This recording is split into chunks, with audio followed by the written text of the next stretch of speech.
Morning. Welcome to the August 28th, 2025 meeting of Landmarks Commission. We welcome all of those joining in person and virtually. In compliance with notification requirements of Ohio's open meeting law and section 101.021 of the codified ordinances of Cleveland, Ohio, 1976, notice of this meeting has been publicly posted. All boards and commissions under the purview of the City Planning Department conducts its meetings based on Robert's Rules of Order. Actions during the meeting will be taken by roll call vote. Recusal from any case due to a conflict of interest should be stated for the record prior to the beginning of the presentation. In order to ensure that everyone participating in the meeting has an opportunity to be heard, virtual attendees will use the raised hand feature before asking a question or making a comment. The raised hand feature can be found on the participants panel on the desktop and mobile version and activated by clicking the hand icon. Please wait for the chair or facilitator to recognize you and be sure to select unmute and announce yourself before you speak. When finished speaking, please lower your hand by clicking on the raised hand icon again and mute your microphone. Call-in users can mute using *6. All meeting activities being recorded via the WebEx platform. These proceedings are also being live streamed via YouTube. All requests to speak on a particular matter submitted through proper channels have been considered. Communications with members of this body must follow proper channels for consideration. Any comments received by the stated deadline are collected by Landmark staff and disseminated to the commission members prior to any scheduled meeting. Dan, if you go through the rules and procedures. Thank you, Mr. Chair. The chair will call each agenda item and then each applicant will be invited to proceed through their presentation. Each presentation should be completed prior to questions and comments from the commission in order to facilitate a smooth presentation. Once the presentation is concluded, the chair will ask Landmark staff to summarize Design Review Advisory Committee recommendations and any public comment received. The deadline for public comment is noon on the Tuesday prior to any regularly scheduled Cleveland Landmarks Commission meeting. Any received comments are distributed to commission members prior to the meeting, and staff will also identify any members of the public present and scheduled to speak. Public comment is allowed at the discretion of the chair, and any individual providing public comment is permitted 2 minutes to speak to the agenda item in which they have an interest. The chair will then request a recommendation from staff. The commission will then begin deliberations and project review. And any commission member except the chair may make a motion at any point after an agenda item has been called. Thank you very much. With that, we'll call the August 28th, 2025 Cleveland Landmarks Commission meeting to order. Dan, please call the roll. Ms. Anderson? Here. Mr. Dreyer? Here. Mr. Dulick? Here. Councilmember Gray? Mr. Lozier? Here. Director Mersman? Here. Mr. Sambury? Here. Mr. Trasick? Here. Dr. Williams? Here. Ms. Trott? And Mr. Strickland? Here.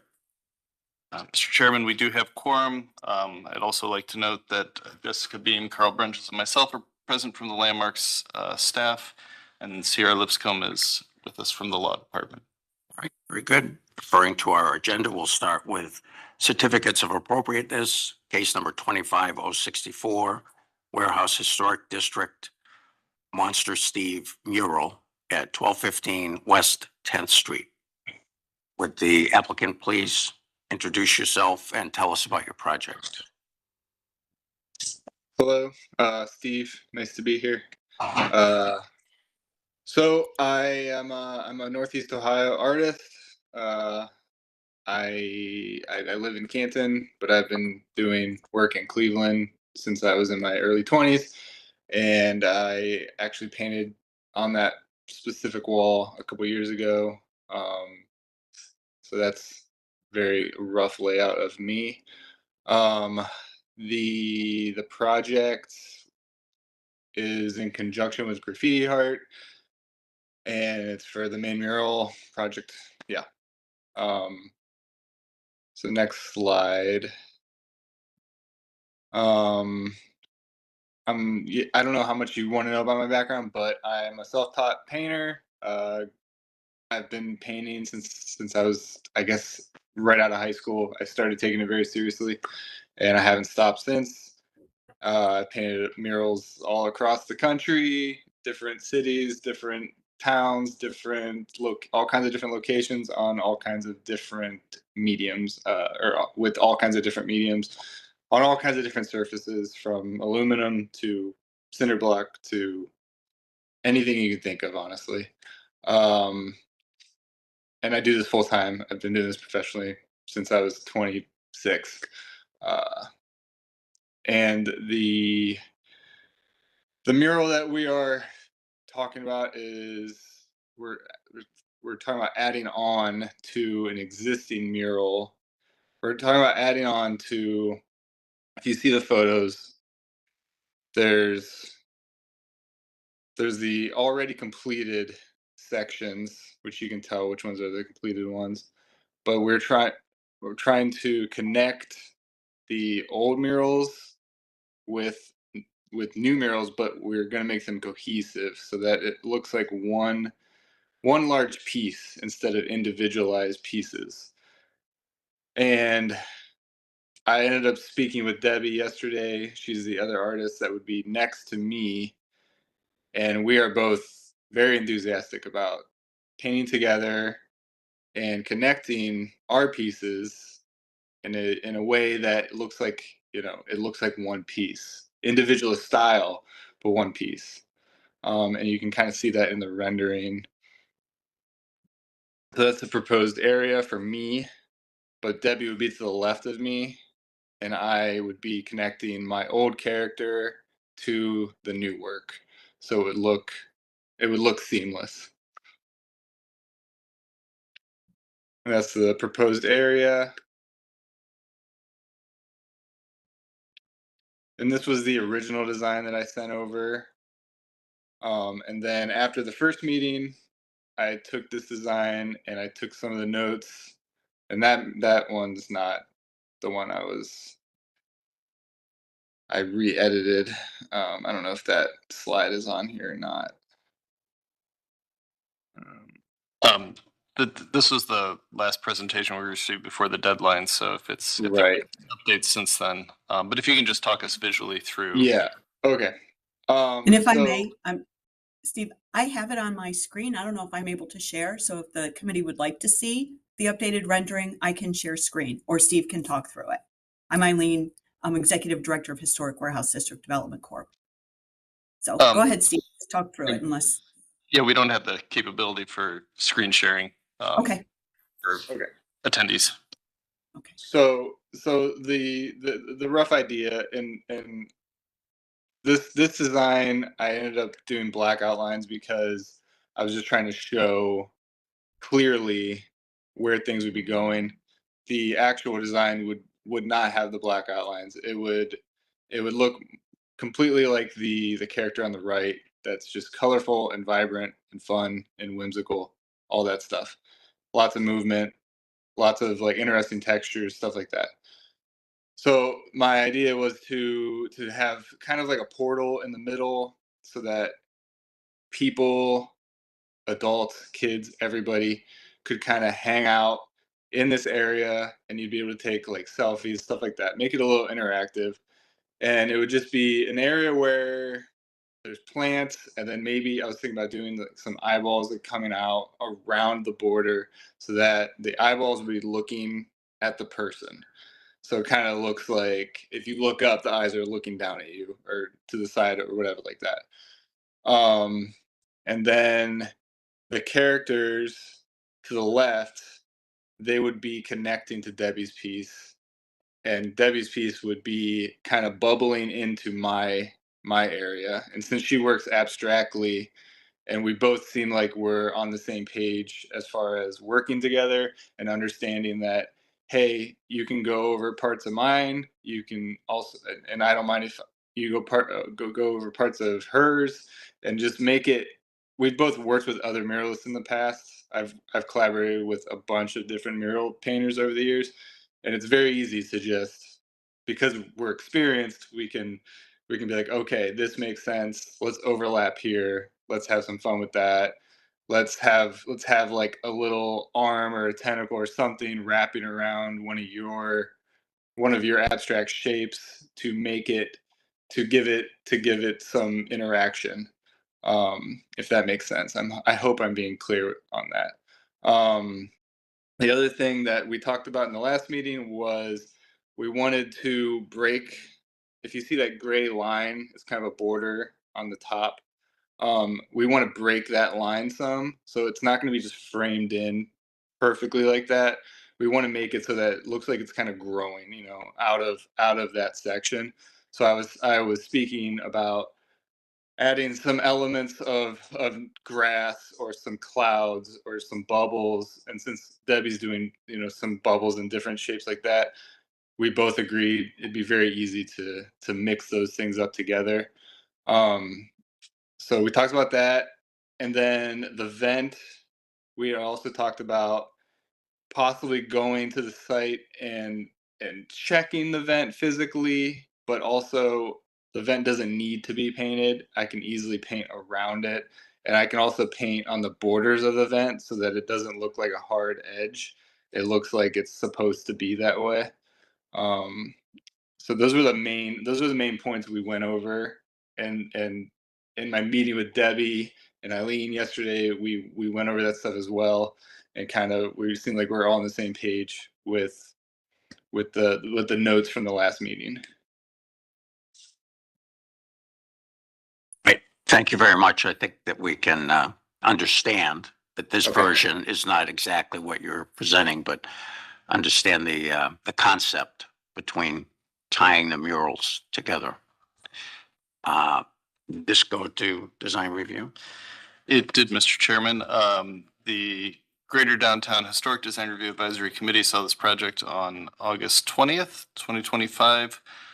They did not have quorum, but they had a good conversation. They wanted to ensure that breathable paint was used. They thought the design was whimsical and interesting. As the applicant said, there was some discussion about the vent and whether it's intake or output, and that might affect the design. So they understand there's going to be some flexibility there as far as how much of the vent gets painted. They also encouraged him to extend into the horizontal element and not be constrained by the artificial geometry imposed by the building, which it sounds like He's he's addressed. taken all of those issues into account. All right. Thank you. And Ms. Petrus, you have comments? Thank you, Chair. Yes, I'm in support. I think it's a thoughtful expansion of the existing whimsical monster aesthetic on the wall. It's engaging, it sparks curiosity and imagination. I had submitted comments. I was traveling and I wasn't able to attend the design review meeting, but my concerns initially were that the hard lines, I was concerned about how that would integrate with his existing mural, but with the updated rendering and his explanation today, I feel very confident that the aesthetic will be more seamless and flow. And also, I had expressed that I was hoping it would continue the fluid nature of the plan for the entire wall, which I feel like was definitely addressed, even though you all don't see it today. So I think it's much more seamless and integrated with the other artwork and flows a lot better now. So I'm in support of a certificate. Thank you very much. And so, Dan, we have a landmark staff report. Thank you, Mr. Chair. Our only notes are we are in agreement with Ms. Petrus that it is in addition to the wall that already has existing artwork. Just to note, the previous artwork that our current applicant did. The Monster Steve artwork was approved in 2023, his case 23-069. And then he's also referencing the proposed work by Debbie Clapper, which this commission provided a certificate of appropriateness and approved at our last meeting on the 14th. Thank you very much. With that, I'll open it up for any questions or comments from the commission.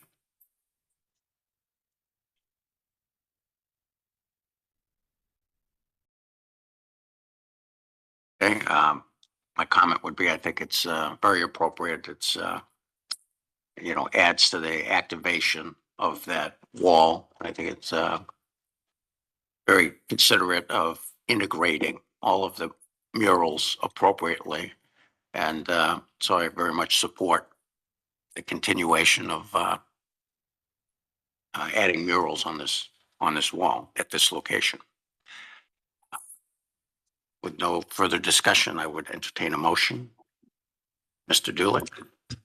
Thank you, Mr. Chair. I'd like to make a motion to approve as presented. We have a motion. Do we have a second? I'll second. Ms. Mersman, with a second. Any further discussion? Seeing none, Dan, please call the roll. All right, Ms. Anderson, Yes. Mr. Dryer, Yes. Mr. Dulick, Yes. Mr. Lozier, Yes. Director Mersman, Yes. Mr. Sambry, Yes. Mr. Trassick, Yes. Director Williams, Yes. and Mr. Strickland. Yes. Mr. Chairman, the motion passes unanimously. All right. Thank you very much for your presentation. We look forward to the project moving forward. Thank you. Thank you.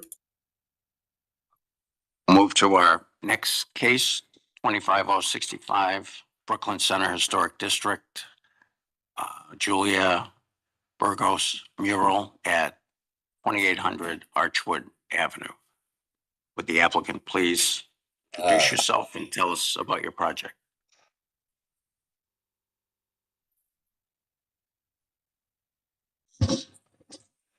Hello, this is Ariel Verges, and I'm the lead artist of Black Brain Group. I'm presenting Casa Palma, the house alongside Julio de Burgos that they use for their artists. And this is an extension of the art garden, separate from TAF, but an expansion of what was catalyzed from the initiative. And excited to present it. And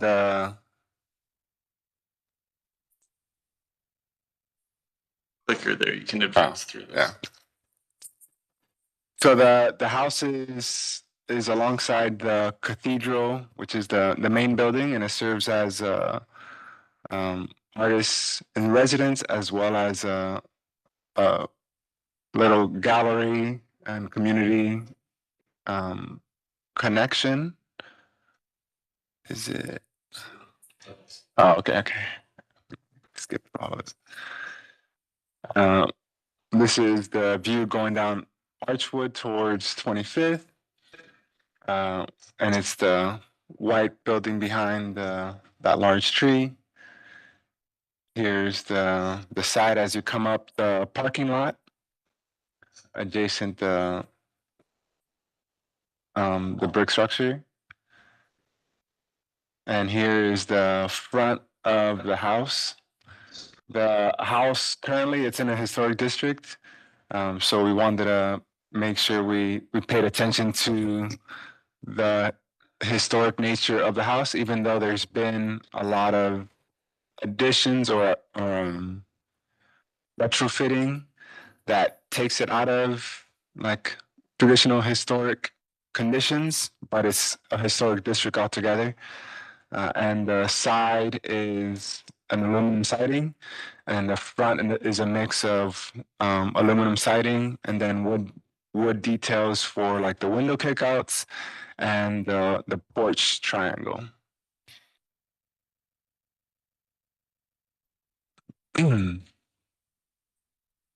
Here's another view coming up Archwood from 25th.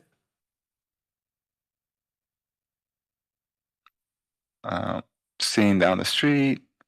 And then this is the proposed artwork where we're looking at 22 types of fauna that loosely represent the 22 Hispanic cultures that Julio de Burgos serves. And our approach is to have the mural hit the side and back of the building, leaving the front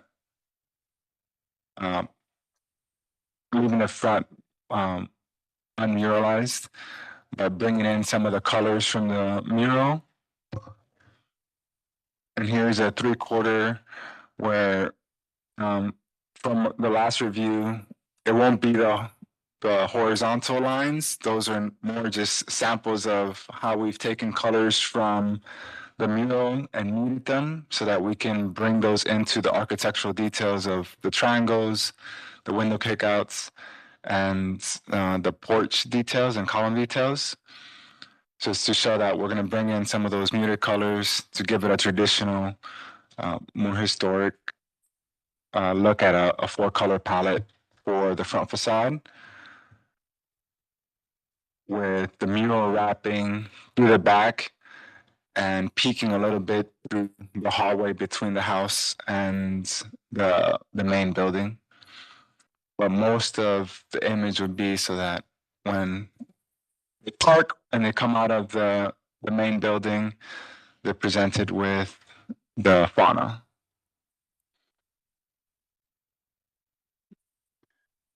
And then as far as paints for the sides and back, we'll be using an enamel-based paint to go over the aluminum siding. And from the front, for the front, we'll use a mix of the enamel for the aluminum siding and then regular water-based for the wood details.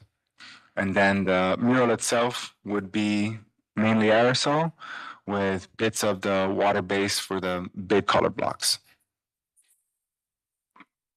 And I'll open it up to questions.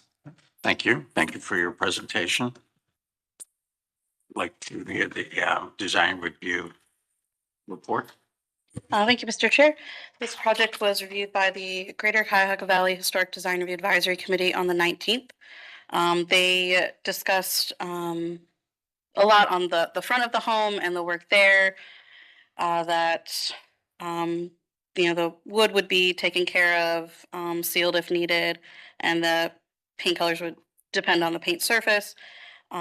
They talked a lot about the locations of the accent colors on the front, discussing that it would be better to have, if you do have accent colors in the classical places, that you would find those in trim and accent locations, not in lines across. Like that there was local support noted and community engagement for this, and they recommended the issuance of a certificate of appropriateness with the painted front stripes to change to match the architectural details in a muted color. Thank you. Ms. Petrus, you have comments on this project? Yes, thank you, Chair. In light of the building's use as a cultural arts center, its current condition and consideration of the placement in the surrounding built environment, I think the mural application would have a positive impact overall. I think since that mural is on the artist house part of the center and not on the church building itself, it makes it easy for me to support it. I think the addition of the color and placement would just create vibrancy and invite the neighborhood into the space. The mural's vibrancy is also on theme with celebration of Latin culture, which the center celebrates. And I think with some form of maintenance and stewardship agreement in place between the artist and Julia de Burgos, I hope the committee would recommend it for approval. Also wanted to note that we received letters of support from Julia de Burgos, Executive Director Leticia Lopez, who's here now, and from Ted Koppel. He owns the property directly across the street, and he verbatim said, "I believe strongly in the cultural and communal part of art, and I'm excited at the idea of a mural that reflects the vibrancy of Cleveland's Latino community. Such a project would not only celebrate the area's heritage, but also enrich the visual character of our historic district. I'm confident that the mural will enhance neighborhood pride, foster a stronger sense of place embrace and beautify our street for both residents and visitors. And I agree with the comments about changing the stripes to the celebrate the or accent the architectural details instead. But I hope that you all will issue this as certificate of. Thank you very much. And Dan, the landmark staff report. Yes, thank you, Mr. Chairman. Staff, supportive of public art and the organization, but since this is in a historic district, we do not feel that this is an appropriate application. We'd be supportive of a more traditional paint scheme, not as opposed to the monochromatic white that it is now, but something that respects the architecture of the building. All right. Thank you very much. That will open it up for landmarks, questions and comments.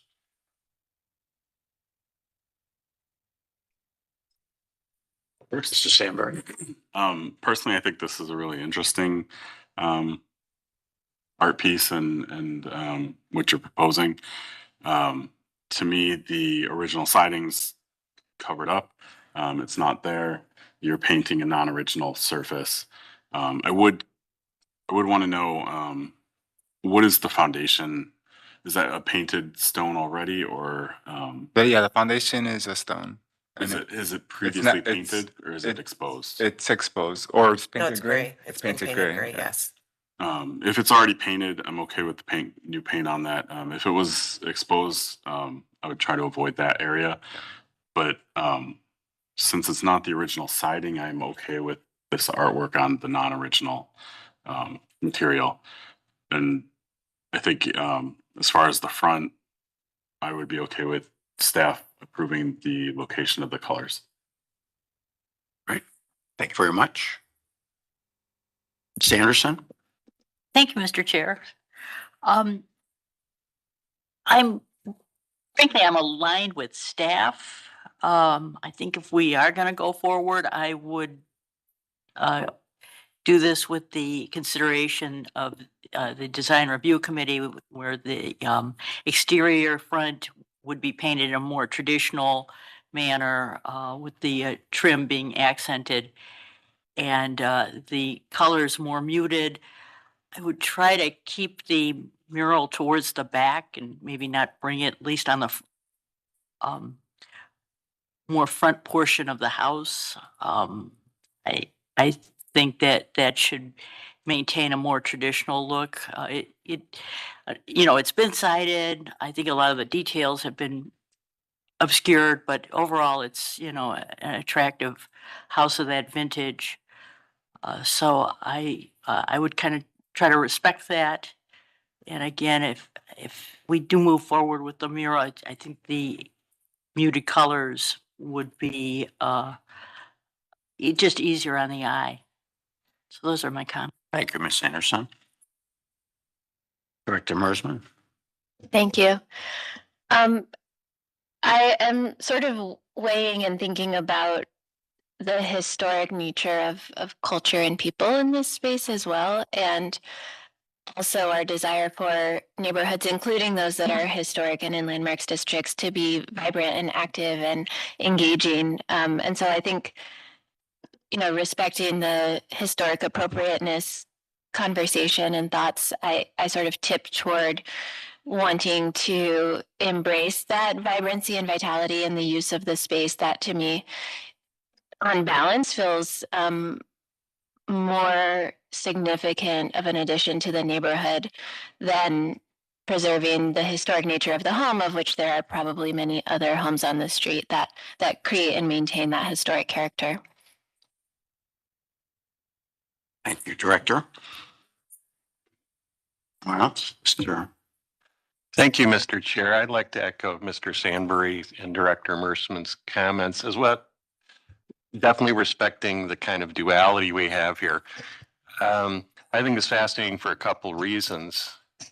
Whether it's intended or not, it's actually a visual commentary on the fact that our standards for the front of a building are often different than the side of the building. And whether you intend it or not, as soon as I saw this, I said, I love it for that reason. I think it's that funny line that we walk as a body and as citizens, really. I would also like to say that I think this is unusual in that it actually emphasizes the three-dimensional form of the house in a wonderful way, but its particular position in the urban fabric, the before and after of the house in context, I think is amazing. And this becomes urban design in that respect, especially with, as Director Mersman mentioned, that this is a way to think about that, to give that cultural history a three-dimensional visual marker, utilizing a piece of the historic fabric. I don't know that we often see something that achieves so many things at once. I will suggest, though, in line with the comments of Design Review Committee and staff as well as Ms. Anderson, is that the front colors, I think with staff review, highlighting the architectural details, and maybe, if I'm understanding, that's the color that sort of wraps around the corner. I would suggest that that works, like that wavy line between the siding, painting, and then where the art starts. I think it's appropriate that that's very interactive, but really it's almost like the color and character and how you pick out the details of the front of the house, just wrapping around that corner, and then the mural takes over. That would feel balanced, even in light of the comments I just made, because I think it is absolutely fabulous. But I think there's a slightly better balance of that historic respect and the wonder of the art and the culture. I think it's possible right there along that line. So if that's my suggested modifications, but I fully support this project in this place. Thank you, Mr. Dillard. So I would like the applicant to respond to some of the comments Yes. that have been made before we make a motion on this project. One of the really interesting things with the historic nature of things was, like, there's the history of the building and then there's the history of the community. And I've had the opportunity through this project of like how the history of the community is just as important as the building. And this one was a really good case study, with a lot of the help and critique of historic bodies of, hey, how can we preserve the historic nature of the facade and do a blend? And to the comments made, I can see how we can push a little bit of that seafoam a little further into the side. So by the first window is when we get really into the mural, so that we still have like a good chunk of, because even though the side of the house, the porch takes a lot of part, it doesn't take a lot of area or volume because it's mainly empty space. So we could bring a little bit more of the seafoam into the side, so that by the peak of the triangle is when we really start. And then that way, with the positioning, the tree is going to cover most of that from like an initial hit. And it's not till you get into the garage that you really embrace the colorful nature of the fauna.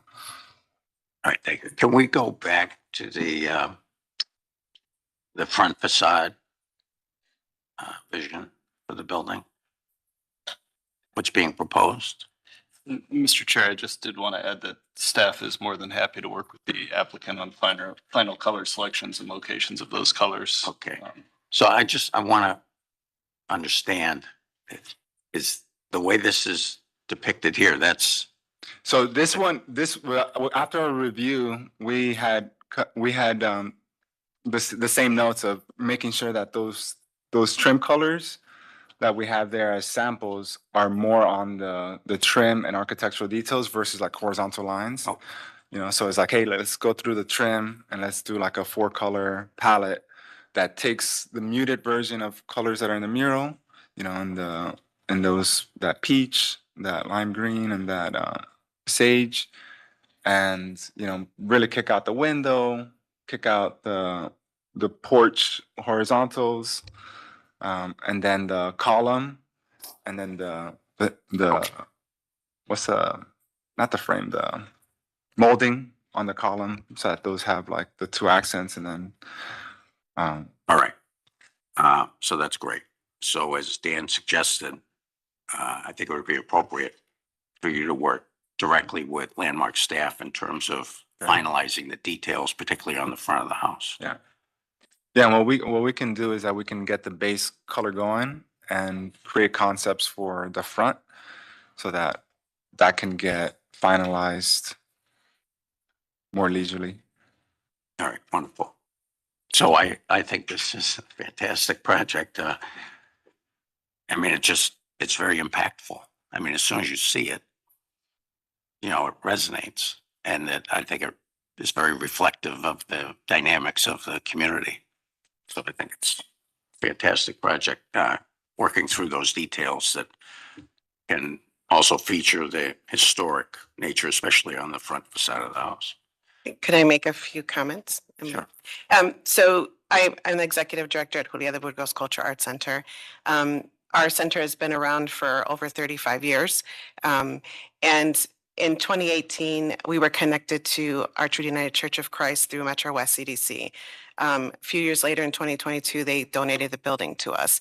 And what we've been doing since we've been in the building since 2018 is creating a really safe and welcoming space. We've increased lighting outside. We've cleaned up all the landscape so there isn't any hiding spaces for anyone. You know, our building is much more than a cultural arts center. It is a community center. The church is still worshiping there. They still have their community meals and their produce sale there. And so, as you can imagine, as a cultural arts center being in a church building, it's hard for us to have that identity. And so what our thought was, because this house is used for our artist studio spaces upstairs, a gallery downstairs on the first floor, we wanted this to be our signature piece. And meeting Ariel a few years ago, we've been talking about that ever since. And so I just wanted to give you a little bit more perspective on who we were and what this really means to us. And the Thank you very neighborhood, much. our neighbors, I happily say that all of our neighbors are really happy with us. We're a little loud sometimes, but they're really, you know, we've improved the parking lot. It's a brand new parking lot. We have bioretention areas. So we've been doing our best to be really good stewards of the gift. Thank you very much. That's very helpful. Mr. Lozier? Thank you, Mr. Chair. I don't want to continue to add the similar comments, but I think this is also a fantastic project. The one consideration would be, you know, on the front facade, those wood accent components. I'm not sure exactly. It's hard to tell in what shape they're in. So I would recommend preparing prior to doing this this really great work to make sure that continues to be maintained for the longevity. And if there's any particular detailing or whatnot that needs to get looked at, I'm comfortable with staff reviewing any work that would need to be done to maintain that. All right. Thank you, Mr. Lozier. Any further comments? Seeing none, I'll entertain a motion. Mr. Dulick? Thank you, Mr. Chair. I'd like to make a motion to approve as presented with the consideration or the requirement to further study the specific locations of the accent colors in relation to the historical details and the relationship of the front of the building to the sides for staff review. Thank you, Mr. Dulick. Second. Mr. Sandberry with the second. Any further discussion? Seeing none, Dan, please call the roll. Ms. Anderson? Yes. Mr. Dryer? Yes. Mr. Dulick? Yes. Mr. Lozier? Yes. Director Mersman? Yes. Mr. Sandberry? Yes. Mr. Trasick? Yes. Dr. Williams? Yes. And Mr. Strickland? Yes. Mr. Chairman, the motion passes unanimously. All right. Congratulations. Very Thank you much so looking much. forward to seeing the project. That's gonna be great. We'll move to our next case, case number 25060, East Boulevard Historic District, 9816 Westchester Ave, window replacement. Would the applicant please introduce yourself and tell us about your project?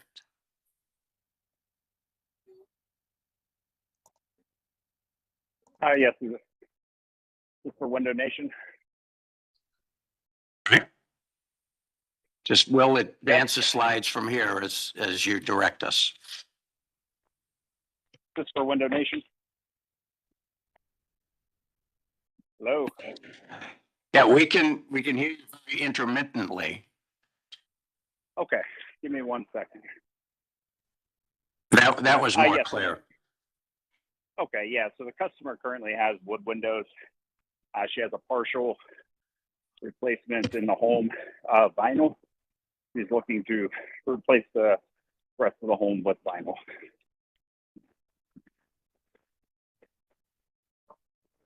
Hey, what up? How you doing, bud? Could you, the applicant, could you please provide your full name and who you represent? Yeah, Joshua Dickey with Window Nation. All right, thank you very much. Yes, sir. Sorry about that. Got my earbuds in here.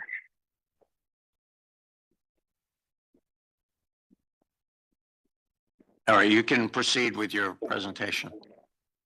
Yeah, it's pretty cut and dry, guys.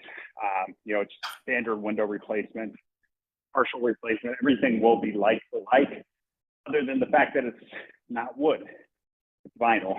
So there's really no explanation as far as trying to convince you guys otherwise. I know that you guys have, you know, your standards set in place here. So first, from the customer standpoint, you know, she is, I don't think she's in a position to do wood, which is why she wants to do the vinyl. The windows that are currently in there are original to the home. Once again, there is part of the home that's already been replaced with vinyl. So she's looking to do the rest of the home, you know, with, you know, an upgrade as well. So. All right, does that conclude your presentation? Yes, sir. All right, thank you. I'll look for a design review advisory committee report. Thank you, Mr. Chair. This project was reviewed by the Greater Northeast Historic Design Review Advisory Committee on the 5th of August. They did not have quorum. We only had 4 members present, but those members present did discuss the original wood windows. There are storms on the windows as well. Some of the windows have grids on the exteriors of the windows. They're original, so they have more depth. And the committee members that were present noted that this is a corner home, so there's 2 very prominent facades, which most of the windows are proposed to be replaced on there with the vinyl replacement, and that the first floor grid windows on the side of the home that have those grids would lose their depth that they have there. It'd be very obvious on that first floor. Homes like this have that unique character that comes from the heavier windows, and if the windows were to be replaced, it would be more appropriate for matching the finish of the existing, which are a darker color than the proposed white. And so we didn't have quorum to be able to make a recommendation, but overall they did have some concerns with the vinyl replacement and color proposed. All right, thank you very much. And Landmark staff report. And thank you, Mr. Chairman. You guys are seeing this today because it could not meet the guidelines spelled out in our window policy that say that primary elevation, so front and the side that faces a side street, if it's on a corner, should be an upgraded material. So since we couldn't administratively approve it, it went through the design review process. We didn't have quorum at local, so it's coming to you guys.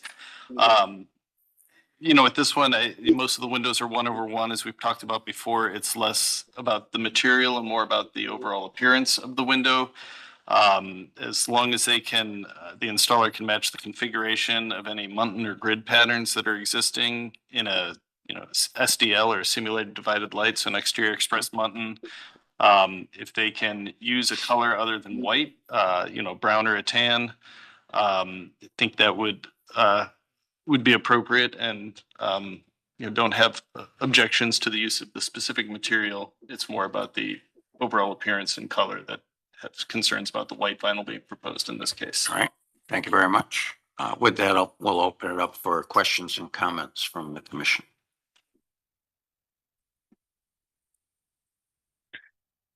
Are you speaking to me, sir? No, I'm asking for questions and comments from members of the Landmarks Commission. All right. All right. I'll start off. I have a question for the applicant responding to Landmark's staff comments about the simulated divided lights or a exterior applied mutton. Are you able to provide that? We can provide that, yeah. So as far as the grid patterns go, I mean, we can configure a grid pattern that will be consistent with what they do have. All of the grids are in between the two panes of glass because these are obviously newer style of windows. But we could do a larger grid, and then also with that, we could provide coloring on the exterior as well, so it blends nicely with the rest of the windows. But we can provide that for you guys. At this very moment, I do not have that to provide, but we can do so. But those grids would be applied between the glass panes. That is correct. That is correct. And as to the comment regarding the color of the window, are you able to provide a tan window? Yeah, we can do a tan. We can do an exterior PVC bond, which is tan. So that is something we can do. We can do a tan. We can do a bronze or a royal brown, which are more consistent with the darker colors. The tan will be a more neutral light color, but we can do either of those. I have a question regarding window performance.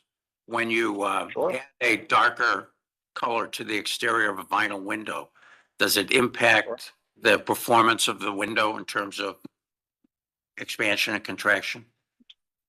That's a great question. So no, it does not. The windows are made of 100% virgin vinyl, which limits expansion and contraction. They're also, as far as the way that the windows are manufactured, they're fusion vinyl welded together. So the window, is never going to expand and contract in the shape. So the PVC bond is an exterior paint that goes on after the window is made. It's good and it's made to, withstand temperatures in all 4 seasons. So it's designed to stand the test of time. So it will not affect the overall shape or performance of the window. All right. Thank you very much. Sure. Other staff comments or questions? I'm not staff, commission comments or questions? Yes, Anderson? yes, thank you, Mr. Chair. This is such a handsome home. It's really a delight to the eye. We keep seeing applicants come with these vinyl window replacements, and it's frustrating because the vinyl is, not appropriate for a historic home in a historic district. But we're kind of stuck, and I almost ideally, and I don't think that we necessarily have the capacity to do this, but ideally, we probably should have a task force with the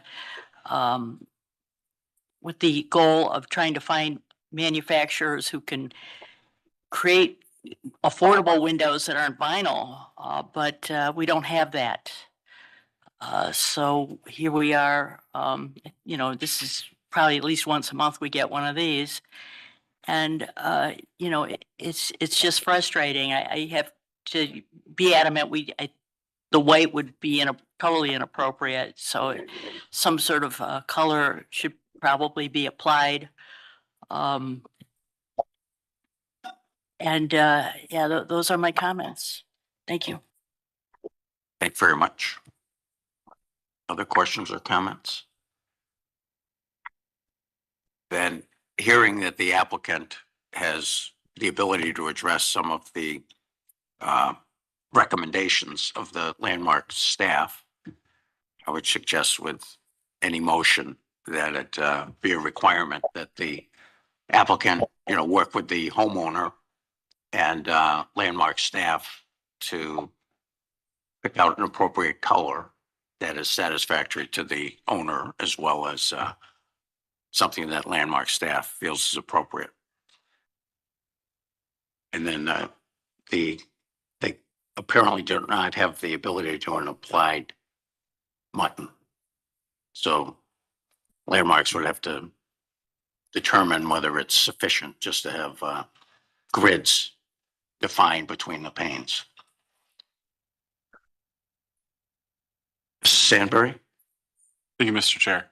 I do have another question. Some of these windows don't appear to be a true 50-50, where, you know, the upper sash is the same size as the lower sash. Are any of the windows that are being replaced anything other than a 50-50? If they're not, we can make them anything other than a 50-50. We can do an Oriel or a cottage style window. Cottage style, the bottom sash is larger than the top. Oriel, top sash is larger than the bottom. So as far as that goes, like for like, you know, we can match, you know, the sashes to one another. So not a problem. Are any of the windows that you are proposing to replace, are any of those anything other than a 50-50? Or are they all just the typical 50-50? I'm pretty sure they're all 50-50, or we would have entered them in as a like for like. And then are you doing any storms or any screens on the new windows? No storm windows. It would be exterior screens. Thank you.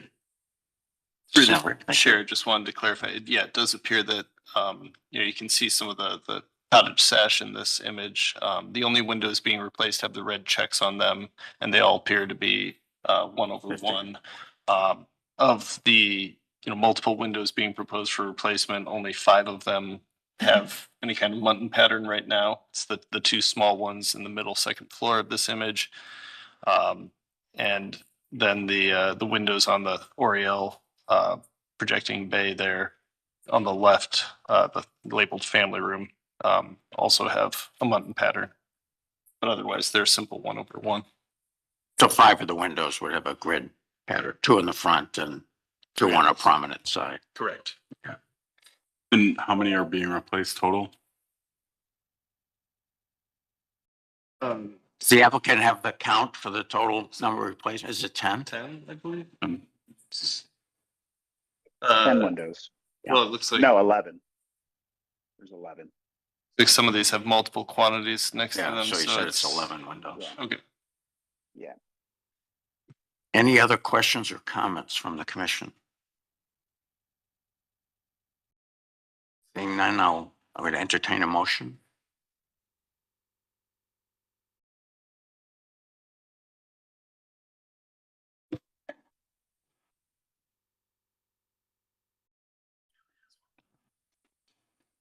Director Ersman? I will move to approve with the conditions outlined in the staff notes for replicating the existing windows as closely as possible, including in form and in color. Thank you, Director. We have a motion. Do we have a second? I'll second. This is Alan. All right. Thank you, Mr. Dryer. We have a motion and a second. Any further discussion on the motion? Seeing none, Dan, please call the roll. Oh, Sandberg. I'm not 100% sure if this is the appropriate time to say this or not. I know that some staff and some of the board members just went through a educational conference, and one of the topics was proof of economic hardship. I think it would be a good time to initiate some kind of standards on proving economic hardship, based on some of those topics that were discussed in that educational seminar. And I think this might be a good case to prove some economic hardship. Yeah, through the chair, right now we don't have any set standard to define economic hardship in our ordinance. We have, since that educational session, have been discussing trying to define that better and coming up with a real definition of what would qualify as an economic hardship versus what doesn't. But as of now, it's I guess just based on the opinion of the commission as to whether something, would qualify for an economic hardship exemption or not. It's not specifically defined anywhere, but I do agree that that's something that we should improve on and spell out better. Thank you, Kate. That's a very good point, Mr. Lozier. Thank you, Mr. Chair. In addition to the consideration, I would ask to make it a requirement that that the applicant comes back and reviews each window one by one with staff to ensure that there is one-for-one replacement and kind of confirmation on coloration as well. Okay. Thank you. Director, do you agree with that? Yes. All right. Mr. Dryer? Yes. All right.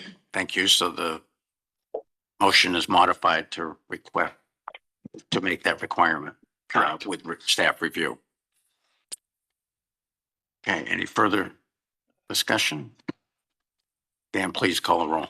Ms. Anderson, Yes. Mr. Dryer, Yes. Mr. Dulick, Yes.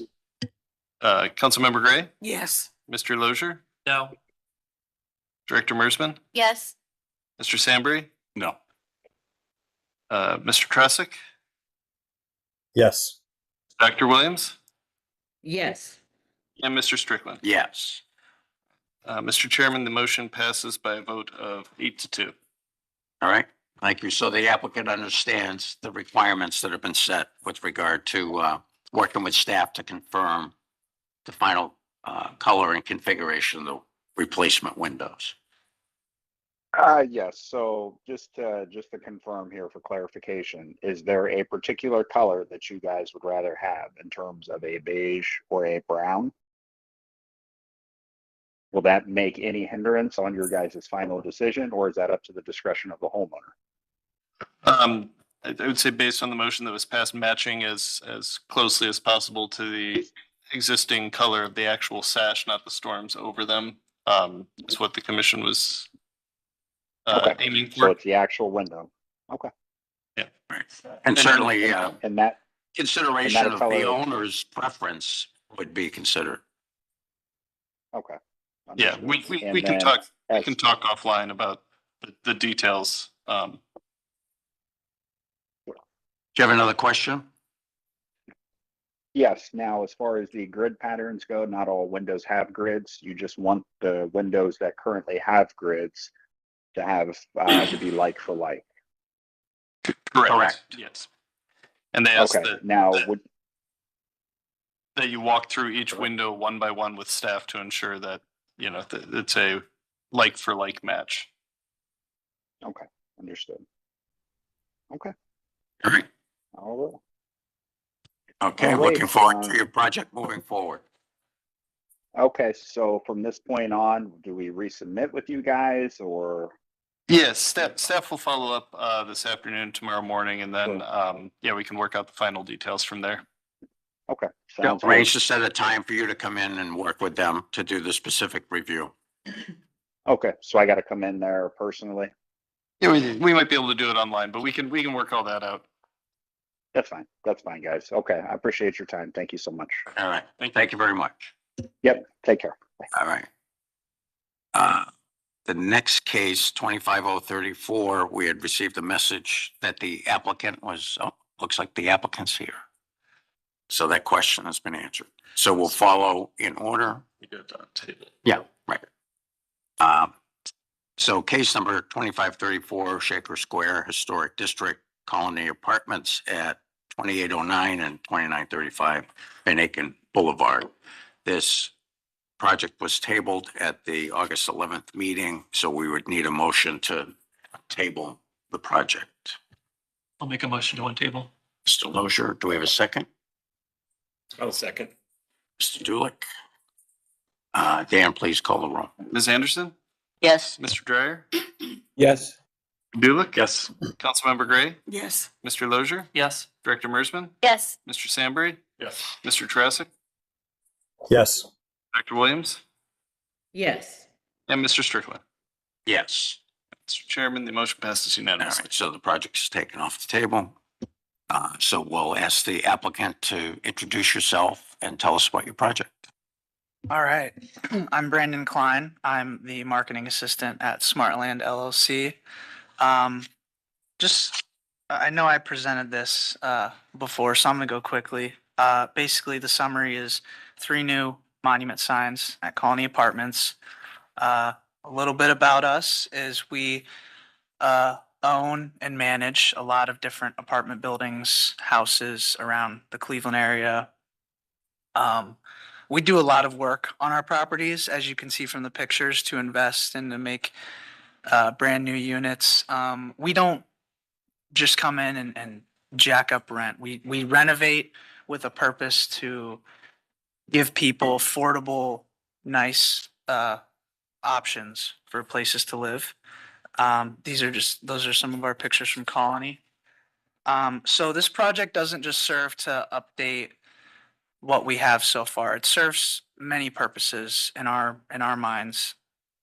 We want people to look at our new signs and we want them to pop out. We want them to tell a story. We want them to tell the story of what the pictures just showed on the previous slide of the building at Colony. It's a historical building. It's an old building. But we want our signs to tell people that the inside of the building and the units themselves are actually very nice. They're affordable, they're modern, and it's a great place to live. And that's kind of like what we are trying to get out of this project. The community benefits, I mean, Colony's right next to Shaker Square. So the more residents we can bring in to our units, the more people that can walk to Shaker Square, spend their money, and be a part of the community. And it's on that Van Aken Boulevard. So when you turn down that boulevard to go to Shaker Heights, you see our apartments. It's one of the first things you see. Or when you turn the other way to go up to Shaker Square, you see our apartments. You drive past it. It's a really long property. So the existing conditions are what you see now. This is the sign on the north side of the property.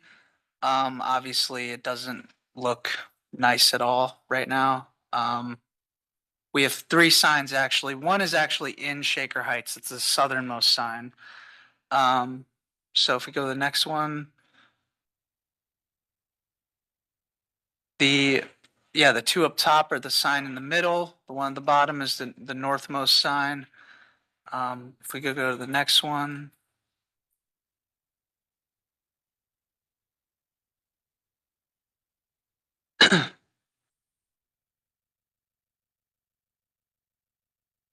So yeah, these are the locations for the signs. Obviously, it's a really long property. So we're just basically, as I went through before, we're just basically replacing them where they are. We're not, adding anything, too crazy. We're not moving the flower beds around. We're just kind of replacing the signs where they are. So just more maps showing locations and everything. So if we skip ahead to the design, I want to point out, I think I said this last time, that we're doing this same design at a lot of our other apartment buildings. So in our eyes, this project is for a lot of most of our apartment buildings, the one that need updated signs. So this exact same design will be used at, I think, 7 other of our buildings. So, and this design didn't just come out of like what we wanted. We went to a bunch of meetings. Some of them were actually Cleveland. And we got a lot of feedback. We got a lot of feedback on what would be best, what people would want. And this is the design that we came up based on the feedback of the meetings we went to and what we want, our own purpose of the sign to be. So, I mean, everything is thought about on here. I mean, the address numbers, I think I explained, it's not on the sign. We tried to put them on the side and it's not really that visible on the side of the signs.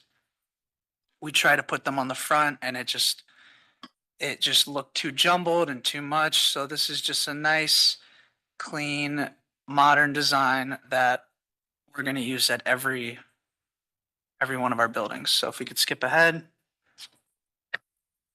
This just tells you the dimensions.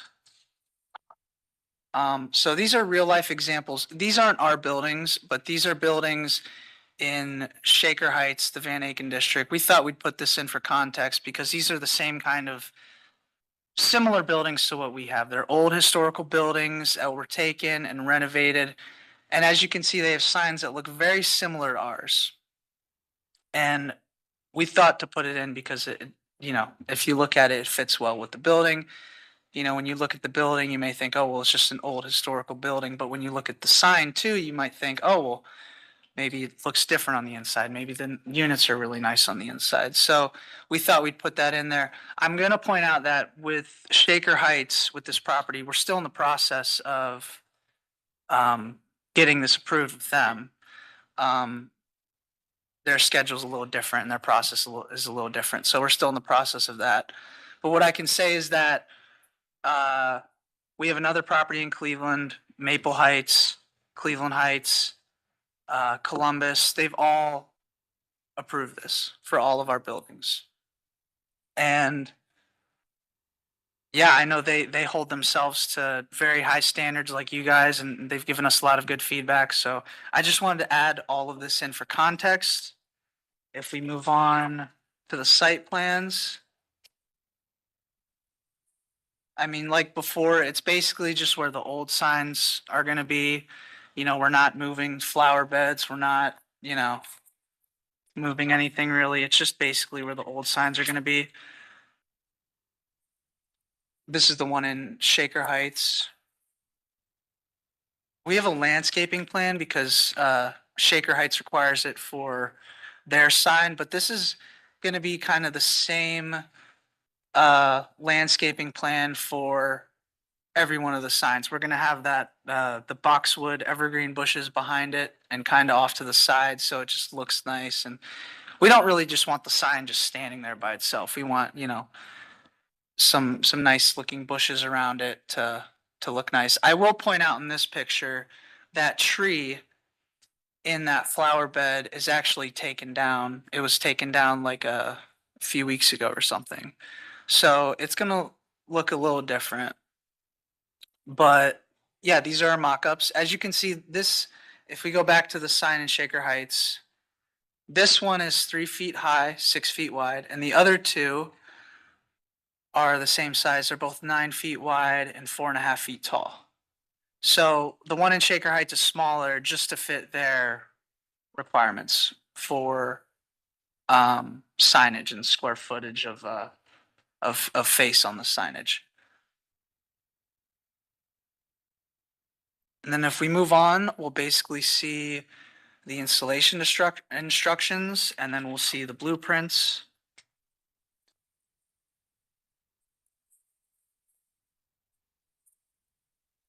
And then this on the right, you could see the letters. They are the part of the sign that lights up. I think I mentioned that in the last meeting. So yeah, I think that's it.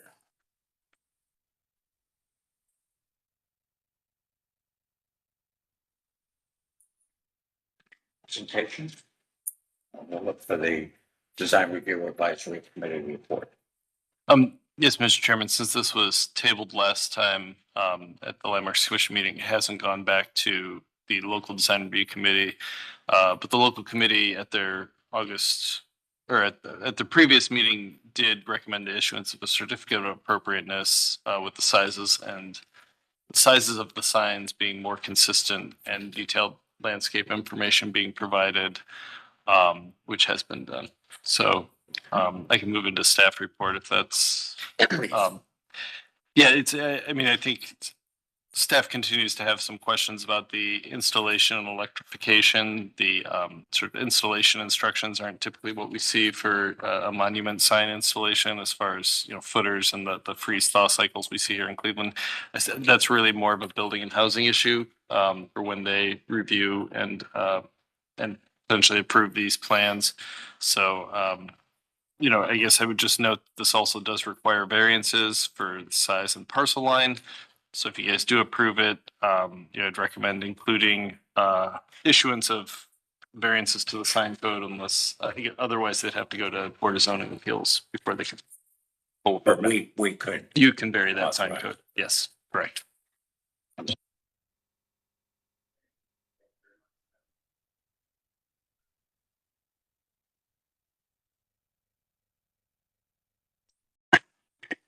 All right, thank you, Dan, for that report. We'll open it up for questions and comments from the commission.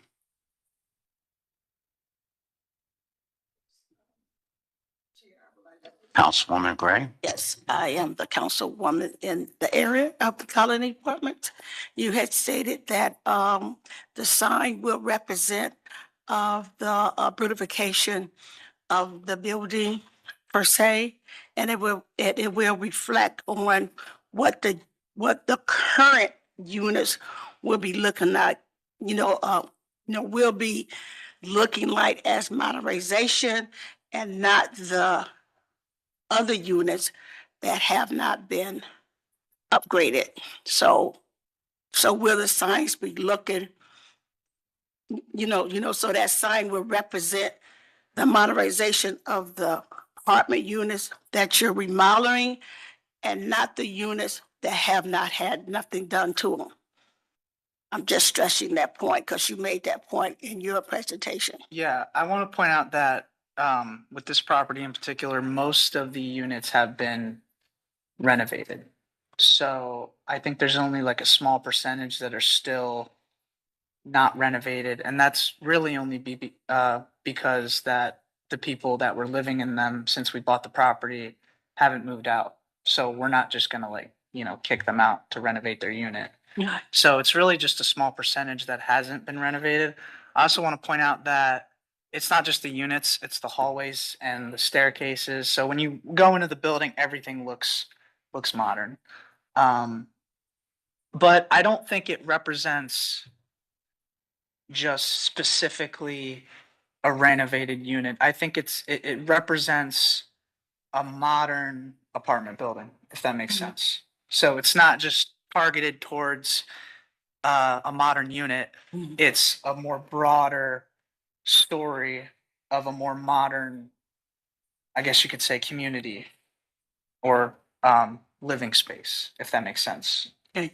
Yes, and I understand that, but due to my visiting the Colony Apartments, and you want to bring a modernized sign to that apartment complex to showcase the modern representation of the new units that's going to be, that's going to be renovated. And I've been there thoroughly, toured the current ones and toured the ones that have not been modernized. So this sign will represent for residents or new tenants to assume that when they come in, they're going to be getting a modernized apartment from the sign, which therefore I know for a fact that a minimum of apartments have been modernized for showcase. However, if you don't have enough modernized units for that tenant believing they're going to get a modernized unit, they're going to be put in one of the old units that have not been modernized, because I know those units are not going to be modernized, because I talked to your property manager, Valerie and Shay, and we've been going over that for the last 4 years. And I do tour. However, you cannot represent a sign if you're not going to modernize all units and only going to have a section of units modernized to project that a sign is for the entire apartment units, where people are still complaining, calling my office, complaining about what hasn't been done for the old units. So to say the least that you want to represent a sign for the, for all apartments, I don't agree. It doesn't fit the case of you putting money into a sign when you're not going to put money in units that need to be upgraded along the way with that sign. Because if we moving forward to bring more tenants in the colony apartments, every unit need to represent that sign. Until I stop getting calls of the deplorable units that's already there and have not been touched, because you want to modernize the empty units moving forward with a sign that represent half the colony. I don't believe that sign. I believe that sign is going to be a false representation of the colony buildings. So that's my take. Thank you. Can I say something? Yeah. Please. So, can I ask when you last talked to Valerie? Oh, well, last talk I talked to Valerie. Valerie does not respond back to my phone calls when I call for complaints. She did not respond back to my phone calls, but in the midst of it, the tenant called me back. The tenants called me back and say that Valerie has done what she's supposed to do. Instead of calling me back, they let me know it has been done. Because I had my conversation with Valerie and Shay, and I had my conversation with the owner of the building in the new apartment units per se. So they know me very well when I step in there with complaints about not being upgraded with the old units and the other new units. So Valerie can confirm that. She doesn't respond to my calls anymore, but they do take care of the complaint when the tenant calls me back and say it has been taken care of. Okay. I would say that with Colony specifically, our plan, our overall arching plan, by the building, our policy is to renovate at least 80% of the units. And then, because that's what we budget for as a firm. Yeah. And then after that, depending on how well the property's doing, we decide whether or not to keep going with the renovations. We usually keep going with the renovations. So let's say you're someone looking for an apartment and you contact us and you come to Colony for a tour. We're not gonna try to mislead you into anything. We're gonna, if we have an open unit and we call them classic units to where they're not renovated, we let you know before the tour. We say, hey, this is the unit we're touring. This doesn't look like the pictures on our website. It's a classic unit. It's a little cheaper than the prices on our website. We fully disclose. So there's no case scenario where a potential resident is going to come in to get a tour and we're going to open the door to show them and they're going to be completely blindsided and say, oh, well, this doesn't look like the pictures. This stuff isn't updated. This sign, this nice new sign, it doesn't match what you guys are telling me. So we're never going to do that at any of our properties. Valerie will never do that. None of our property managers or leasing agents will ever do that. We're very diligent about this stuff. And the purpose of trying to get people to lease units from us, we're always going to show them a renovated unit. If they say, well, or if they're talking with us and we mention we have a classic unit that's cheaper and they say they want to see it, we'll show them it if they want to rent it out. But usually what will happen is we're fully transparent from the first moment that people contact us. And usually it doesn't happen that often because we usually just keep renovating everything. We usually never stop renovations and just say, oh, that's it. And then, whatever classic units we have, we just rent out. So we're very transparent. We're never going to blindside someone with that kind of stuff. No one will ever, do that. And this is the first I'm hearing about the kind of complaints with Valerie and everything. I will for sure talk to her today. I'll find out what's going on. But, and I'd also want to include that even with someone renting out the classic units, they're still going to get benefits from our maintenance team, our management. I mean, we have a 24/7 maintenance team. We get reports every week. Our guys do an amazing job with everything. If you have a problem in your apartment, it's going to get solved within a day for sure. So I will definitely ask Valerie about this. But that's what I can say. Okay, okay, well, that's fair, but I'm saying this. If you're gonna renovate empty units to what the pictures that I seen too when I went there. I went into the new apartments. Beautiful, fantastic. They cost a little bit more. Yeah. Sure enough. But you're not upgrading the other units. I'm not saying that you can renovate the other units like the new units that you're renovating, but your own units need to be upgraded to the point where when you have tenants already living in them and the tenants say, I can't afford the units. That's over my budget. You're going to show them the old units. The old units are not upgraded. A little paint here, a little bit of paint tuck here, a little bit of upgrading the little bitty bathroom or doing some windows. Fine, but the unit itself, it's not upgraded at all.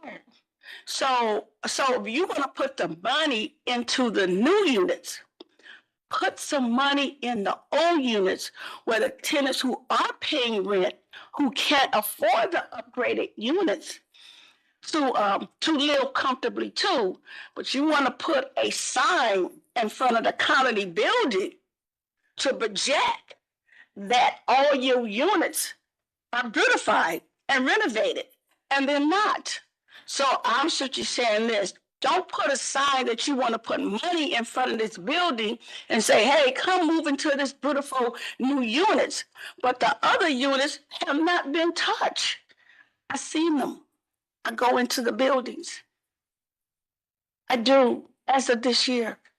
So I'm not against what you guys are attempting to do, but do upgrade the old buildings where the tenants who are living in this building can be satisfied to say, hey, I have a beautiful apartment too.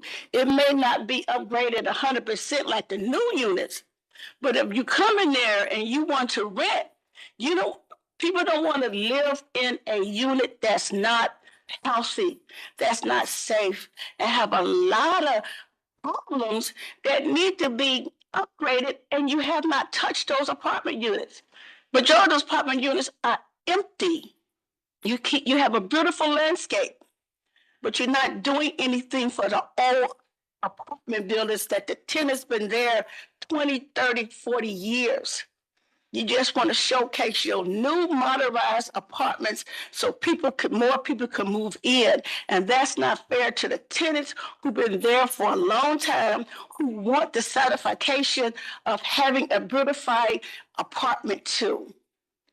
So you have to balance that. You have to balance that particular upgrading where the tenants can remain there, and you want to bring in new tenants. But you want to put a beautiful sign up to say, we have beautiful units.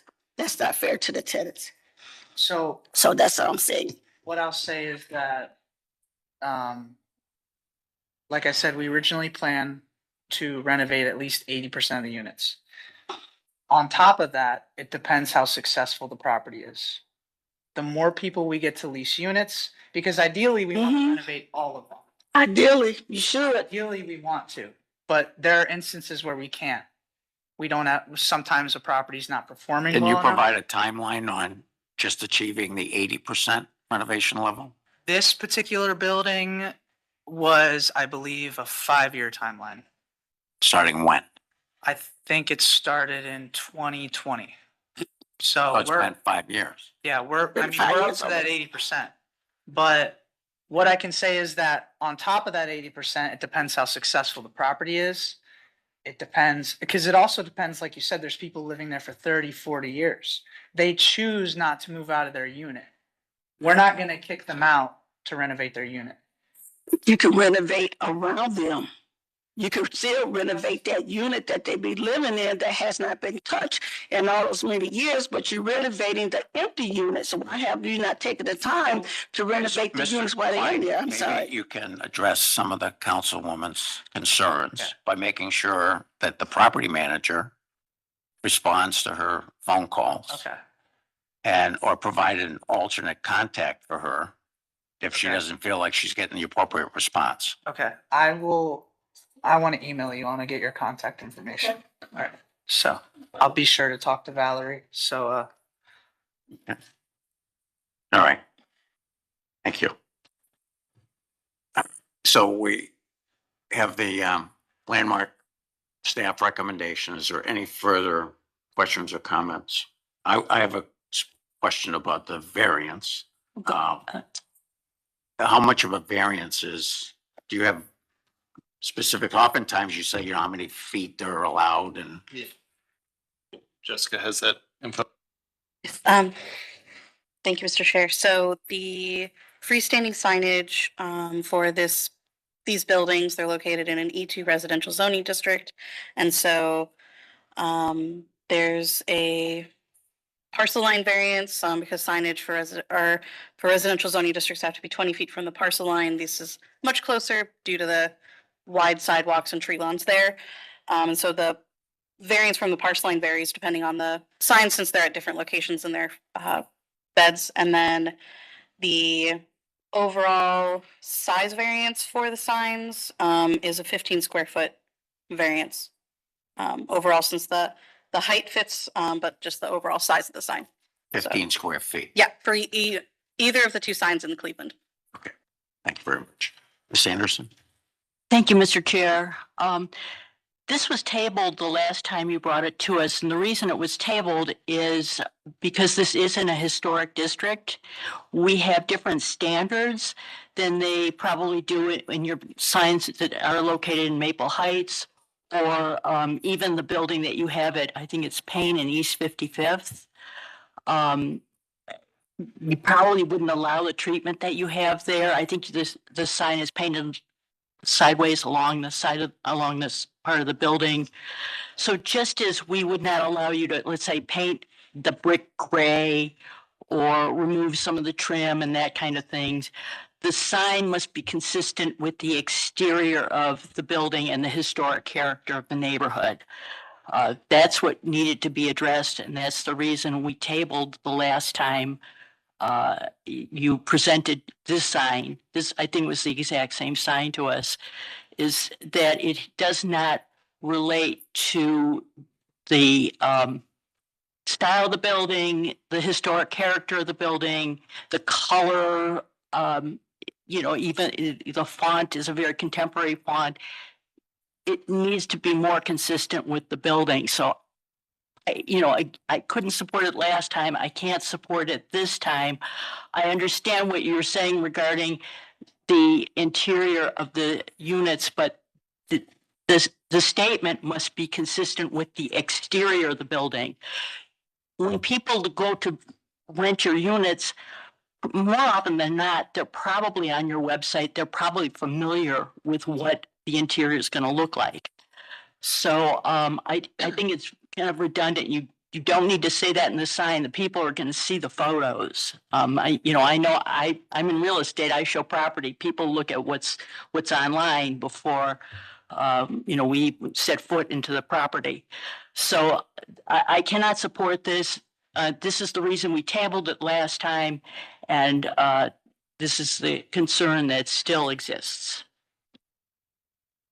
So what I can say to that is the people that are on our website, checking out our photos and everything, those aren't necessarily the people that these signs are being used to target. These signs are being used to target the people that walk past our building every day, the people that drive past, because obviously they haven't looked at the website. They just see an apartment building. And so our sign is sort of the first impression these people are going to see.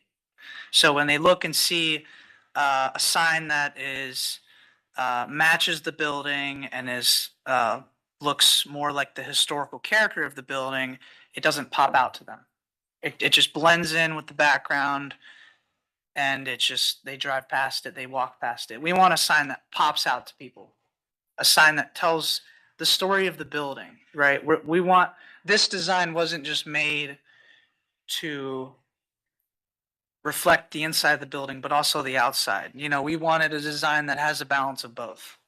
So it's not that, you know, historical sign wouldn't look nice and you know, match the building. It's the purpose we want it to serve, right? It's a historical sign wouldn't, a sign that matches the building and blends in, it wouldn't serve all the purposes that we want it to serve.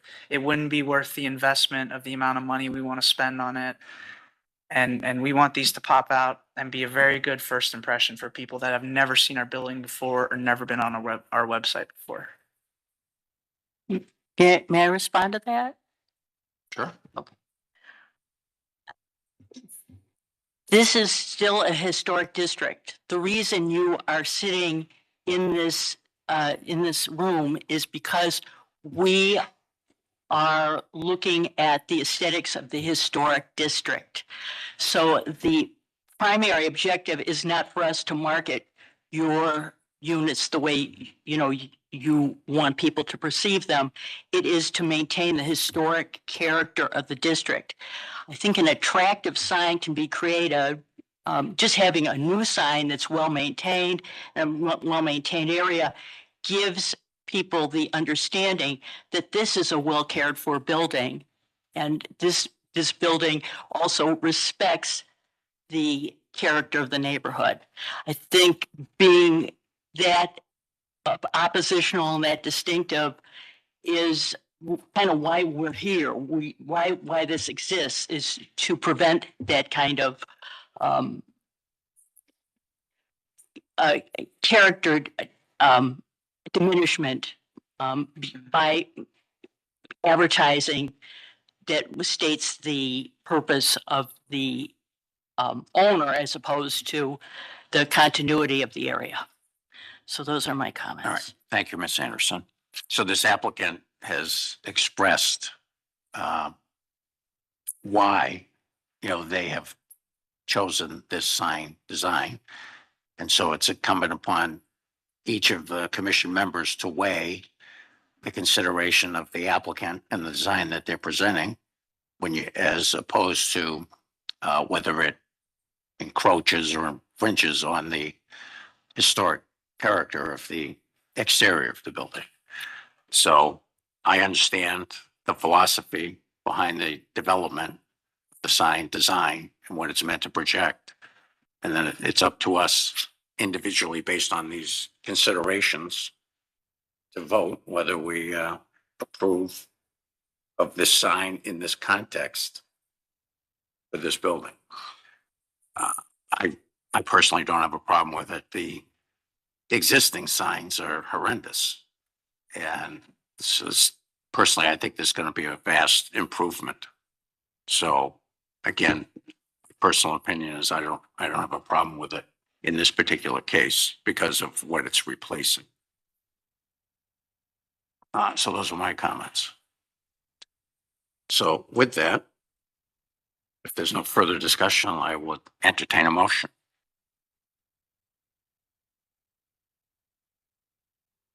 I move that we deny the certificate of appropriateness on this particular sign. Again, they were here before weeks. I thought we tried to explain what we needed, and So we received the same. Puts forth a motion to deny. Do we have a second? Second. We have a motion and a second. Any further discussion? Seeing none, Dan, please call the roll. Ms. Anderson, Yes. Mr. Dryer, Yes. Mr. Dulick? Yes. Councilmember Gray, Yes. Mr. Lozier, Yes. Director Mersman, No. Mr. Sandberry, Yes. Mr. Trasick, Yes.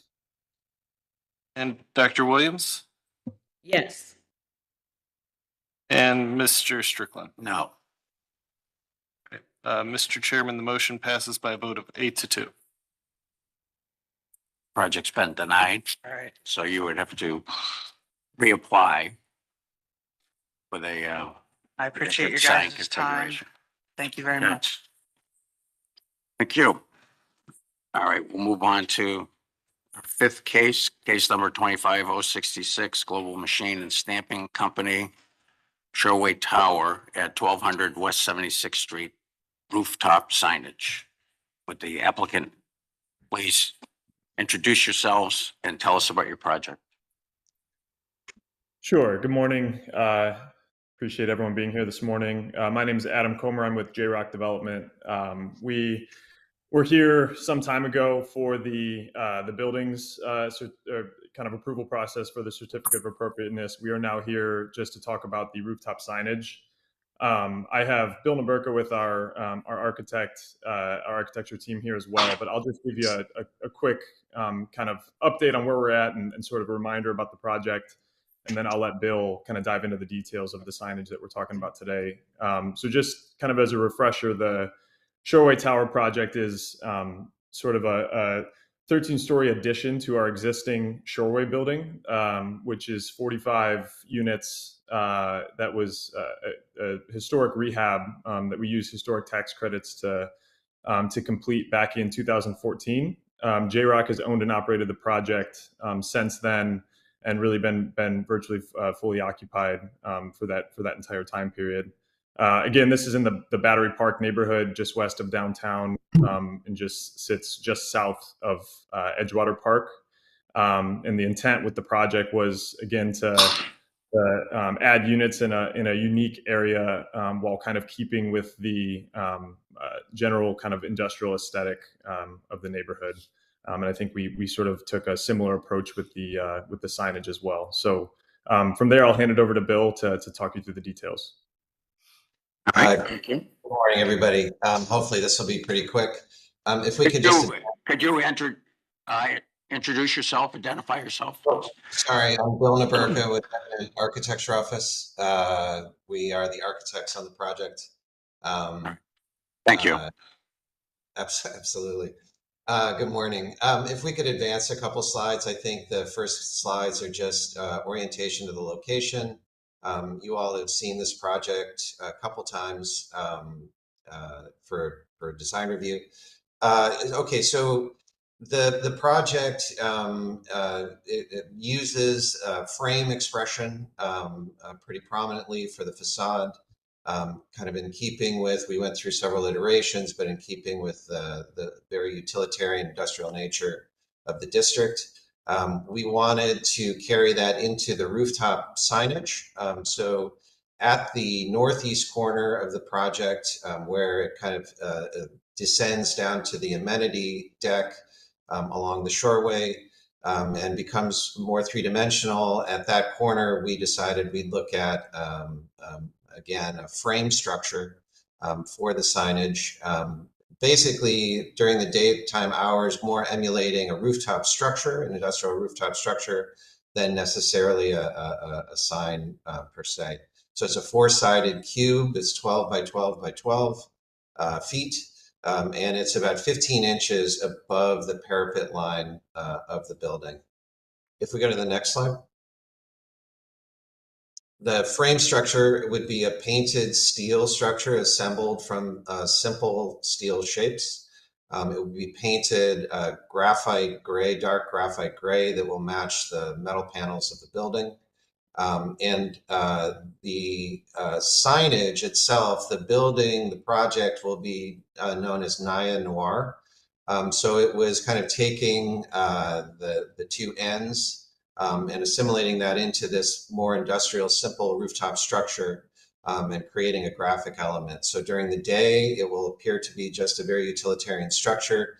The inside flange of those shapes to create the ends will be painted either a glossier gray to pick up the light, or even a lighter colors to subtly indicate the signage. If we go to the next slide. At night, there's a thin LED, almost like a neon tube within each of these flanges, so that at night it's illuminated. And because of the orientation of the building on that corner and the Shoreway Drive, those corners stack up so that you get the two ends basically as a graphic element on the building. So what we wanted to do is create an iconic sign that was somewhat graphic and somewhat abstract, but also represented the logo per se of the building. Next slide, please. So this is looking obviously east, and then this is kind of from the drive west. With that, I mean, it's kind of that straightforward. So I'll open it up to any questions or comments. Thank you for that presentation. We have a design review advisory committee report. Thank you, Mr. Chair. This project was reviewed by the Historic West Cleveland Design Review Advisory Committee on the 20th. They discussed that the proposed installation matches the industrial nature of the building, reads like a graphic element, and to question if it worked against the efforts to make the top of the building fade into the sky. There was some discussion on the size. Some of the committee members felt it was appropriate for the scale of the building. Others felt that it was too large. But overall, they did recommend the issuance of a certificate of appropriateness as presented. All right. Thank you very much. And landmark staff report. Thank you, Mr. Chairman. Would like to note that from the zoning perspective, given that the height of the building already exceeds the allowable height and had to have a variance to be built at the height it is, adding to that height will also require a variance, but it is a variance to the sign code. So if you guys do approve this, it would also need a variance to the sign code, essentially just to exist, above that top of the building line. Is that a variance we could do, or does it have to go to Yes, zoning? yeah, my understanding is that that's one that you guys can grant, because it falls under the sign code. So yeah, I mean, this, I guess, building tower that the sign is being proposed on top of is technically part of the Shoreway building, which was mentioned. It already has its own signage. I guess we feel this is an interesting element. Just don't know that it really adds much and isn't super clear what it's advertising. The building kind of stands as its own statement, so adding to it, I mean, it kind of a structural element, doesn't scream out signage. It's almost feels more like almost like public art, which it's not, but it has that feel of just a structural element as opposed to any kind of signage. Yeah, so I mean, I guess staff doesn't have a real strong opinion one way or another. It just seems kind of, it's a new addition to a building, seems a bit unnecessary, but. Go along. Sure. Okay. All right. So with that, I'll open it up for questions and comments from the commission. I have a question for the applicant. Is this NN logo used consistently throughout the project in other exterior and interior spaces? Yeah, I can quickly answer that. So, yeah, it will be. Yeah. So there's while this is while the tower is in addition to the kind of existing Shoreway building, our intent was for it to sort of have its own kind of presence within the complex. So the tower itself will be Naya Noir, which we can kind of dive into a little bit of an explanation for the name if you'd like. But the intent is that the building will be that sort of Naya Noir branding, and the NN will sort of exist throughout the tower building itself. Okay. Thank you. Because personally, if I was driving down the Shoreway, I just wouldn't get it. You know, I would think it's going to take some time and some probably marketing effort for people to recognize what that NN means. So it's more to me of just a kind of an abstract form as opposed to a sign. That's how I would interpret it. But I personally don't have a problem with its size or location. Other commission comments or questions? Ms. Anderson? All right, I have some tentative comments. I mean, it's simple and it's abstract, so it kind of works with the building. I think size could be a little tricky. I suppose you don't want it too small, but I don't want to see it too large and kind of like, what is that? And I think illumination is really key here. I think if it's overly bright, it'll. The only word that comes to mind is it'll look cheesy. You know, I think if it's a subtle illumination, that would be better. That would be more acceptable. I mean, overall, I'm okay with it. I kind of understand what they're getting with it, and I think it's abstract enough and sleek enough that it works with the building. So those are my at least initial comments. Thank you, Ms. Anderson. So I'm going to ask the applicant to address the illumination concerns. Yeah, I'm happy to take that one, Adam. I think that the one assurance I can give you is that one of the development partners is very, very particular about things being too bright.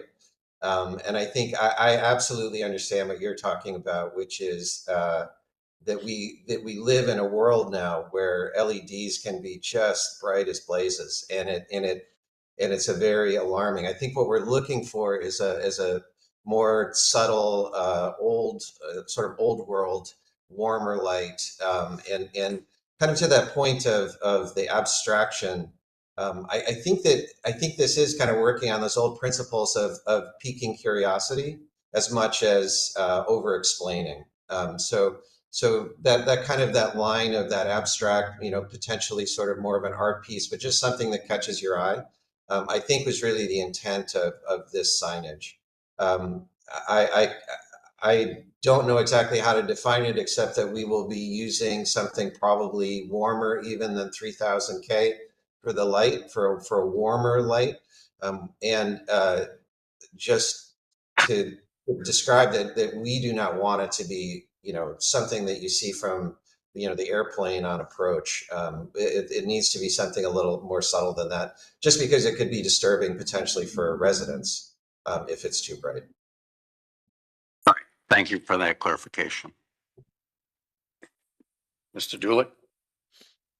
Thank you, Mr. Chair. I think this is a really interesting proposition because of all the conversations we're having. I think what's interesting about it, and what I think I would consider is potentially appropriate about it, is that think about the Shoreway and think about the whole experience of the Shoreway. You have the Flats East Bank sign. Like them or not, have these big billboards. There's an element of the Battery Park sign on the smokestack. There's a sequence of these kinds of elements. Again, much more graphically literate, things that you recognize immediately as signs. And I think what actually makes this successful is the ambiguity.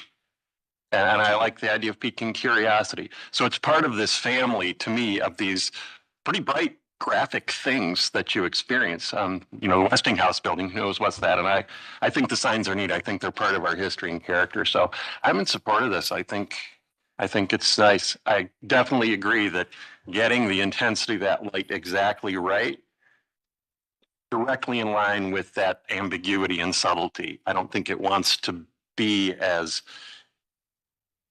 large and in your face as, say, the Flats East Bank sign, which again, I think is pretty successful. I think it's very cool.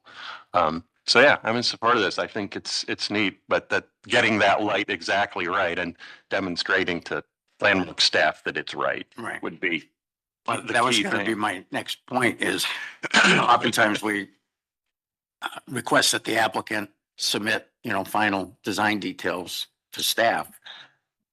In this particular case, I don't I don't know what they would submit and how you would interpret it, so.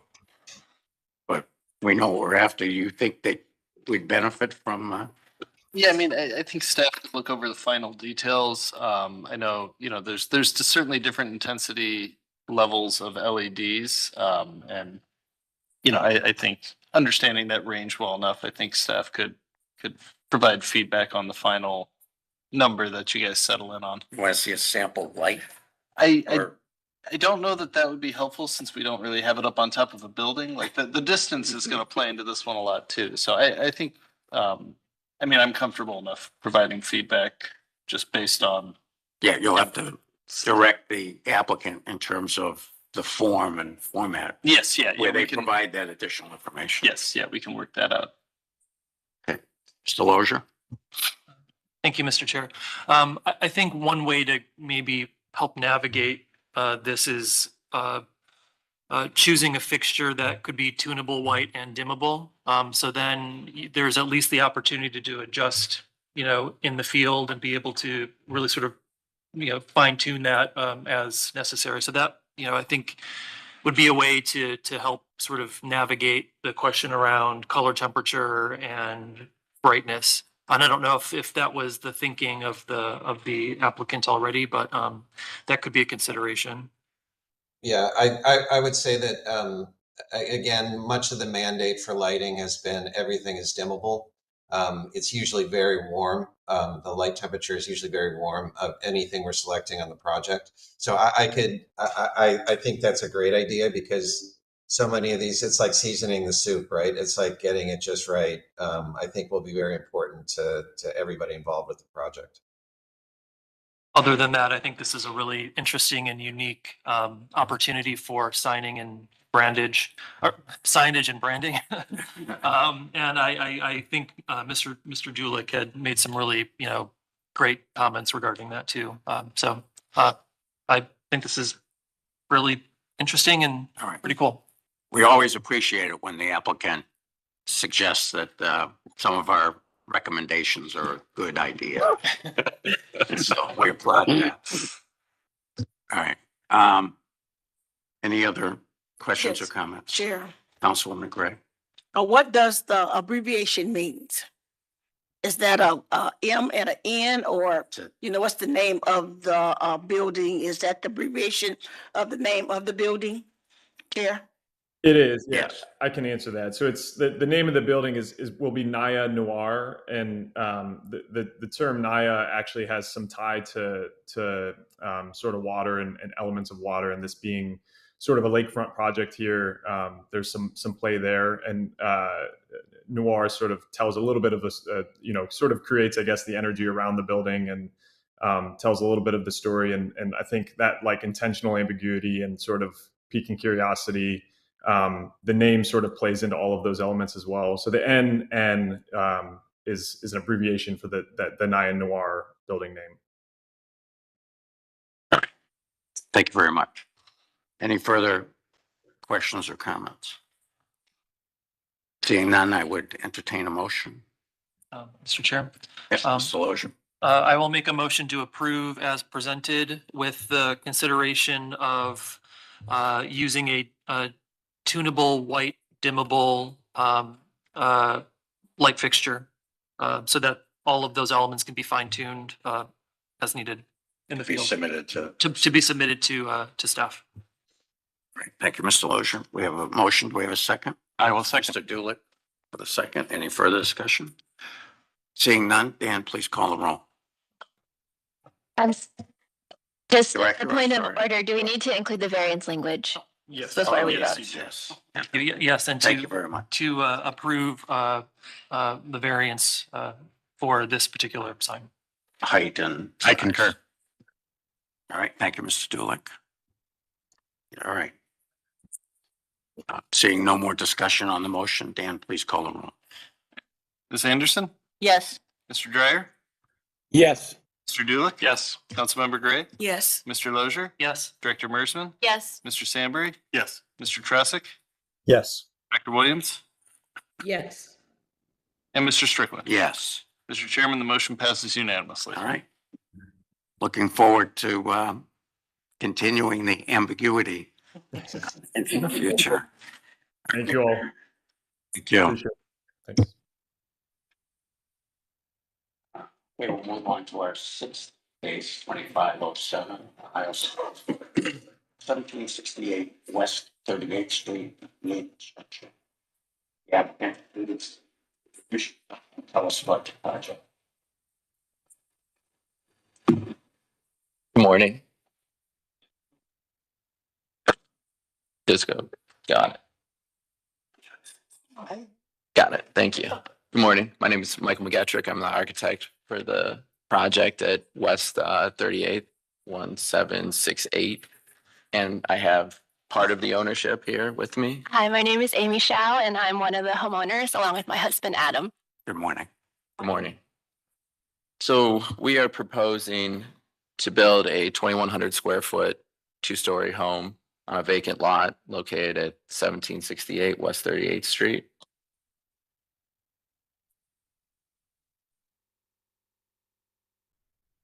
The first slide shows the surrounding properties and the location of the property. It's across from Fairview Park, and to the south of the property is a two-story apartments, and to the north is a two-story or 1.5-story single-family residence, and to the west or the east are industrial buildings.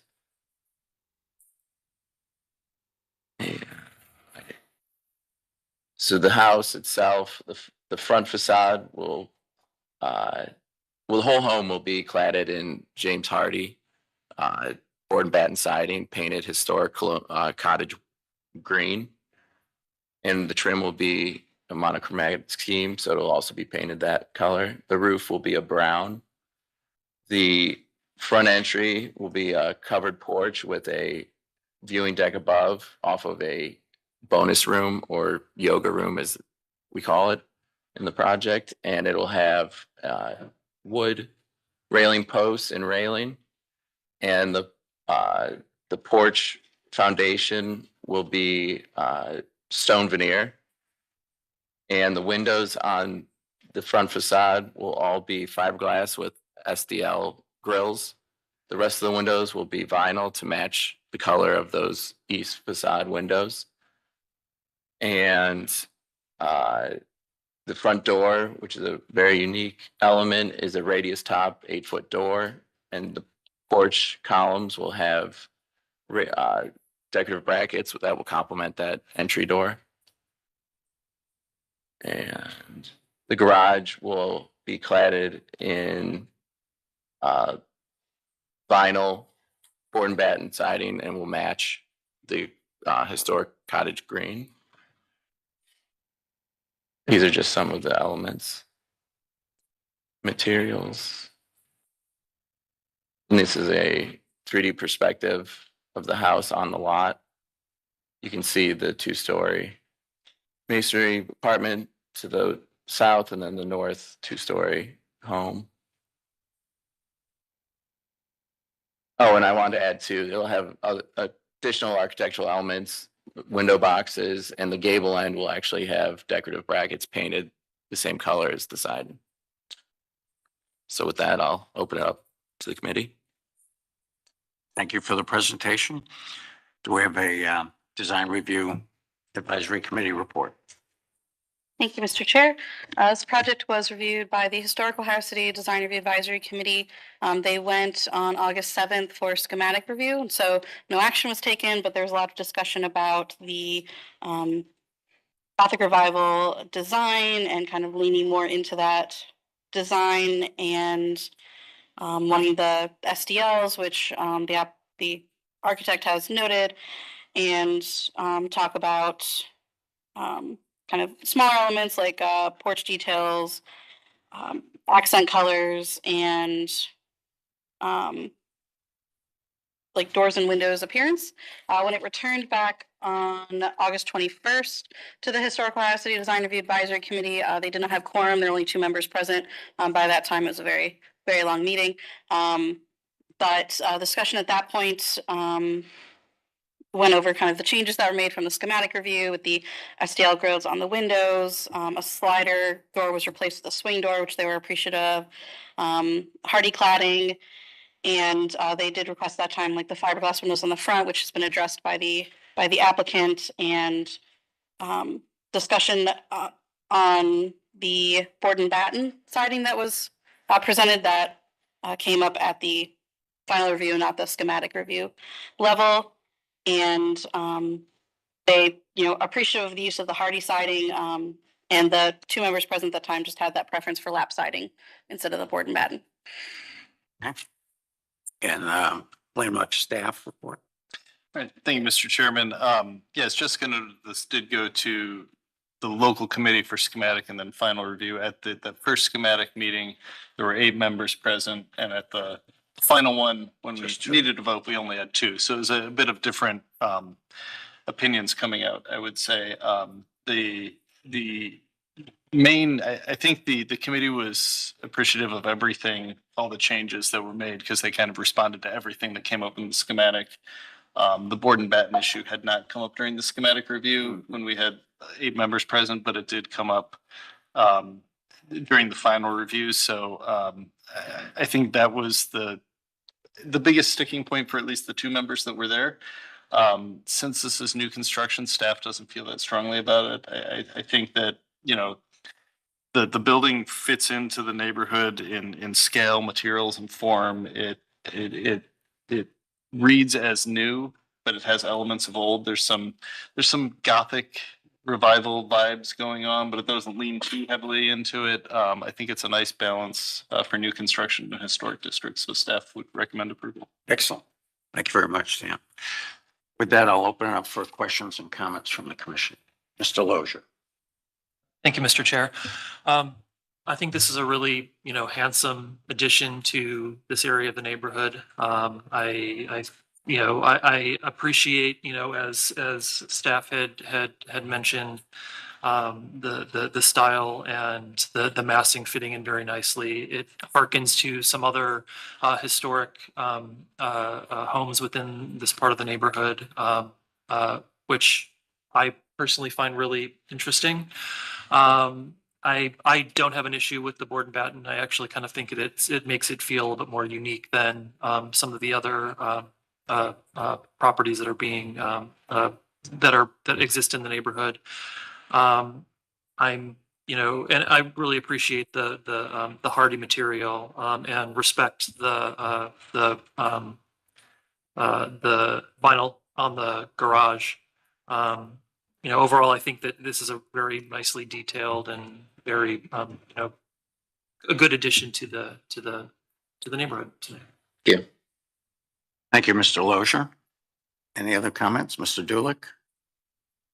Thank you, Mr. Chair. I'd like to echo all of Mr. Lozier's comments. I think it's very charming and a fun way to relate without literally reproducing any of the houses in the neighborhood. I do have a comment about color, though. When I look at that front elevation, my eye goes straight to those white posts on the second floor. I know this is a real fine point, but that's a testament to the care you've shown with the detailing. I think that the fun element of it is that whole monochromatic nature, frankly, because that's a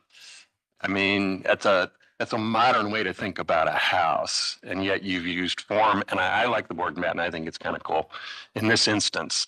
Usually not, because it's not a modern farmhouse, which is great. Thank you for that as well. So I would just suggest that the color you really lean into that monochromatic, made out of green stuff aesthetic, if you will, and make that happen. A real fine point. Again, nicely and thoughtfully done. Would the applicant like to respond to that suggestion? Respond to that. Regarding the color of the railings. I think we prefer the white, but we're open to taking it under consideration. I think it's a great suggestion, and we will definitely look into it. All right, wonderful. Thank you. Other question, Mr. Lozier? I appreciate Mr. Dulick's comment, and I'm in agreement with that too. I think it does really jump out at you. So consideration of the railing itself, but also the French doors as well. That's another element that really just because of the heaviness of the of the sort of the solid pieces of the door itself. Considering maybe those two relate to one another if they do end up changing to another color. So it could be a good opportunity to introduce something a little bit different than just the white. A darker color on the doors. Yep. Thank you. Any other, Ms. Anderson? Thank you, Mr. Chair. I'm going to be brief here. Overall, I really think that this is very fitting for the area. I think this is a very attractive design. And I like the Gothic revival. I think, its placement is good.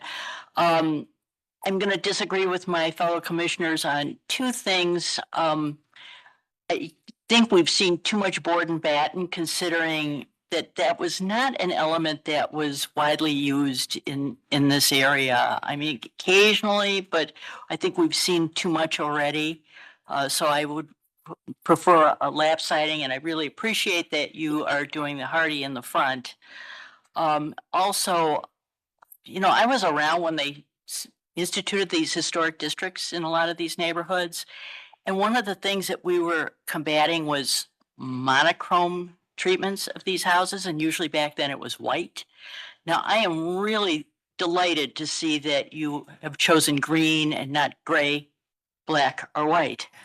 So that thrills me. But I think some trim would be really appropriate, and I think would really enhance this property. I mean, just, one trim color that's not like, a shade darker, a shade lighter on that color wheel, just a trim to just bring out a few of those nice elements.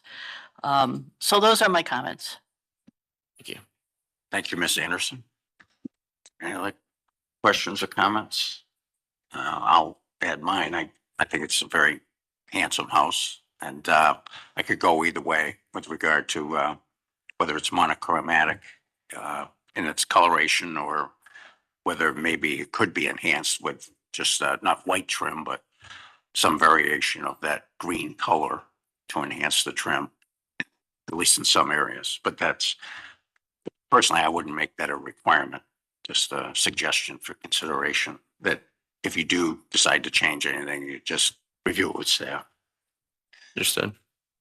Any other comments? Can entertain a motion? Mr. Dulick? You go ahead. All right. Same time. Go ahead. I'll make Okay. Thank you, Mr. I Chair. was looking the wrong way, Chris. No, you're good. I'll make a motion to approve as presented with the consideration of coloration of trim and the coloration of the balustrade at the upper level, as well as the French doors. And just to review any of those materials with staff. All right, thank you, Mr. Lozier. We have a motion. Do we have a second? I will second. Mr. Dulick with a second. Any further discussion? Seeing none, Dan, please call the roll. And Ms. Anderson, Yes. Mr. Dreyer, Yes. Mr. Dulick. Yes. Councilmember Gray, Yes. Mr. Lozier, Yes. Director Mersman, Yes. Mr. Sandbury. Yes. Mr. Trassick, Yes. Dr. Williams, Yes. and Mr. Strickland. Yes, Mr. Chairman, the motion passes unanimously. wonderful. Thank you very much. Look forward to seeing your project Thank you for being. your time. What time do you want to leave? Check, man. It's at 11:30. I'm dealing with something here. All right, we'll move on to seventh case, 25049, and case number 2550 for Lorraine Avenue Historic District. It's 3801 to 3815 Lorraine Avenue, demolition and addition and renovations. Would the applicant please introduce yourselves and tell us about your project? Sure. Hi, good to see you, everybody again. I'm And Brad. let me just say before we start, this is such a long agenda today that we've seen your project at the schematic level. Yes. So ask you just to kind of, I'll tell you quickly what we did. Yeah. Since we saw you last, per your recommendation, we went to, had a Ohio City, community meeting. We were also invited after that to have a private meeting with some additional residents. We did that. We went to Ohio City Design Review for final approval, which they approved, and we are here today. I'm Brad Nilsson with Property Advisors. Sean Yasaki, I'm the owner of Noble Beast Brewing Company, the tenant on the project. And Wesley Harper with Horton Harper Architects. thank you very much. Please proceed with your presentation. Okay, thank you. So as we previously presented, we are at the, oops, wrong way. The southwest corner of Lorraine Avenue and West 38th Street. Currently, there is an existing two-story structure that you see at right here.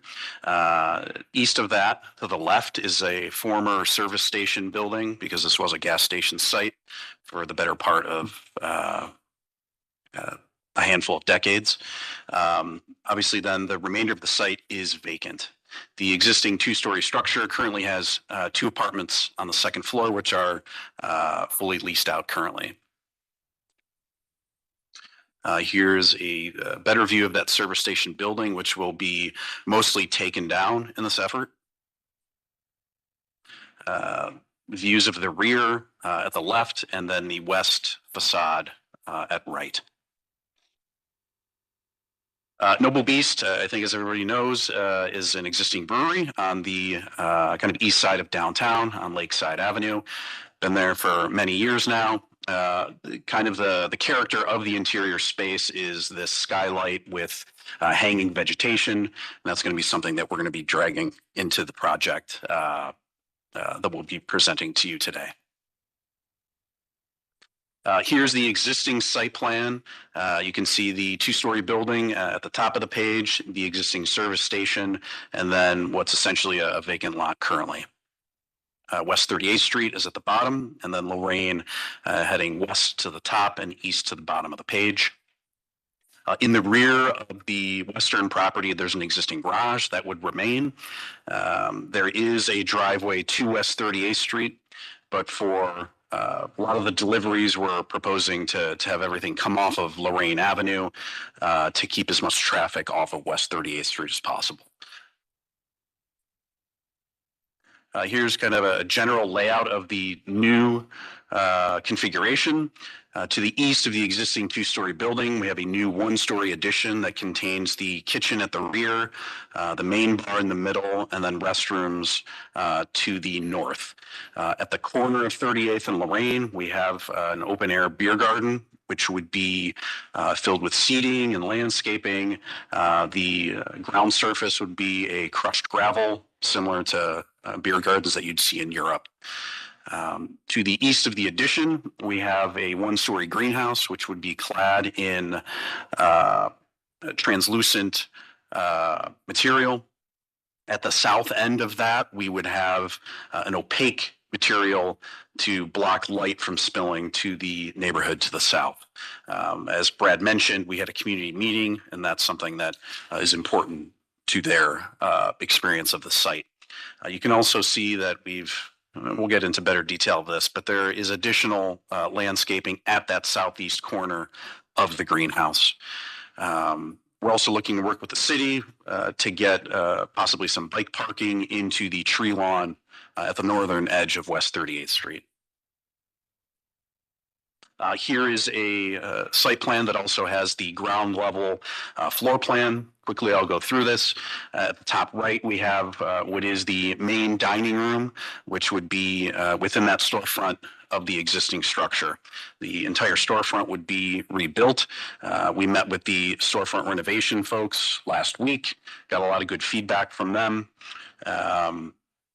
To the south of that, we have an existing stairway. Then beyond that is a kind of a private tail bar, and towards the, or in the one-story addition, which is further to the east here, is basically the nuts and bolts of the project. It's what makes it function. You can see we have a stairway leading off of the front storefront that faces Lorraine, and then you have a light well, a handful of feet south of that. So this spine that you see from the vestibule into the beer garden basically leads you directly into the rest of the space. And that's kind of what drove the site layout of the project. You can also see the footprint of the kitchen to the south at left, main bar in the middle, and then restrooms to the north of that. To our east, we have a greenhouse, which as we get into the renderings, will become a little more clear what's happening there. We have heavier vegetation at bottom left, which is the southeast corner, to buffer some of the acoustics when the garage doors would be open in the greenhouse. But then north of that, right at the corner of Lorraine and 38th, obviously there's the outdoor beer garden. This is a landscape plan. We do intend to have, this is a significant portion of the project, very important. And so we are also going to be getting an arborist on board to help us with some of the selections, because we want to have things that are, in bloom throughout the year to maintain that European feel and welcoming feel to the project. So here we have the existing north elevation at the top. At the south, we of course have what's the proposed structure. You see the one-story addition to the east, which is at left of the existing building, and then the greenhouse further beyond. The glazing percentages of the overall facade matches the zoning code. This project requires no zoning variances at all and is an approved use in a limited or in a local retail district or local retail. Yeah. Here's the east facade. You can see the greenhouse more prominently featured here. You can see we have garage doors that would be opening up to that east facade. And then you see the main entry to the right of the vestibule that leads to that central spine of the project. In the rear, we'd be replacing the existing egress stairs. We'd also have a kind of drop-in-place freezer or cooler for the project. Then here is the western facade, existing and proposed below. So here is a view looking towards the southwest above the intersection of Lorraine and 38th. You can see the one-story addition. Some of the commentary from Ohio City Landmarks included creating a reveal between the existing two-story building and the one-story addition, which we will integrate into the plans, and we'll be happy to work with staff on that point. The exterior cladding for that addition is the material that I had in person last time. I know you weren't here. I wish I had it with me, but it is a thermally treated wood, which is much more decay resistant and fade resistant to typical wood siding. So long-term maintenance is much less than it would typically be. You could see at the perimeter of the beer garden, we have areas of planters and then also areas of more of a guardrail, which would have climbing vines filling in some of the transparency of that guardrail. At left, you could see the one-story greenhouse with its operable doors, overhead doors leading into the restaurant space. Here's a view. You can see the main vestibule entry at the right, and then of course the greenhouse at left, the operable garage doors, and then along the perimeter we have these kind of pedestrian scaled light poles that would define that perimeter, lighting the beer garden, but then also illuminating the neighborhood, which right now, it's a completely vacant site. We think this lighting would be helpful. Here's a view from the beer garden looking towards the southwest. You can see at the top right, there's an opportunity for some signage for Noble Beast. We would come back for a formal signage package. There's a couple areas where we're still considering what our options are there, but then we'd also present to or include that in our submission to the storefront renovation Department. Here's a view from the West 38th Street sidewalk looking towards the northwest. See the light fixtures, the open greenhouse here. Here's a view looking more directly at the greenhouse from the middle of West 38th Street. You can see the climbing vines in the guardrails and then more extensive landscaping at left in front of that garage door opening. In our conversations with the neighborhood, acoustics and visuals into the greenhouse were important. So again, we've kind of amped up the landscaping here and then also added opaque cladding to the southern face as well. Here's that same view at night. And then here is kind of a street view from the corner of 38th and Lorraine. The portal you see at center right would be the main pedestrian entry into the site. And then we have signage potential at that structure as well. The palette, I think we've gone into pretty good detail with that. The decomposed granite patio, Core 10 planters that would surround the site at the perimeter of Lorraine and 38th. The thermally modified wood, and then an alternating color for certain portions, basically at the vestibule entry to mark that space. Here are some of the examples of the site amenities. Were included in the last presentation. And then here is kind of the view of the northern face. You can see the storefront would be completely reactivated. There is a circular iron ornamental structure at the left entry that is not included in this, but is included in the elevations that would be maintained and possibly repainted in this effort. There was some commentary at our last meeting here of maintaining the oval shaped or the door that has an oval shaped light in the center of it. We did talk with the storefront renovation folks and we looked at that door and it does look like it is not original to the building. So we would be proposing something that's more in line with what we've presented here today, which is more of a rectangular opening. With that, unless there's anything else to add, we'd be happy to entertain questions. Okay. Thank you. Thank you for the presentation. We'll look for the design review report.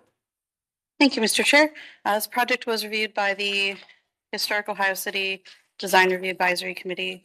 If you go to the page, please, on the 21st.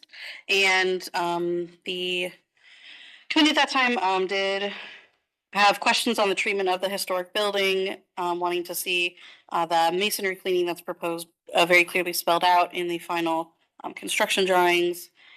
And there were some committee members that had concerns on the setback and use of material on the metal on the street edge and the size and scale and massing of the building along Lorraine and holding that Lorraine corner.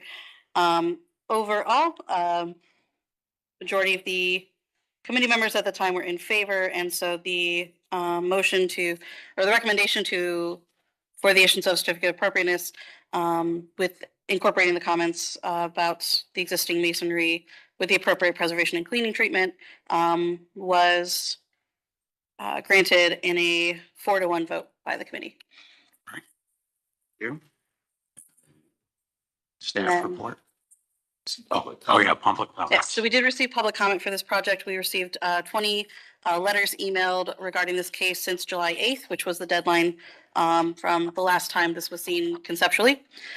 So a summary of those comments that we received, the comments that were supportive of the project or of the reuse of the site mentioned the revitalization and reactivation of a vacant or underutilized lot along a bustling commercial corridor, the encouragement of walkability in the neighborhood, support for local established family-friendly businesses, appropriate commercial use along Lorraine Avenue, investment in local economy and social well-being, noting that the design incorporates the historic building with a new setback addition and pedestrian-friendly improvements, and general support for the proposed business and developers.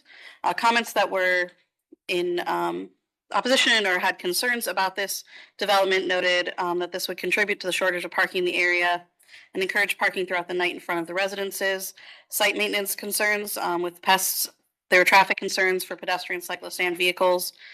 Impacts the neighboring residential homes with later hours, loud music and patrons, open space and with no sound screening, delivering garbage trucks, noise, and interruptions. Noting that there are business stores facing directly to occupied homes, not towards the commercial corridor. Impact to longstanding residential district neighboring the neighboring residential district and disrupting the quality of life. Questions on appropriateness of the location so close to residential and public services. More focus wanted on neighbor and family friendly development with the resident and community involvement to fit the cultivated character of the area. Suggestions and concerns that were previously noted at public meetings, not taken into consideration or acknowledged. And there was also reference to unresolved zoning code issues that are beyond what the Landmarks Commission can do. Right. So I was made aware of some of the specific comments from some of the residents. They had requested an opportunity to speak in front of the commission, but I thought it was sufficient just to deal with the concerns that they had expressed in writing. But understanding that I think the majority of the concerns that have been expressed have to do with zoning related issues. One being the inappropriateness of a facility serving alcohol within proximity to schools and parks. Now, you've indicated that there's no zoning variances required for this. So in terms of parking, can you talk about how you plan to accommodate parking? So there's no parking requirement for the site. We are actively working to try to find off-site parking solutions for patrons. And I can promise everybody here that we're actively working to do that. I don't have the solution yet, but I am talking to organizations, and we'll continue doing so. But it's a pedestrian overlay district, is that correct? And it does not require parking. Correct. We have the typical pedestrian retail overlay, but then the fact that it's within a transit oriented development zone, it removes all parking minimum requirements. So there are 0 parking spaces required. Right. And the nature of this project falls within a transit oriented development. Yes. Yes. Staff report? I did want to note before we get into the staff report that the Councilman McCormick, councilman for this ward, is present and I think would like to speak. Councilman, do you have comments regarding this project? Hey there, good morning. Can you hear me? Yes. Wonderful. Thank you so much. First of all, Mr. Chairman, thank you for allowing me to speak today, and good morning still to the board and its members. Chairman, I just wanted to speak very briefly on behalf of what's in front of you today. I want to thank the investors and developers for engaging the community on multiple times to hear feedback from folks directly on the street, but also from the greater neighborhood, as well as recognize this business. This business is feet outside of Ward 3, its current location downtown. But I've known it very well over the years. They are a very highly regarded, upstanding business for the community. I've never received or heard of a single complaint about them either. So I know that they are a very highly regarded business. So we're excited to welcome them into Ohio City. Mr. Chairman, I'll just note quickly that I think that the design has been really responsive to the community. This is a vacant, blighted site. The storefront has been vacant for a long time. And as we look to center Lorraine Avenue, that has a 24-hour bus line on it, and launch the city's adopted Lorraine Avenue plan to encourage not only vehicular use, but multimodal and public transportation. These types of uses, Mr. Chairman, on the major commercial corridors, I believe are appropriate. And I would also note that this is historic Lorraine Avenue. So it was built before vehicles were a predominant use of transportation. So most businesses that occupy these historic buildings on Lorraine Avenue do not have unique parking to them because they weren't built at the time when that was necessary. So And I would imagine this committee would rightfully object to the demolition of any building on Lorraine Avenue for additional parking. So that real walkable historic context of the community, coupled with its 24-hour access to public transportation, as well as enhanced multimodal access, really helps serve this corridor in an important way for many of the institutions and businesses that are along it. So again, Chair, I would just note that a very reputable business. It will bring life to a long dormant corner of Ohio City. Again, appreciative to the proposal developers for engaging the community. And again, I think that they've done a nice job with this project. I thank you, Mr. Chairman, for your time today. Thank you, Councilman, for those comments. Now, Almost. staff report. No? Before I get into the staff report, I did want to note that Ohio City Inc. sent a message previously saying that they held, the July 31st public meeting was well publicized and attended by nearly 50 residents. It was very evenly split between those in support and not. Of those opposed to the project, concerns were around noise, light, and disruption that might come from the lack of parking.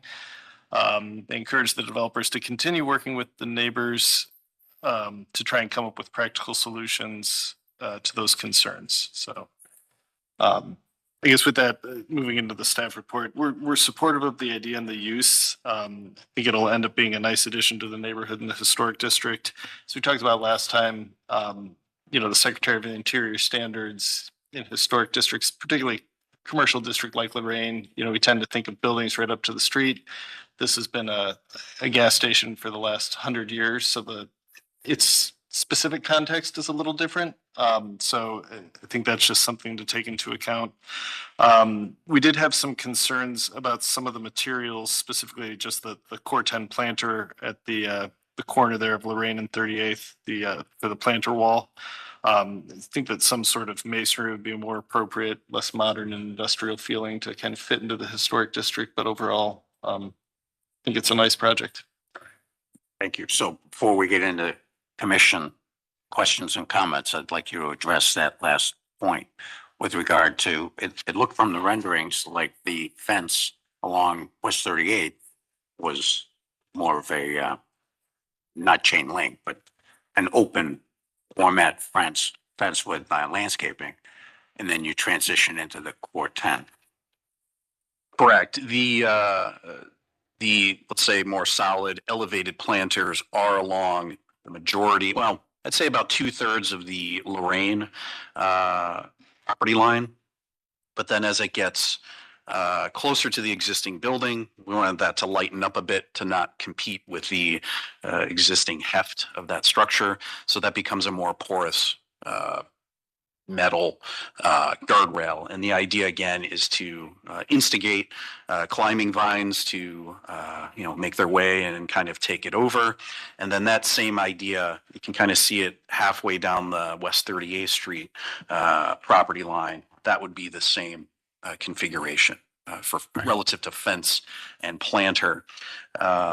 The Core 10, it's a corrosion resistant material. The last thing we want to do is to put something here that's going to start to fall apart quickly. Something like wood just would not, stand up to the salt and the abuse that would happen, I throughout think our staff's recommendation would be more of a masonry material in that case. And I would be concerned about rust bleeding onto the sidewalk and really discoloring that sidewalk along both West 38th and Lorraine.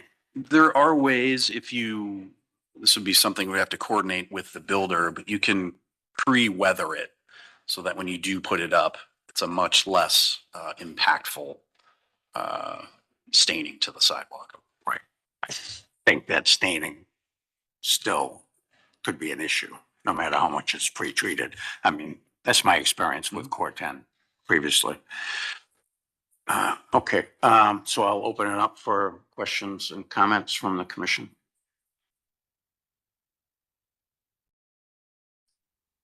Director Mearsman. Thank you for the presentation. I think I had to leave early for the schematic review, so I'm glad to see it in its fully formed state.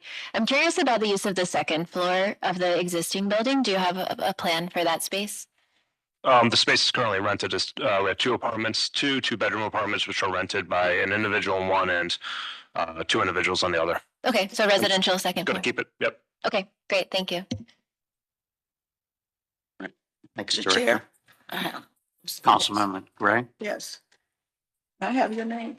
Sean. Sean, do you remember me? Came to your place on Lakeside with Yes, Kevin? yes, yeah. How you doing? I'm doing well. That's wonderful. Love his place. Food is fantastic. The whole design, I loved it. So are you moving from that place to this, or are you keeping your place on Keeping Lakeside? our space down. Okay, so this is the second place. When I met you a month ago, this is the second place you spoke of. Correct. Okay, all right. So that's what I want to say. I just kind of remembered you, and you said you was going to make this move per se. But keep me on your list, because I would love for you to come over to my Pleasant neighborhood. You're still looking for a brewery. I am. I'm looking for you to help me to bring that brewery over there in Mount Pleasant. So I like what you're doing, and I like you. So just keep me on your books. Okay. Thank you. All right. Thanks, Councilwoman. Mr. Chairman, I did just also want to note, since this is a demo and then rehabilitation, new construction, we have this separated into two separate agenda items. So we'll need one motion for the demolition and then another for the rehab and new construction. Okay, very good. Any further comments? Sanders? Thank you, Mr. Chair. Yeah, I know that Noble Beast is a very popular brewery. There's a lot of people who really like your brewery. I know last time we had some discussion on mitigating issues with the neighborhood by possibly moving the restrooms to the southeast corner of the property, and bringing the activation more towards Lorraine.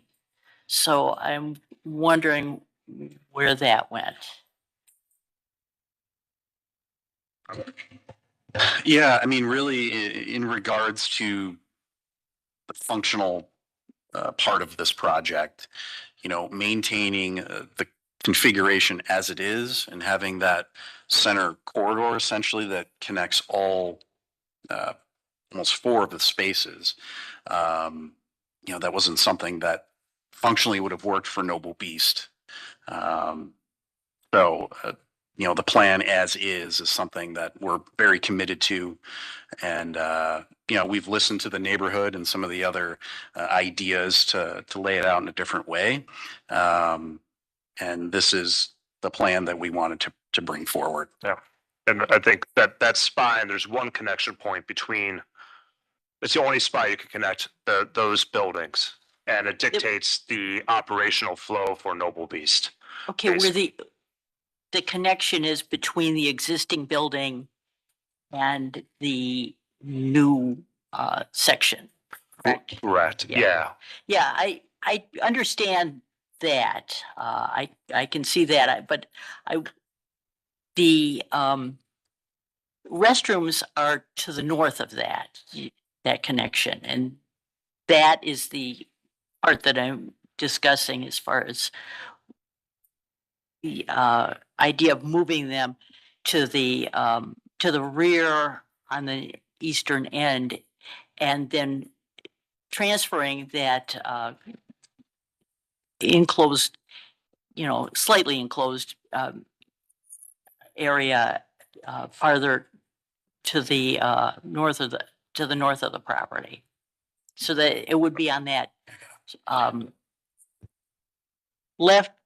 lower left corner there.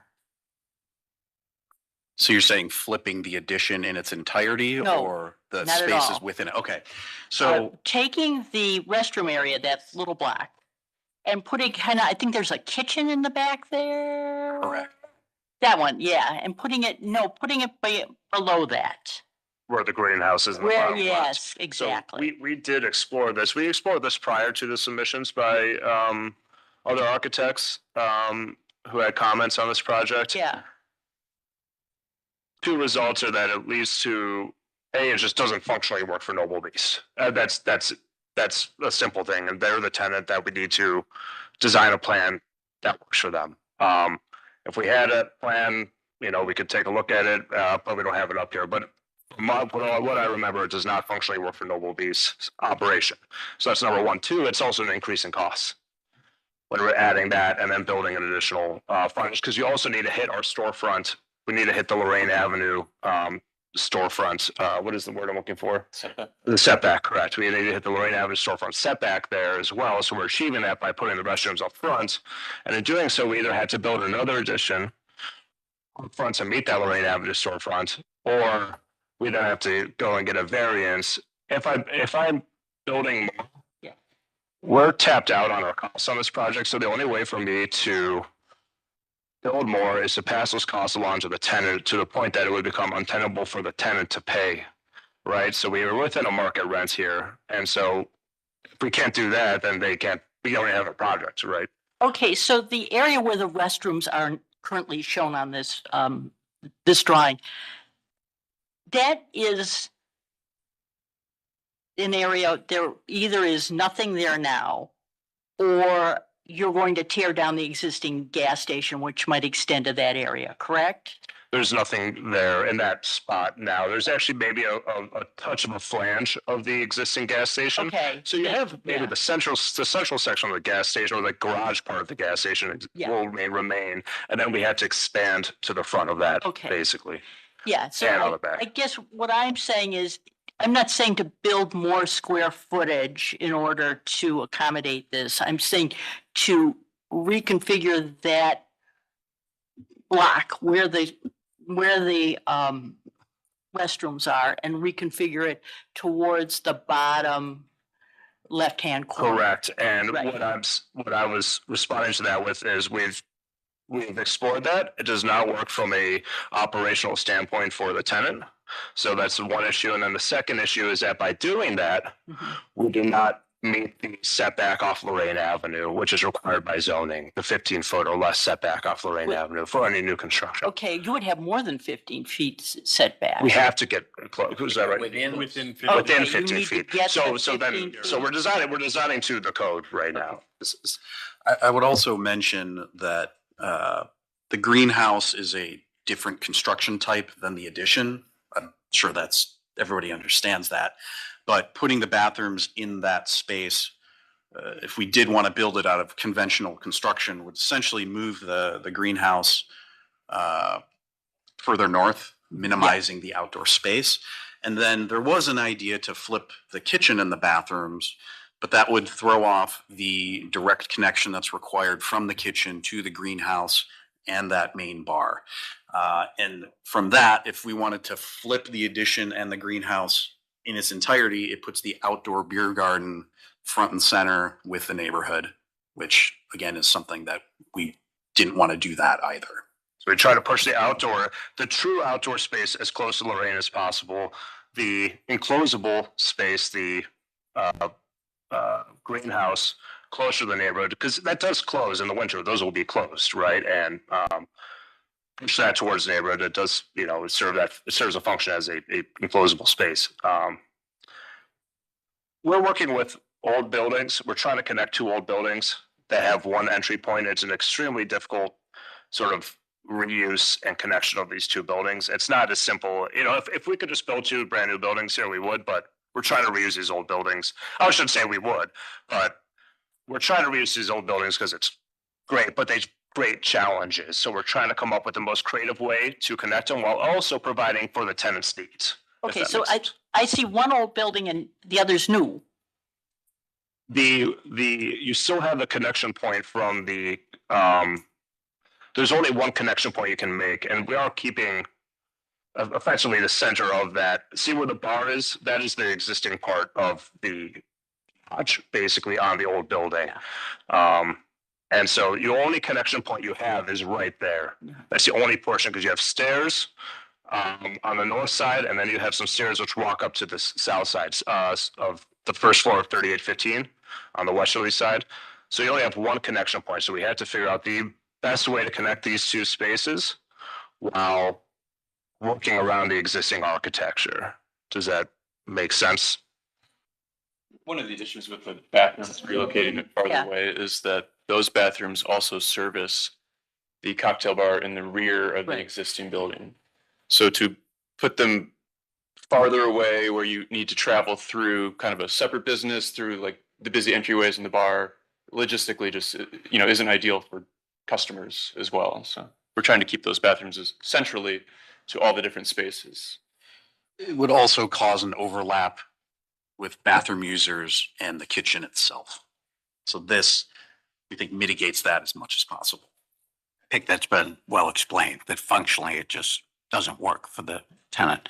One of the concerns expressed from the neighbors was potential noise. And I'd just like to put on the record how you plan to operate this facility, whether the doors will be open all the time, whether you're going to have live music, speakers, what might be the potential noise impact? Yes, in the warmer patio months, those doors will be open for ventilation and just to kind of create an outdoor atmosphere. We'll be pointing all the speakers away from the neighborhood to direct sound towards Lorraine, towards the existing building. As far as hours of operation, that's not set in stone, but I'd imagine it'd be similar to what we do at Noble Beast now, which is not a late night destination. Fridays and Saturdays, we close down at midnight. There's rarely too many people in there late at night. Like we talked about earlier, we want to really emphasize landscaping as a barrier as far as blocking out sound, but also just aesthetically to create like a cozy green space. So with your current experience and your existing facility, it's going to operate similar to how you'll operate this one? I would expect so. Yeah, we'd expect so. So you've had years of experience in that current location. Noise levels, when do they typically, level off or calm down? I would say 8 to 9 o'clock. 8 to 9 o'clock. Post dinner crowd. Okay, very good. Further questions or comments? Mr. Lozier? Thank you, Mr. Chair. So I think this is a really great addition to the neighborhood. I appreciate the additional meetings with residents and in that open forum. I understand and see the adjustments that have been made to address some of those comments. And I think that those overall have, to me, make a lot of sense. I think to your point, that landscaping piece on the southeast corner is going to be pretty important. And I notice you have arborvitae there. I would recommend that you take a look at the specific species of those just to make sure that, because I think the ones that you have grow about maybe 6 to 8 feet tall or something like that. Look at maybe other opportunities for ones that maybe get a little bit, thicker and maybe taller, just to, again, help to mitigate some of that noise and light. I understand completely sort of the configuration and why things are where they are.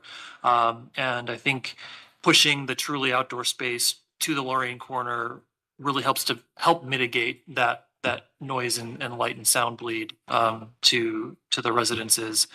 I think it's also going to be adjusting as necessary as this business hopefully thrives, and during different portions of the season and of the day. I mean, you have the opportunity and the ability to close those doors off to be able to help mitigate that as well. So it's not like these things are open 24/7 all the time. You have the ability to be able to adjust that as needed, and as if there are additional concerns from the neighbors. I mean, you're on Lorraine Avenue. There's other businesses that are similar that have been thriving. I haven't heard any negative impacts from, from residents necessarily. Granted, those don't necessarily come before this board, but I would assume, living in the neighborhood and we would hear some of those negative commentary. I think this is a new idea for this particular spot, so I think people getting used to it and comfortable with it and living with it, I think is, will evolve kind of what their expectations and anticipations are. So I'm comfortable with what's being presented and appreciate that you have been listening to residents and we're just seeing where this continues to go. Thank you, Mr. Lozier. Ms. Anderson? One quick question. The greenhouse space, is that conditioned space? Is there air conditioning and heat in that space? There would at least in the summer, we're able to have exhaust fans on the, let's say the upper side spilling out over the addition, and then possibly even some spinning fans. We're still working through all of that and how that integrates with what we're doing in terms of hanging vegetation and things like that. And then in the winter, it wouldn't be a conditioned space in the sense that it's a thermal envelope with insulation and things like that. But it would be a space where you could have kind of those pedestal heaters, and that is still something in general we're considering. Some radiant heat options. Yeah, basically. Okay, but let's say we've had some really hot weather this year. If somebody came there on a 88-degree day, there would not be air conditioning in that space. It'd be fans and. Correct, in the greenhouse, but they also have the option to use the front dining room area. Yeah, like you would in the which winter. is conditioned. Yep. There's also the option to have a kind of an unrolling screen. You can kind of sense it in the roof of this image here to make the sunlight a little less direct. It is a real greenhouse, so there's a lot of HVAC products made just for conditioning these spaces, because obviously you don't want to cook your plants in the summertime. So shades that will, like Wes just said, roll up and prevent a lot of that sun from coming in. There'll be ventilation up in the eaves, so be conductive. A lot of the heat will just come right up, and that's why we'll be opening it all up, because obviously we're not trying to cook everybody in the summertime. Yeah. Very good. Thank you. Further comments? I think this is a great project, the way you've presented it. And, if it's built the way it's rendered, I think it'll be a wonderful addition to the neighborhood. And I think you've treated the historic structure appropriately.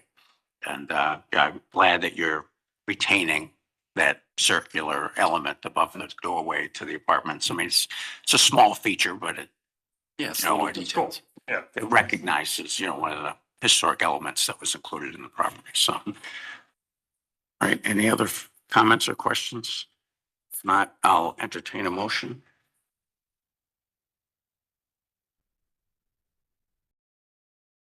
Just as a Mr. reminder, Lozier? we do need one motion for the demolition, then another for the rehab and new construction.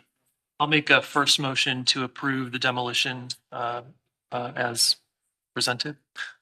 Okay, we have a motion to approve the demolition. Do we have a second? Second. Director Mersman with the second. No further discussion. Dan, please call the roll. Ms. Anderson? Yes. Mr. Dryer? Yes. Mr. Dulick? Yes. Councilmember Gray? Yes. Mr. Lozier? Yes.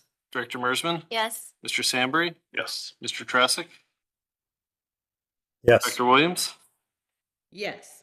And Mr. Strickland? Yes. Mr. Chairman, the motion passes unanimously. Thank you. And now we would need a motion to approve the project. Mr. Chair, I'll make another motion to approve the additions as presented with the consideration of the solid core 10 raised beds, looking at a masonry material as an alternate, and studying and confirming the right evergreen shrubbery to help mitigate noise, light, and sound on the southeast northeast corner of the property. Thank I'll you. second. Mr. Sandberry with a second. Any further discussion? Seeing none, Dan, please call the roll. Ms. Anderson, No. Mr. Dryer, Yes. Mr. Dulick, Yes. Councilmember Gray, Yes. Mr. Lozier, Yes. Director Mersman, Yes. Mr. Sandberry, Yes. Mr. Trusik, Yes. Dr. Williams, Yes. and Mr. Strickland. Yes. All right, Mr. Chairman, the motion passes by a vote of 9-1. Looking forward to your project. Thank you very much. Thank you very much. All right, we'll move on to our next case, number 25054, Ohio City Sewer District, 4516 Clinton Avenue renovations and addition. Please introduce yourself. Tell us again about your project. Sure. My name is Jack Klein. I'm with Klein Design and Engineering. My background is in building and designing and living in Ohio City for 30 years. I can't believe it's been 30 years. I didn't even like calculating that. I'm working with Insight Holdings and Adam Hayun, who has also been a resident and a developer in Ohio City for almost 20 years. Some of his projects have included West 38th and Franklin, the big Tiedemann Mansion. On those, so he's very familiar with historic renovations and all the fun that comes with them. So we looked at this property here. We could, as you can see in the front of this property, we looked at this property. And looked at some different options that could be done with it. The house is currently condemned in total disrepair. It needs tons of structural help on the inside, the exterior, all the original wood siding is rotted beyond repair. At some point, I think this was converted into a double because there's a front door on the porch and on the other side. So it's been through a lot of alterations, needs a lot of work. It was condemned. Somebody tried to purchase it to knock it down. Of course, the city did not like that idea. So we kind of came in after them and tried to come up with a plan to do something with this.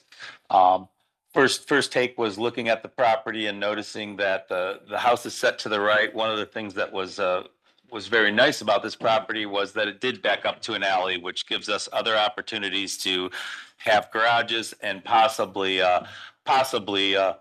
put other units back there. So at first we were looking at a single unit in the front and two in the back, but you'll notice from this Google Earth video picture that the existing house is oriented all the way to the right side of the lot within maybe a foot or two of the property line.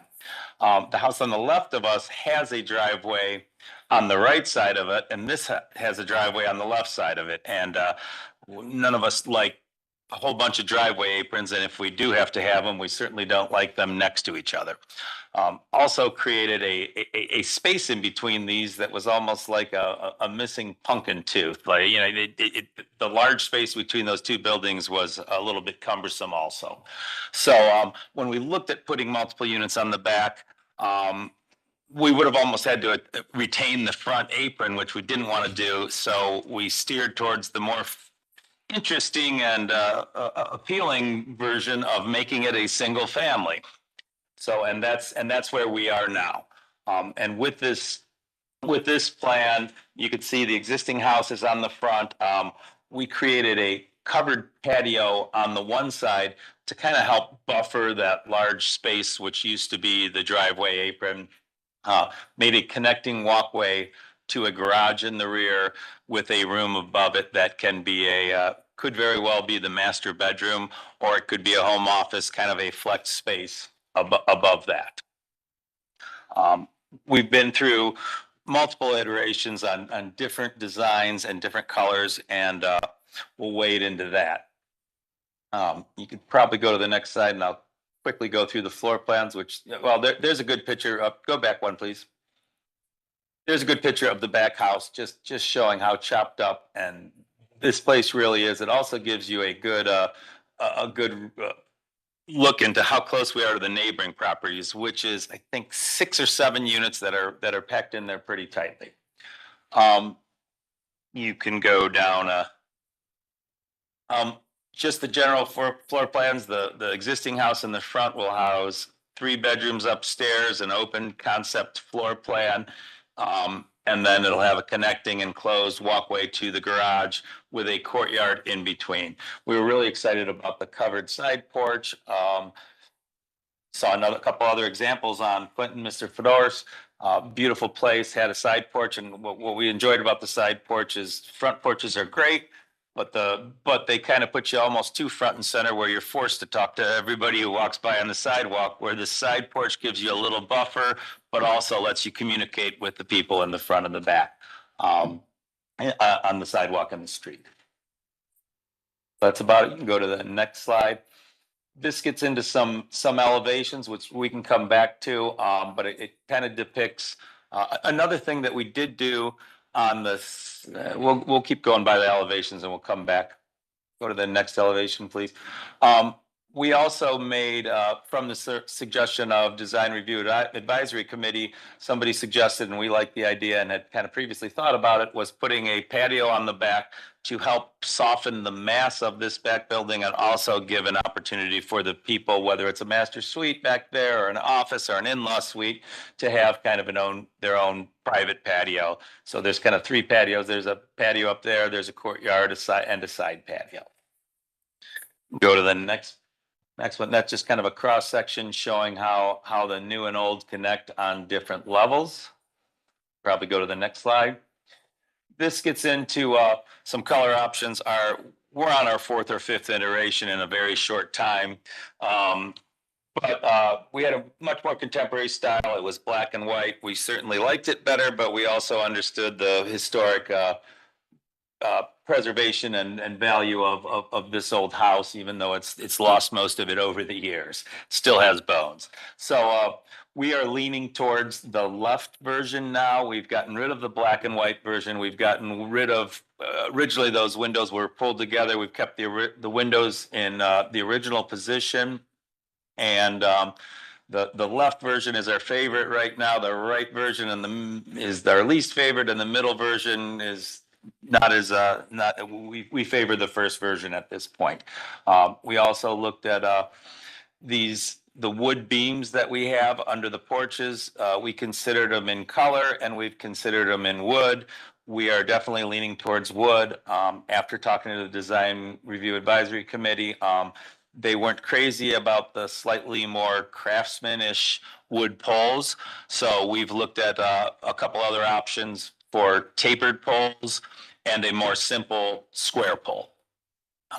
Couldn't get these attached in time. I could pass you out some examples of those at the end here. So you can go to the next rendering.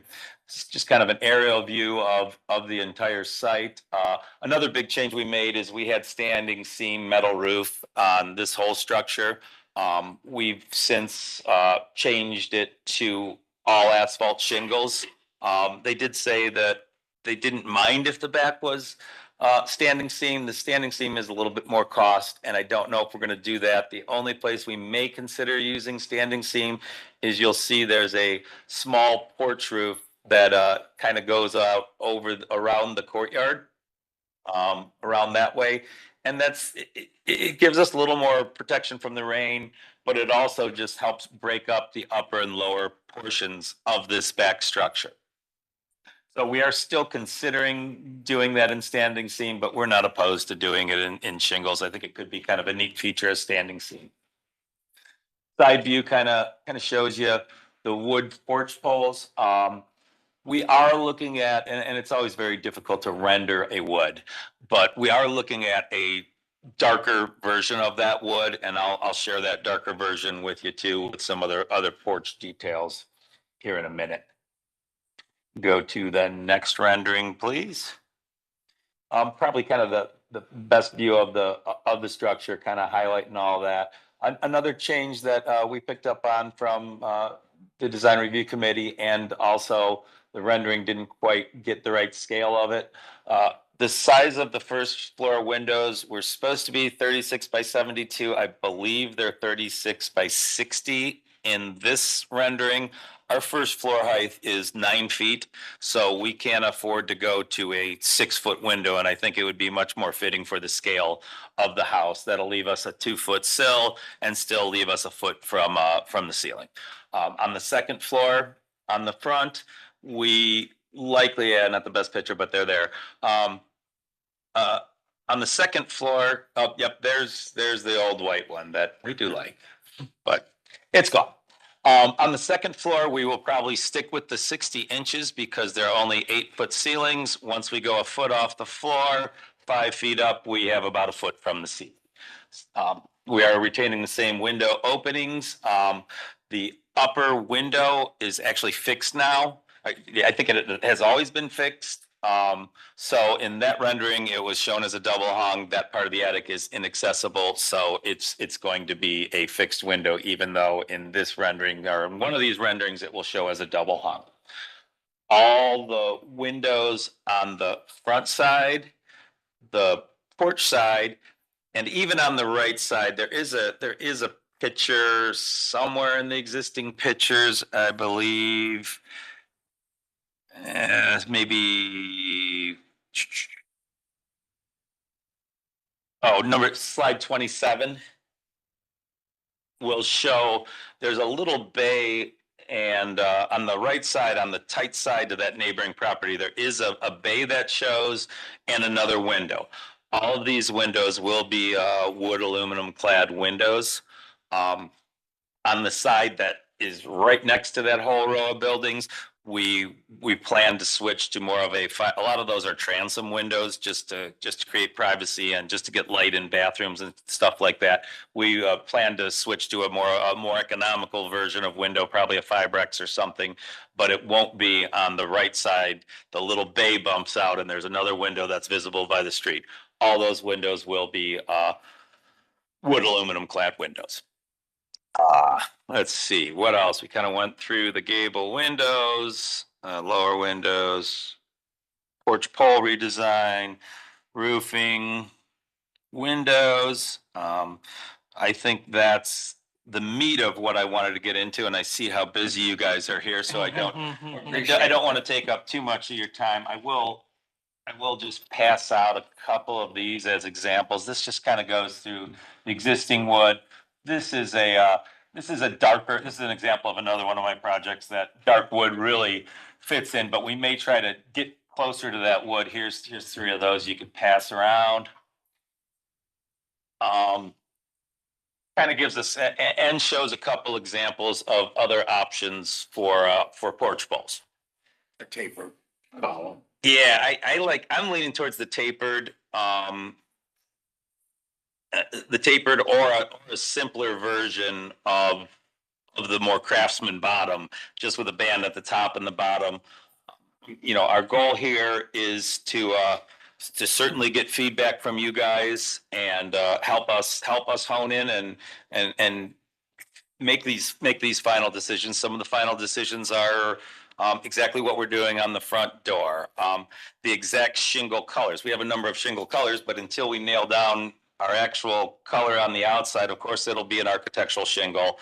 But our goal is to get the feedback from you guys and hopefully keep moving to the point, because we right now we're a few days away from a full plan set that we want to start pushing through the building department, and the building department doesn't pay a whole heck of a lot of attention to plans that don't have your semi-seal of approval. Okay. So we understand we still have other things to work through, and we're willing to work and bend as we have so far. Okay, thank you very much. I will look for the design. Look for the design review report. Yes, thank you, Mr. Chair. This project was viewed by the Historic Ohio City Design Review Advisory Committee on the 21st. At that time, in the meeting, they did not have quorum, but the 2 members present did discuss the project, and notes from a member who had to leave early were read. Overall, they were appreciative of the changes that were made from when it was presented for schematic. There were comments on adding buttons to the porch French door, preference for a non-gray color option, third floor window details that were explained, and a lot of conversation about the porch columns to make them field appropriate and the appropriate kind of color, paint, or stain on it.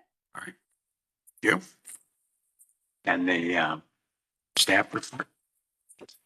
We did receive one piece of public comment on this one too. Okay. Sorry, we did receive a public comment. We received one letter that was emailed to us it's in support. It's from a neighbor directly to the west in support of the proposed addition and remodel, and noted the details were really appreciative, and it paid tribute to the existing structure, and that they were looking forward to their new neighbors. Thank you very much. Okay, now staff report. Thank you, Mr. Chairman.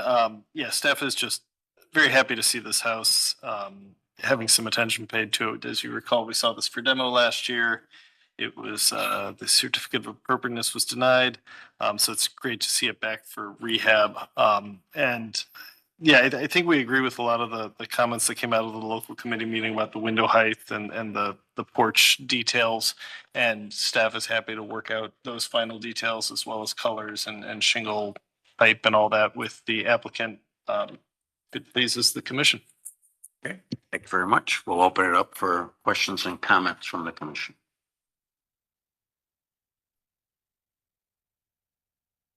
Sanderson? Thank you. I'll start. Thank you. I want to say that for the Design Review Committee and for the Landmarks Commission, we really appreciate you taking into consideration our requests for some of these changes and that you incorporated them into your design. I think it's a much improved design, much more fitting with the area. So that's great to see. I agree that the lower windows should be the 72 inch. I think that would be more keeping with the design of that kind of a house. And I think it would just be more attractive. It'd allow more light and more airy space on the inside. I think all of these color choices are much, much improved over the white. I strongly feel that the far right one would be the more perfect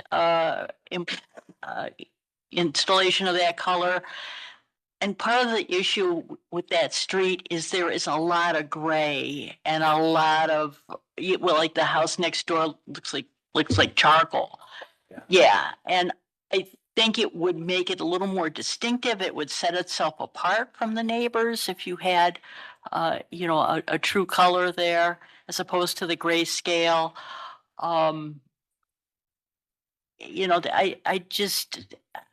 I go down that street and it feels very dreary to me these days. A lot of what's been introduced into that block, or the new construction or the renovations, or those somber colors or in the grayscale. So I really would like to see in the introduction of some color. With looking at which was very nice of you to make these handouts.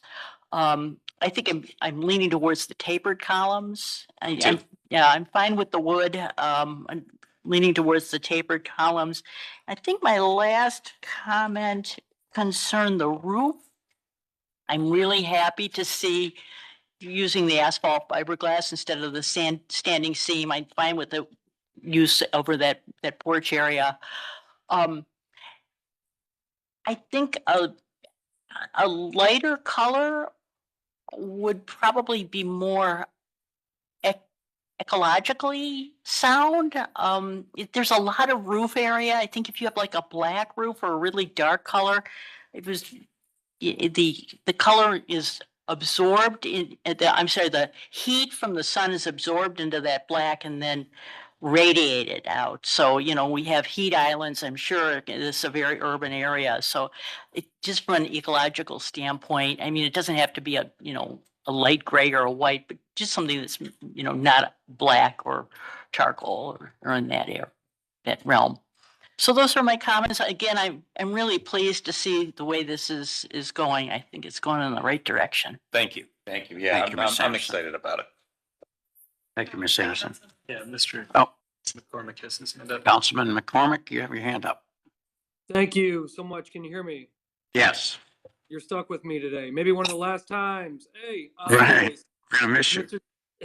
Thank you, Mr. Chairman. I just wanted to very quickly, beautiful project. I want to commend this commission. This commission stood its ground on this property and really said that we don't want to set a precedent to demolish homes on the stunning Clinton Avenue in Ohio City. And now what the developer has brought forward is beautiful. So to me, it looks like a spectacular addition. They recommend him and his team for this project. But I wanted to also just give a shout out to this commission for saying, you know, we want to see the revitalization of these structures. And, you know, it was about a year ago, and here we are today. So wanted to shout out the members of the commission for their stance on this home. Thank you. Thank you, Councilman.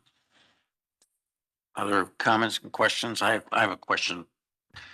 The way it's rendered here, it looks like possibly standing seam on that porch roof.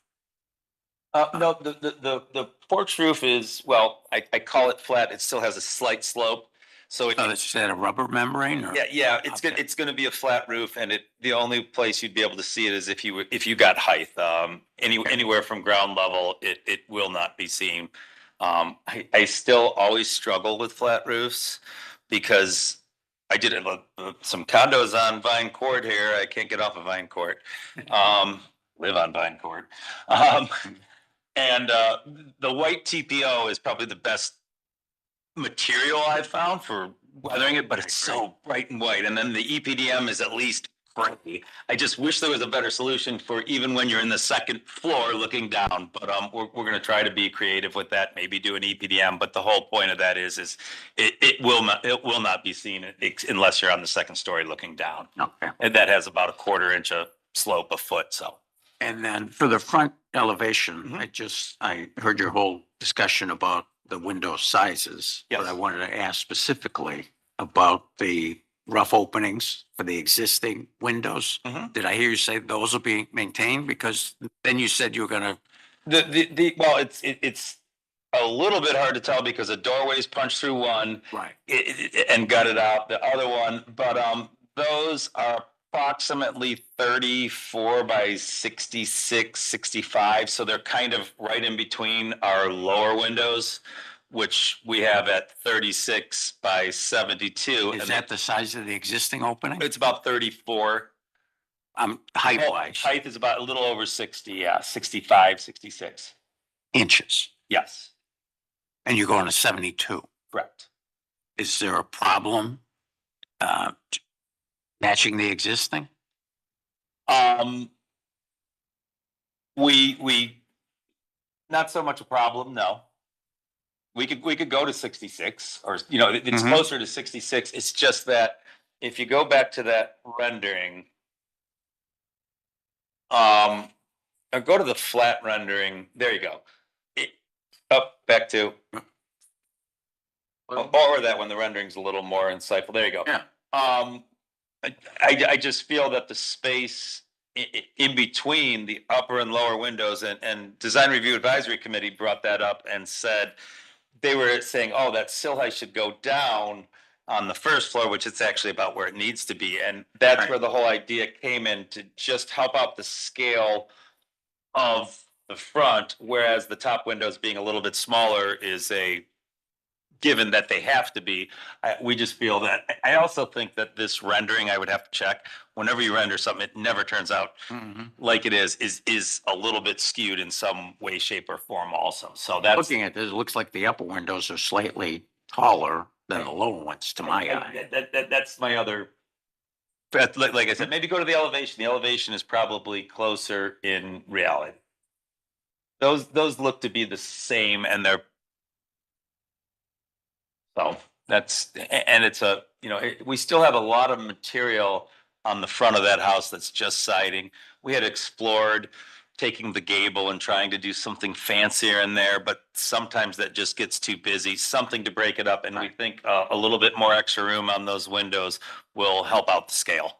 And I'm assuming that bracket in the gable never existed, but you're adding Can't that. tell because I went back as far as I couldn't pictures, and we have older pictures, but we can't find, they were older, but not original. The way we're recreating that bracket, and we'll play with scale a little bit of that, the rafter tails are showing on the front of the house, which we're going to retain. Yeah. And they do have a little soft radius. Yeah. So we're gonna mimic those existing rafter tails onto the upper gable detail and also the porch details. That porch will have open rafters, which will follow that same profile, and the side porch will also follow. Wow, that's follow fantastic. that. That's Well, I'm fantastic. sorry, the side porch will not follow that because the roof goes flat, but the front porch will follow the gable, which will follow the eaves of the sides of the gable. Oh, that's fantastic. All right.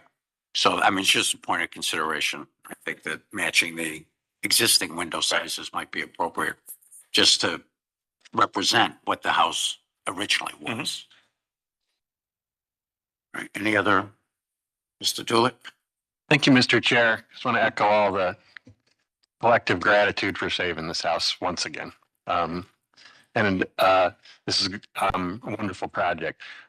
My remaining concern, though, is the relationship between the porch elements and the house.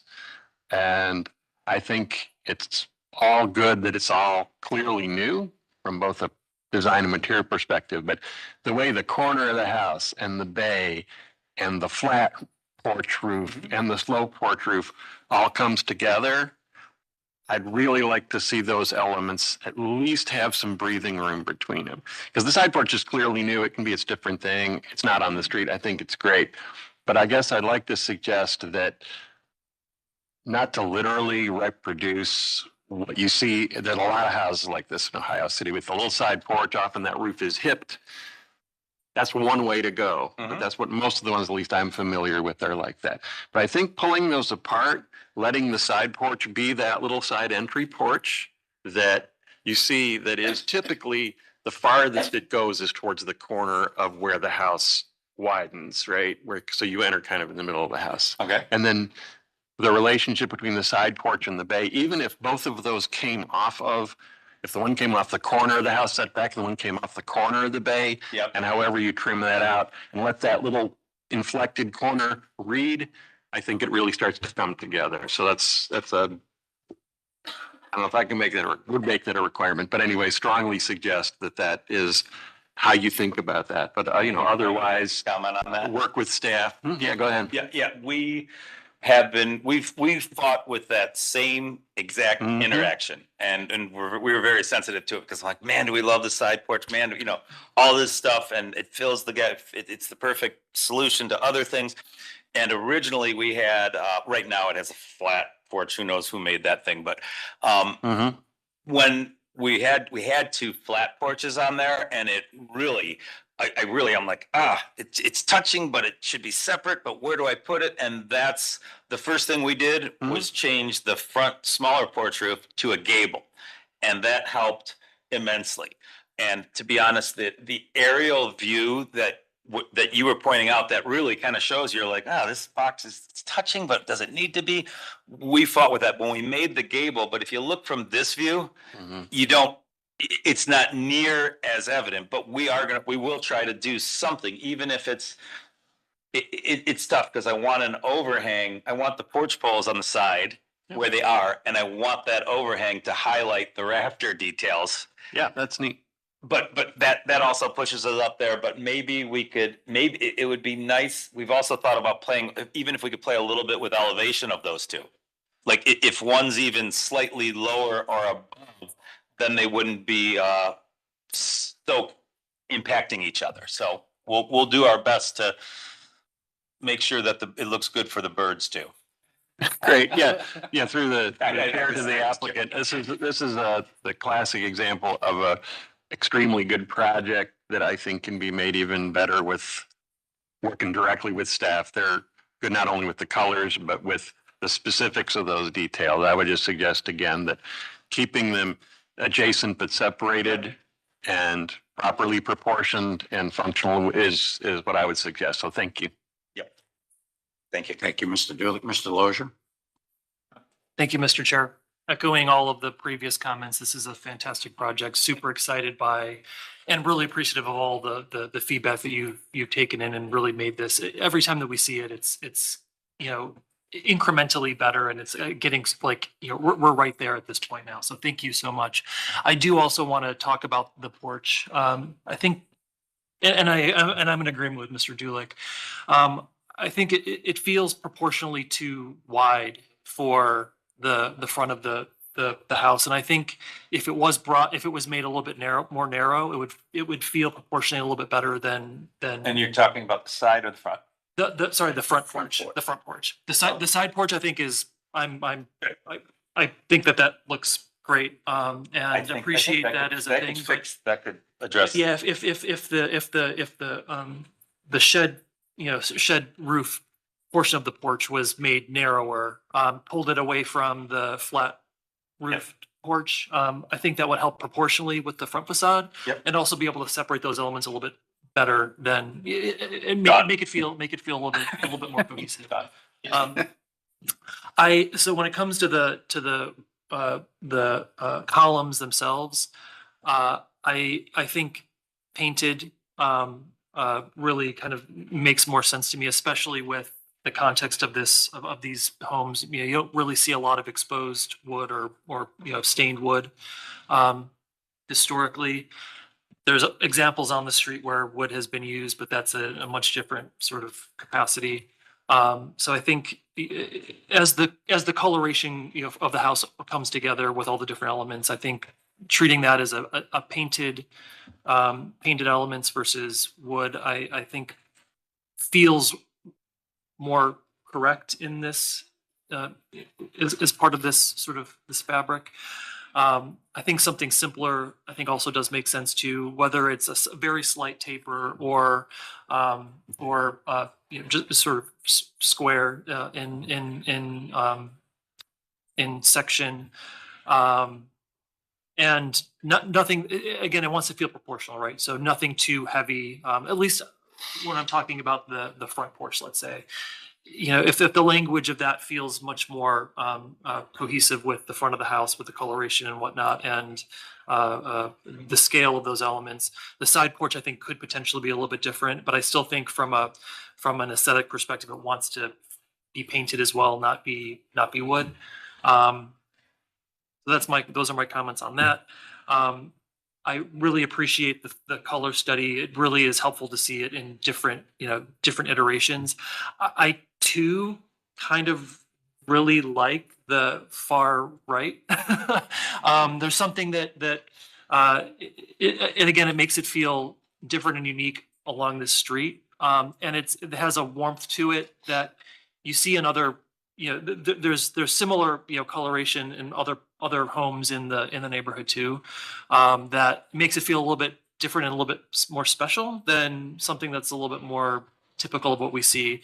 But again, I'm not, saying that that's the direction that it has to go, but I do really appreciate seeing it in different iterations. And again, working with staff to really fine tune all of those elements, the roof color, the trim and column color, and then the body of the house too. So I think this is great. I appreciate all of your input, especially on colors and things like that. And every time I go through more iterations, and sometimes I've said this before, I come kicking and screaming because it's just a tough battle. But every single time, every one of my projects I've ever done always comes out better. Always comes out better. Little details. And the other thing about that front porch is that's a big slab of concrete, which is going to be torn out. So there's nothing preventing us. I think we have the room to bring that thinner, still have an overhang when done. As far as the colors, nobody in my family will talk about colors anymore because we're coming in front of you, hopefully in a couple weeks, on colors of our own home.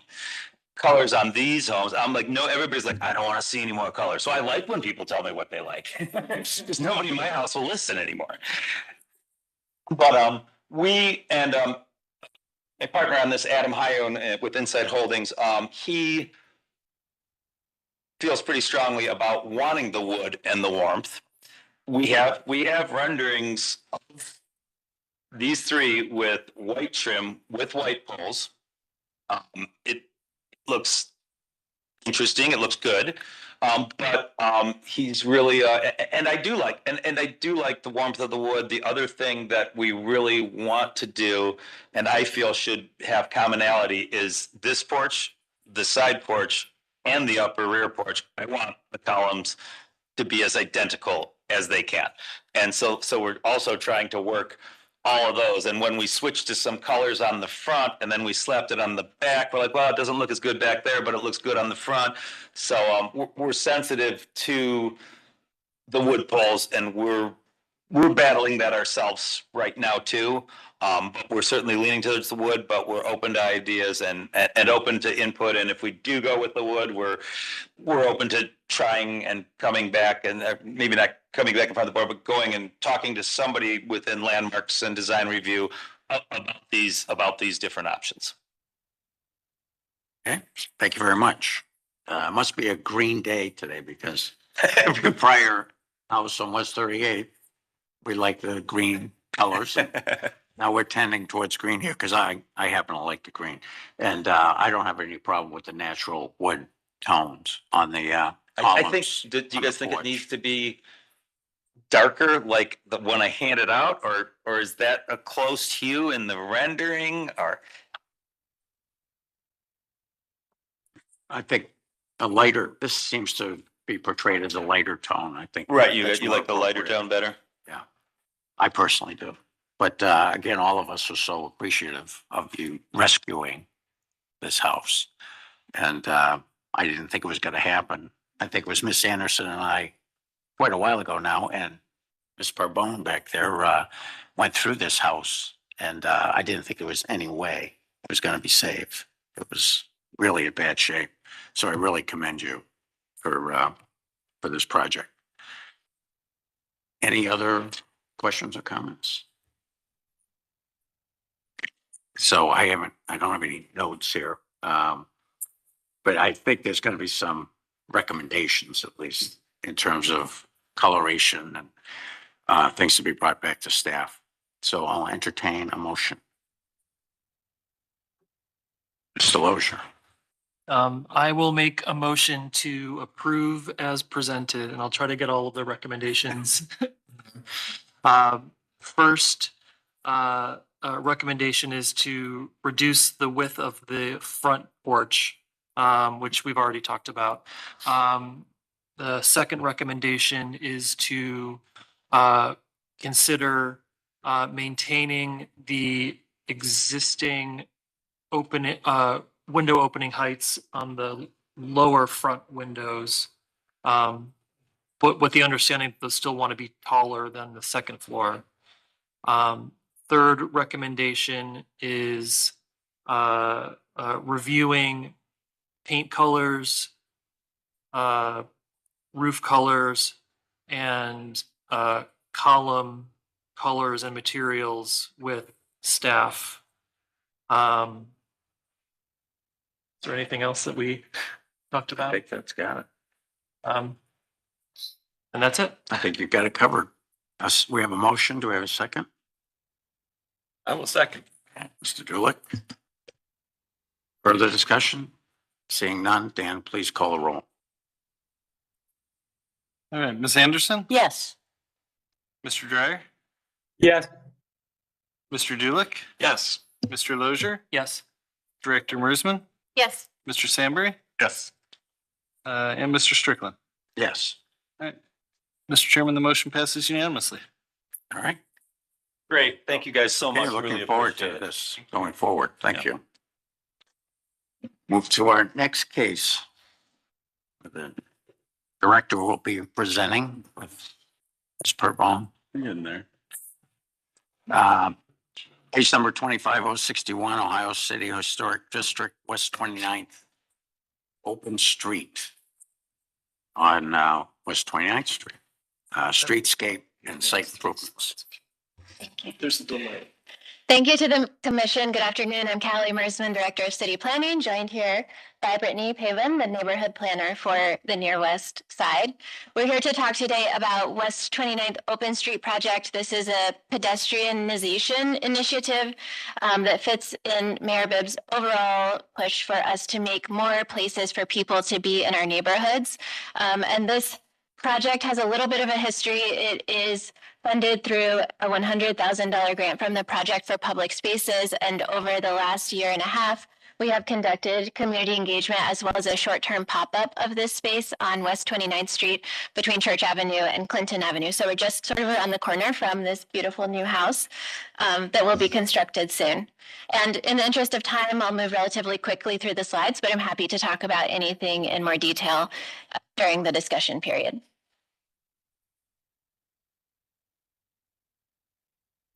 So the overall goal of this is to create a safe pedestrianized plaza for people to gather that provides quality public space for both residents and businesses to eat, play, lounge, and hang out together. This existing location, like I said, is south of Church Avenue on West 29th Street in the portion of Ohio City known as Hingetown. It's outside of the patio of Rising Star and the Firehouse, and in the middle of the Firehouse and Transformer Station. This is also a location where there are community programming like Ohio City Stages, music, things like that, and other gathering. So like I said, there has been quite a lead up to getting here in front of you today, including funding from a grant that included technical assistance, community engagement, focus groups, and outreach to inform the design. And we're here before you today to seek a certificate of appropriateness that will allow us to move forward with the city's procurement process, specifically for the furnishings that we proposed. We'll talk a little bit about other elements of the design as well. These are photos from the temporary closure last fall. There was a 2-week closure with a lot of programming and activation, and you can see some of the vitality injected into the street here. And this builds on historical gatherings and ongoing events in the space. So there is an aerial view of the space that we're talking about. Sorry. Oops. I've leapfrogged a lot of slides. Sorry, Raymond, we got into the middle of your presentation.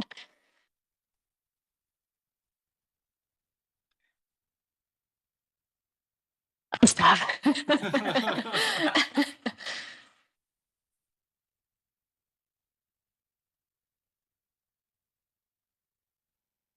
This is perfect. Yeah. So as you can see, we're talking about half of a block here on West 29th Street. Church Avenue is to the left, Clinton is to the right.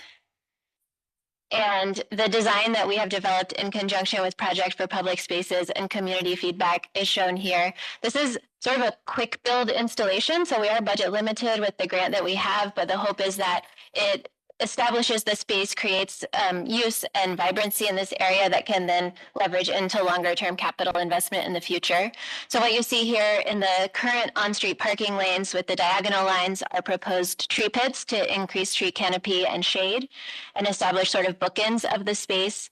The dashed lines through the center demarcate the fire lane. So we've been in coordination with public safety about their ability to continue to use the space for emergency access as needed. And so you see in that fire lane, lighter weight, movable materials like bistro tables and a sculptural play element that we'll look at in more detail with you.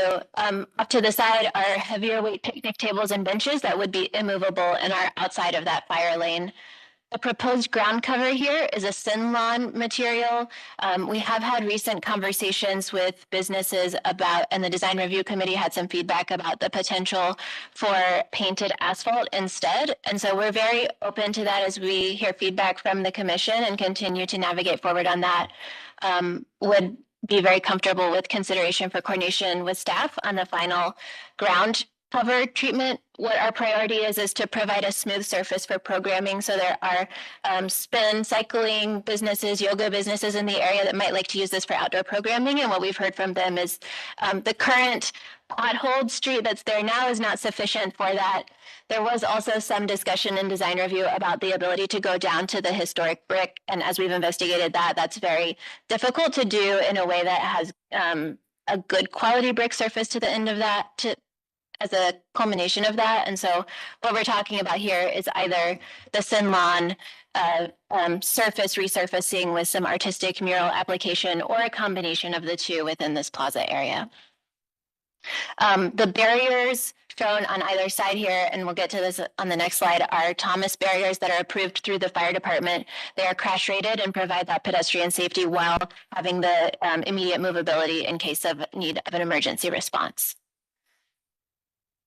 And the final element that I'll highlight here is you do see new curb ramps going into the space. So right now on what is the bottom left corner, the intersection, the northwest corner of the area, there's a catch basin. There's not an ADA accessible way to get across West 29th Street in this area. And so we have incorporated that into our plan and pulled it into the pedestrianized area so that folks can move across the street within the plaza space.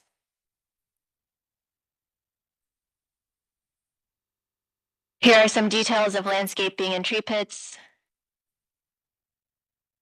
And then here are examples of the furnishings that we are looking at. As you see, the more substantial benches and picnic tables that I mentioned, those are outside of the fire lane.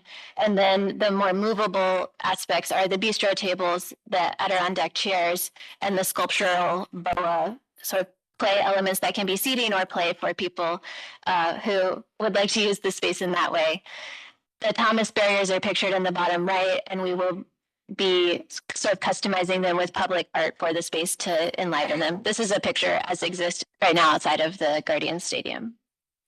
And so what you see here also is a sort of a maintenance consideration and a combination of things that are immovable and will be in that space and other things that are lighter weight, lower cost, that can provide different clustering and gathering opportunities for folks. But if they happen to walk away or, you know, we don't have the capacity in this area to chain things together every night. And so it will be available as sort of a 24-hour space. And so we wanted to have some elements that we don't feel anxious about in terms of the investment should something happen to them. Here's a very basic rendering of what that can look like from our Project for Public Spaces team members. And as we commenced our final community engagement session on July 10th, we talked with both residents and businesses. There was some concern around maintenance plans and the timing of the rollout.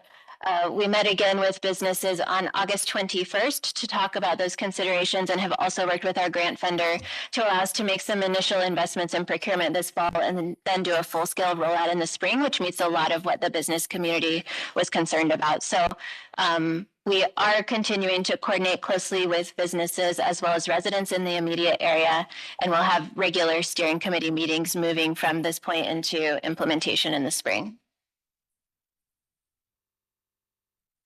There were also broader concerns raised about on-street parking management and wayfinding to district parking that we're able to roll into that broader project approach that's outside of the purview of this specific proposal in front of you for the half block that Landmarks is considering today, but that provides some additional context for some of the comments. And I already covered our funding timeline. This is what we reviewed with the business community on the 21st in terms of our short-term actions, including coming here in front of Landmarks for design approvals, and then the midterm and longer term coordination items. And happy to answer any questions. Director, for that presentation, did this go before the Design Review Advisory Committee? This did go before the Historic Ohio City Design Review Advisory Committee on August 7th. There was a 4-1 vote to recommend denial because of concerns about how the street was closed, cutting the holes in the brick street, the use of the AstroTurf, and then the lack of plan for upkeep at that time, or at least lack of a known plan. And then I guess I'll roll into the staff report from there. Well, some public comment received, but I guess before we get into that, did want to just note that there's been a public meeting since then. I think a lot of the concern was from community members who felt that they wanted more opportunity to give input as sort of neighbors and business owners in the nearby area. There's since been a meeting, and I think a lot of those issues have been resolved, as you've heard. So yeah, public comment. So we did receive 5 letters of public comment. Go to the next slide. Dan, go to the next slide. Next slide. So 2 comments. One was a group letter received prior to the stated community meeting, and then we received 3 letters after that. Some of the letters in support were looking forward to family-oriented spaces, supporting the neighborhood and community, creating community gathering spaces and more community connection, pedestrian-oriented work in a way that would reduce traffic safety concerns, coordination with the local and possibly impacted businesses for long-term success. So supportive of the coordination between those businesses, and then support for the additional greenery and trees and the proposed site furnishings to add shade and more interest in that area. Some of the concerns that were noted in letters were timing concerns with implementation logistics, traffic and directional like wayfinding concerns, maintenance accountability and programming questions, and a lot of that was covered by Director Mersman and kind of acknowledged in the presentation and other meetings. More recent comments were, inappropriate use of the artificial turf, the permanence of the tree pits within the street rather than in the existing sidewalk or apron space that is available, and a comment just on the seasonability of the permanent street obstruction, just with the winter versus nice weather that we have in Cleveland. Okay, thank you very much. So staff report. Yeah, just that I guess we're appreciative of the applicants for having their meeting with the business owners and kind of resolving some of those issues that came up during the local design review committee. Just wanted to, I guess, remind that this is one of the mayor's initiatives to kind of close streets and keep them available to pedestrians, and staff is more than happy to work out the final details of the ground cover material with the applicant moving forward. All right, thank you, Dan. So I'll open it up to the commission for questions and comments. I'll start it out. In terms of wayfinding concerns and stuff, if this is only a half walk that you're restricting, how do you deal with traffic issues, trying to make their way north on West 29th and being obstructed?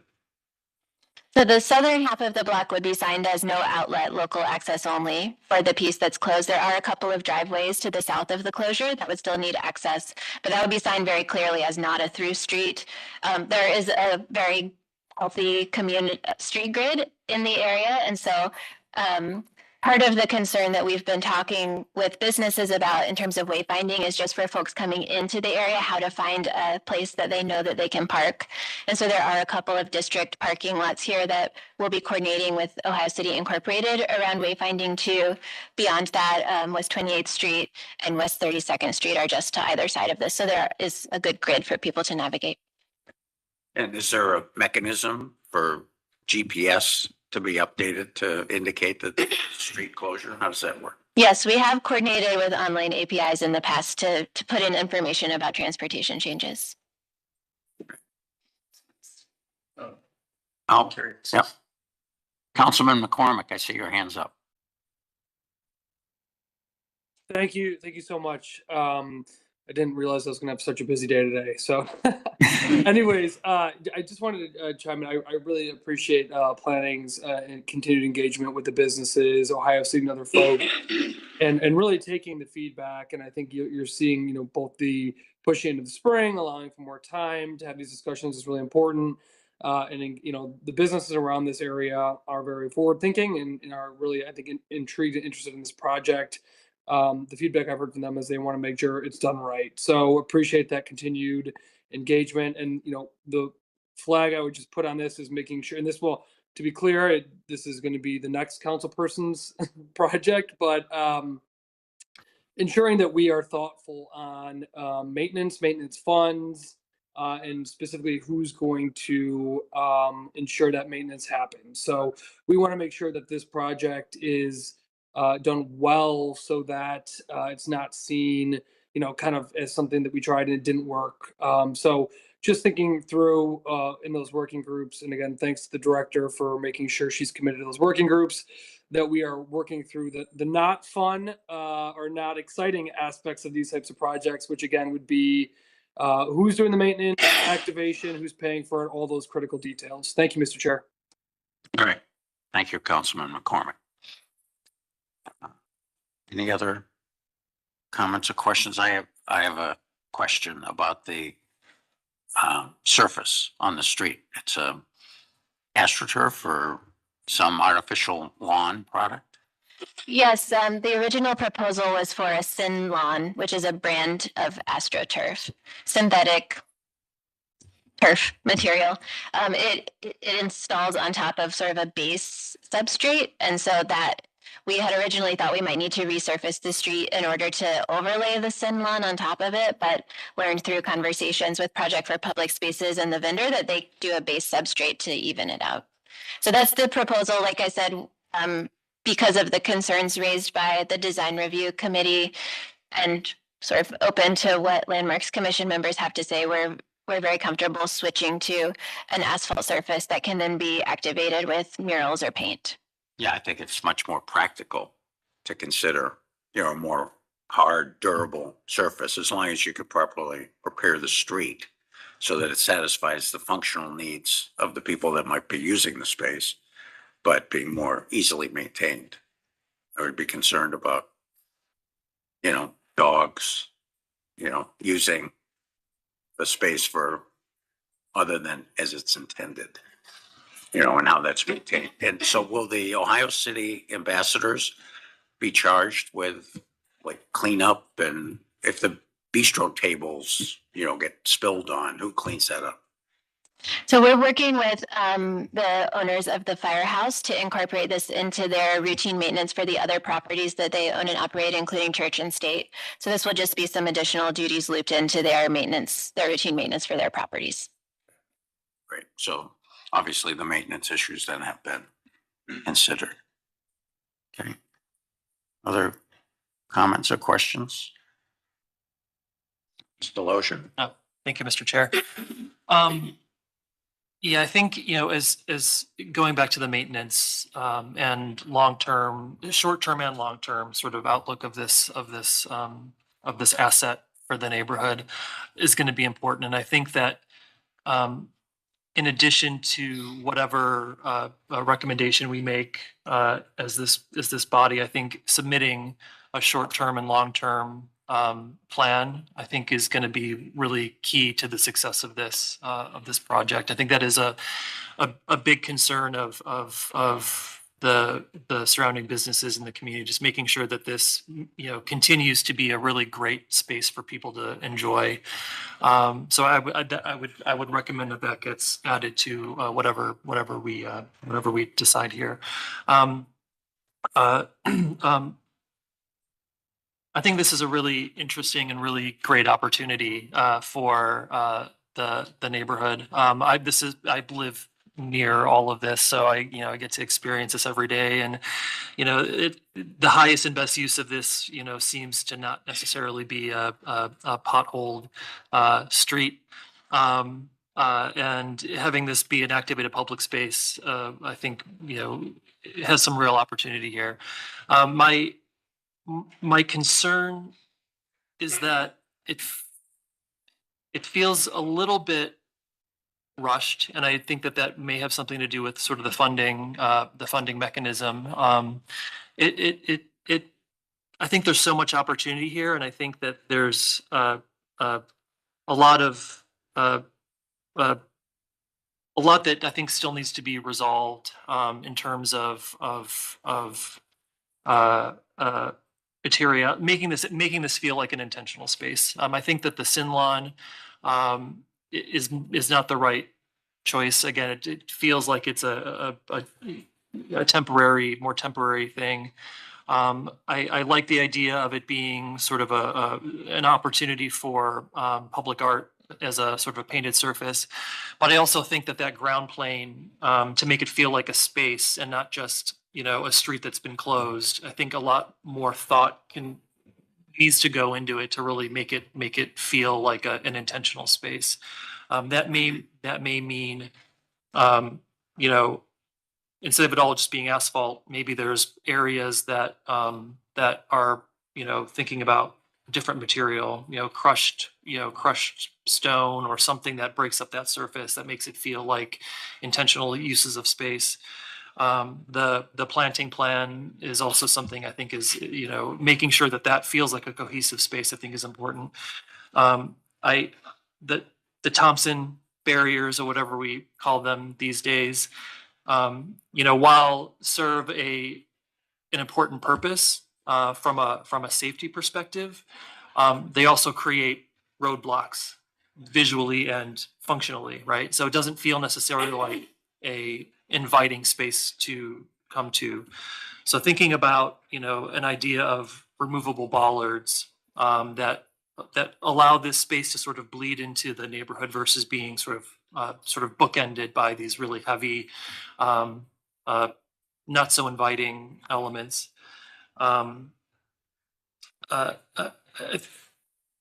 There's a lot of opportunity here, and I just want to make sure that we're really capitalizing on that. And I know that the investment now is something sort of, let's call it seed money to really make this something great. But I would love to see sort of what the next phase of this can be. If this is if we're treating this as a first phase, how does this evolve over time, and what is a timeline to make this a space that feels intentional and designed and really creates a space for activation that the community is going to use into the future. So, thank you, Mr. Loja. Those are very insightful comments, I think. Director, do you want to? Sure, I'll respond to just a few of them.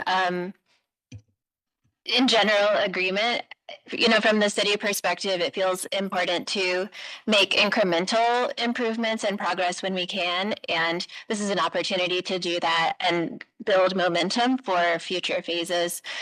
We also have worked very hard to navigate the constraints in terms of what public safety needs, what utilities are underground, what crush ratings we're required to do, and the project budget. And so that sometimes is threading the needle. And I expect, like the councilman said, the business community and the neighborhood in general has been very receptive and open to this. And I do expect that as we continue to investigate pedestrianizing key streets and moving in accordance with the mayor's agenda in that respect, that there are things that we'll learn from places like this that will be very valuable, and that we can continue to get more sophisticated as an agency in our ability to do these things. So we feel very optimistic about getting started and getting into it and doing something that is maybe not the most long-term and largest investment that we'll get to, but that is going down the road in a place that we haven't been before.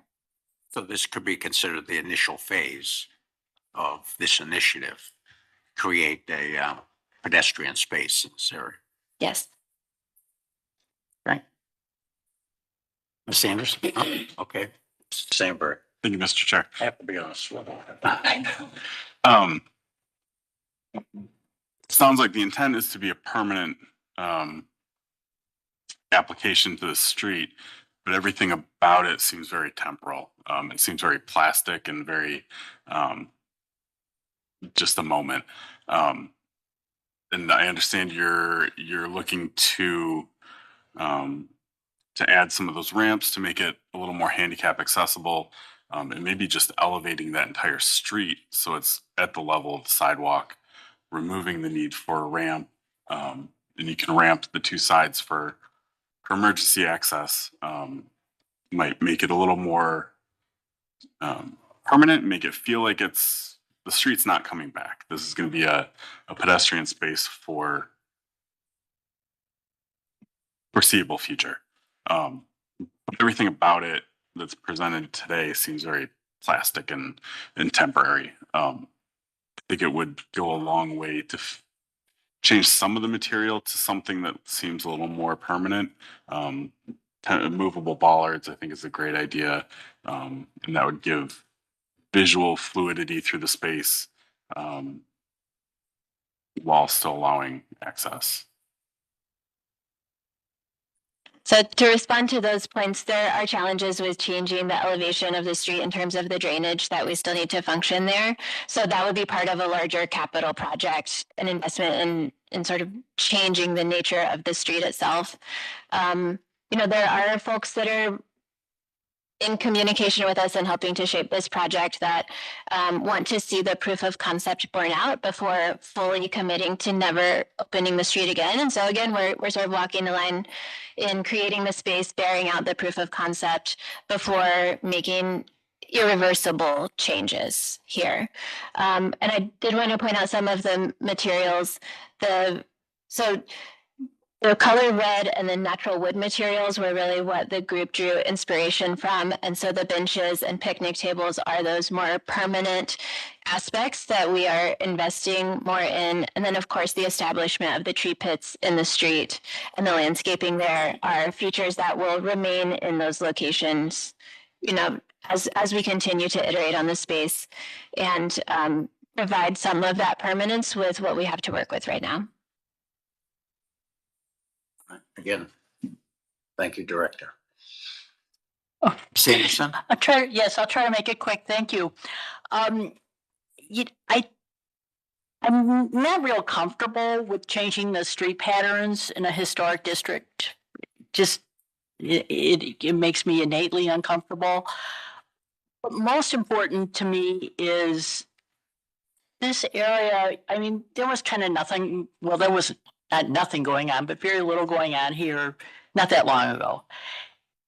The most important thing is to make sure that this works with the local businesses that are already there and, not prioritize one business over another. That is overall something that they welcome and are receptive to and are, have total buy-in. So I'm glad that you've delayed this because I think that was something that they wanted. But, I think the grant program, the grant funding shouldn't be generating this. It should be something that is really being spearheaded with coordination and even by the local businesses. I'm fine with the temporary nature of a lot of this because we don't know if this is going to really, work out. And I think we need to be open-minded. It's to make sure that if it doesn't work out, that we go to a plan B. As far as the barricades or the bollards, I think either one of them, people are going to come down there and start swearing at them because it's been closed off. I think what might be better is something softer like a planter or, something more semi-sculptural or something that's easier on the eye because I think barricades, bollards are, they're not something that says welcome. It says get away from here. So those are my comments. Thank you. To clarify, there was community outreach and idea generation that led to the application of the grant. And so that is part of the history of how this concept originated and why the city went forward with seeking resources to implement it. We are pretty constrained in terms of being required to provide crash rating to protect folks from vehicles who are in the plaza. I think because of the alignment of the street, it's a little bit of an offset intersection here. And so I could see placing some additional planters sort of in front of the barricades to soften the approaches so that we can achieve potentially both of the goals. And just a brief philosophical comment on the character and function of streets. We ask our streets to do a lot for us and our public right-of-ways to do a lot for us. And one of the things that I think is really neat about streets is they are in some, our largest public space type that we have in the city. We need them to help us move around. We want them to provide comfortable spaces for people to be. And then there's also a street safety element. So I think that has to evolve over time, and we certainly know that streets are not used today the same way that they were 50, 100 years ago. So just a brief philosophical comment. Well, and I think your explanation that you need to provide a proof of concept allays some of my concerns about, as Mrs. Sandberry said, how temporary this appears to be. So as a consequence of the fact that you've got to prove the concept, it makes sense that some of these structures and barriers be more temporary in nature, just make sure it works. And then again, that could be representative of the first phase of other improvements that could be more permanent once it's established that this is really successful. So that should be given due consideration. So, Mr. Dulick? Thank you, Mr. Chair. Just one quick comment. I just want to applaud the planning department and everybody involved and all the local folks who participate. Just know that this has been quite a process. And I think the process can be a model as much as the product. And I'm excited about this. I think that the biggest challenge from that sort of temporary feel to permanent feel, I think it's okay because it is a bit of a proof of concept. But it's almost like I want it to feel like a big living room rug. Now, I don't know what that means exactly, but it wants to be maybe more comfortable than asphalt, but not necessarily trying to be a green space. So I don't know if this stuff comes in different colors exactly, but it's just that image of this big living room, this occupied street that says, this is our shared patio, this is our shared porch, whatever the most cost-effective way to do that still feels maybe different than just a closed street. It's just not a specific suggestion, but more of a feel suggestion as you explore things. And I think it's actually something really fun to continue the engagement with people about is what are ways we can find some hybrid or some relationship between what seems like a kind of binary option, you know what I mean? So rather than that, I'm full support, 100%. Good job. Mr. Dulick? Are there any other comments, questions, concerns? Yes, I would just, thank you. I just want to say that I appreciate this presentation because this is something that is being considered in the Mount Pleasant area as well. It was brought to my attention a year ago by the previous director, and I'm getting the gist of how the structure can look like and will be eventful for the community because it's something different. And this is something that I can understand better when it actually comes to the Mount Pleasant area, so I can have a better understanding and also understand the comments from all the expertise board members, commission board members that I'm listening to. So I do support this because it's going to be a hurdle for the residents to look at the long-term sustainability of the benefit and the investment that would bring to the neighborhood in a different way. So I just want to say I appreciate the presentation because this is a start for me to understand how this process works. Thank you, Councilwoman Gray. All right. No further comments or questions. I would entertain a motion.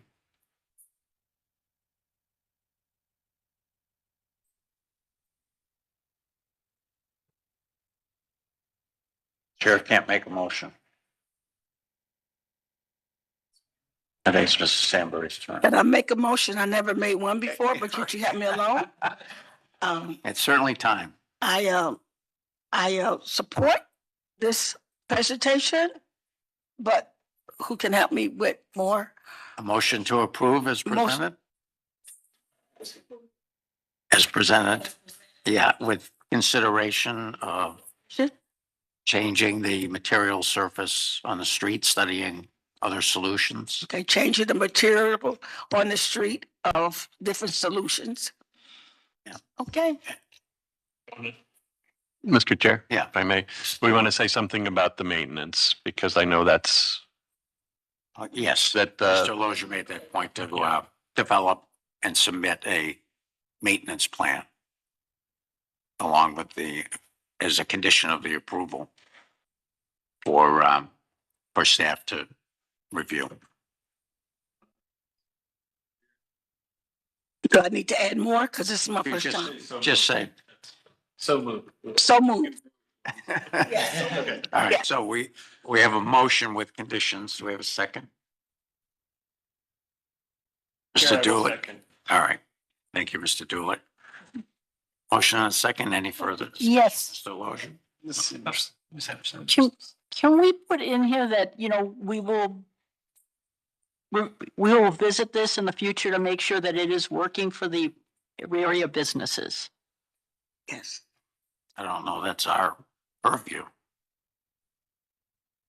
Yeah, that kind of thing is tough to enforce.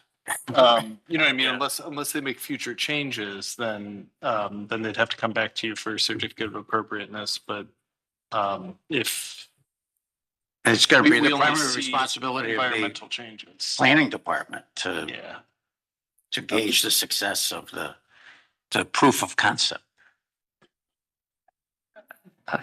Hi, everyone. Come Thank you, Chair.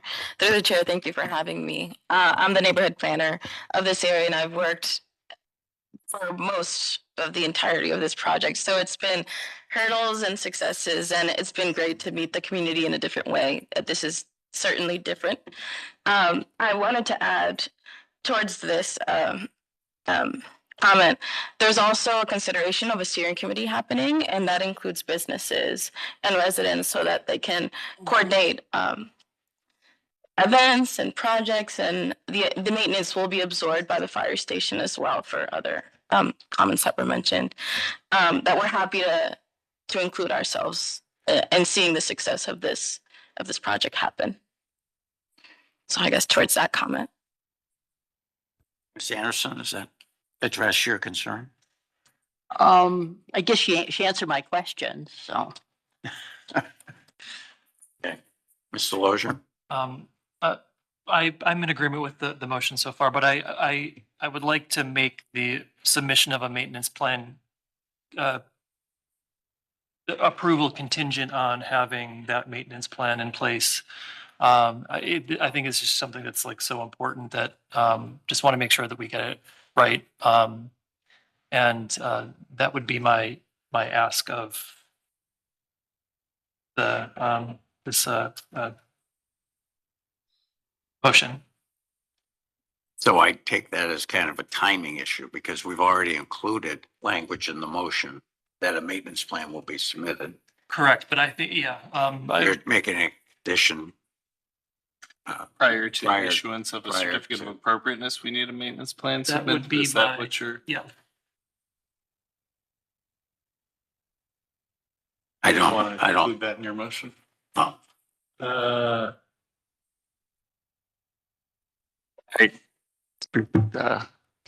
Through the chair, and to the councilwoman and Mr. Lozier, I'd like to think that that level of good faith is incorporated into both the relationship between planning and landmarks as well as the efforts demonstrated by the process that this is the fruits of. If that's not, that's a long way of saying I think we're good.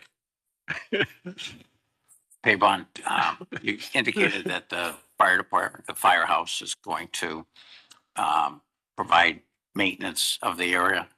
Is there an agreement in place specific to that? Yeah, yes, Chair. Thank you. So the firehouse already has maintenance plans existing through the area. They own multiple areas of Church and Clinton. And this area will just be absorbed as a part of that maintenance plan. So it doesn't seem like it would be much of a burden to present the maintenance plan that essentially already exists. Correct. And I'd also like to add that the ambassadors will be running this area as they already do and cleaning up and maintaining this area till 2026. And then those absorbed maintenances will be taken by the firehouse. Okay. So it sounds like the person presenting the motion, Councilwoman Gray, and Mr. Dulick, who seconded, are satisfied with the motion as presented. So moved. All right. Seconded. Okay. Any further comment? All right. So Dan, please call a roll. All right, Ms. Anderson? No. Mr. Dryer? Yes. Mr. Dulick? Yes. Councilmember Gray, Yes. Mr. Lozier, Yes. Mr. Sambry, Yes. Mr. Trussick, Yes. Dr. Williams, or Dr. Williams had to step away, my apologies. And Mr. Strickland. Yes. All right, Mr. Chairman, the motion passes by a vote of 7-1. Okay. Very good. Thanks to the Looking forward commission. to it. Okay. That concludes our certificates of appropriateness. We'll move on to our 10th case, which is a schematic plan review, case number 25068, Gordon Square Historic District, Cleveland Public Theater at 6201 Detroit Avenue, facade improvements and signage. The applicant, please introduce yourselves and tell us about your project. If you guys want to advance the slides, you can control them from there too. Good afternoon. My name is Carter Edmond. I'm Director of Design for Maurice Brothers Construction. We'll be the architect of record for this project. I'm Peter Bohan with Prospectus Architecture. We are an associate architect on the project. Mike Pisanelli, owner's rep for the project. Raymond Bobcan, Executive Artistic Director of Cleveland Public Theater. So we're here to present the Cleveland Public Theater facade and streetscape improvement project. Just to give you an understanding of the overall goals here, we had presented our church addition and renovation in a previous meeting with this group.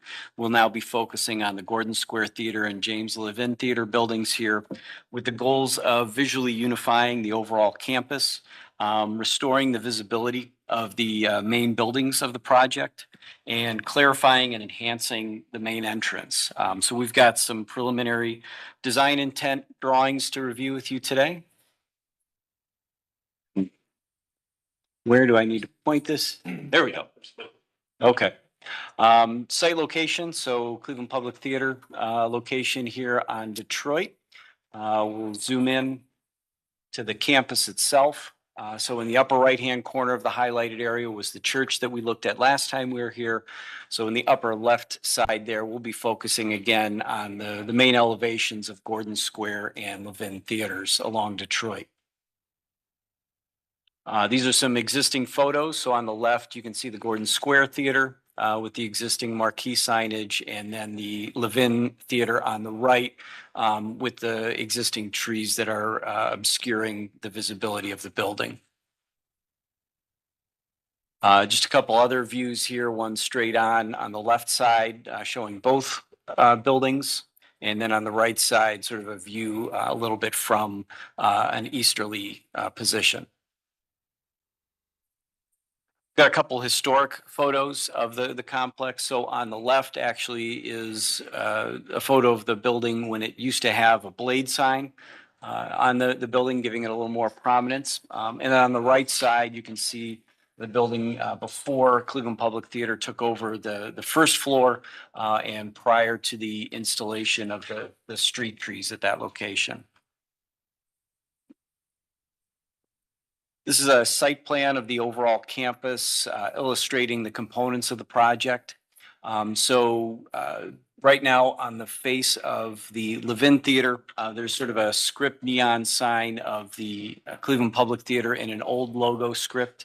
We were looking at removing that signage and relocating it to the west face of Parish Hall. So that'll become an element within the parking lot rather than sort of a confusing signage along Detroit Avenue. We're looking at a replacement for the marquee signage over the main entrance. The addition of the blade sign at the would be the lower left or northeast corner of the Gordon Square building. Some placement of some banner signs on the east face of the Gordon Square Theater. And then along the front of the James Levin Theater is the removal of those two street trees that are obscuring the visibility of both James Levin as well as, and you can see sort of here the approach from the west, those obscure the visibility of that main marquee signage. With some elevations here of along Detroit Avenue. So the blue is where we're looking at a replacement of the existing marquee with a new marquee signage, bringing the current Cleveland Public Theater lettering and logo to that signage.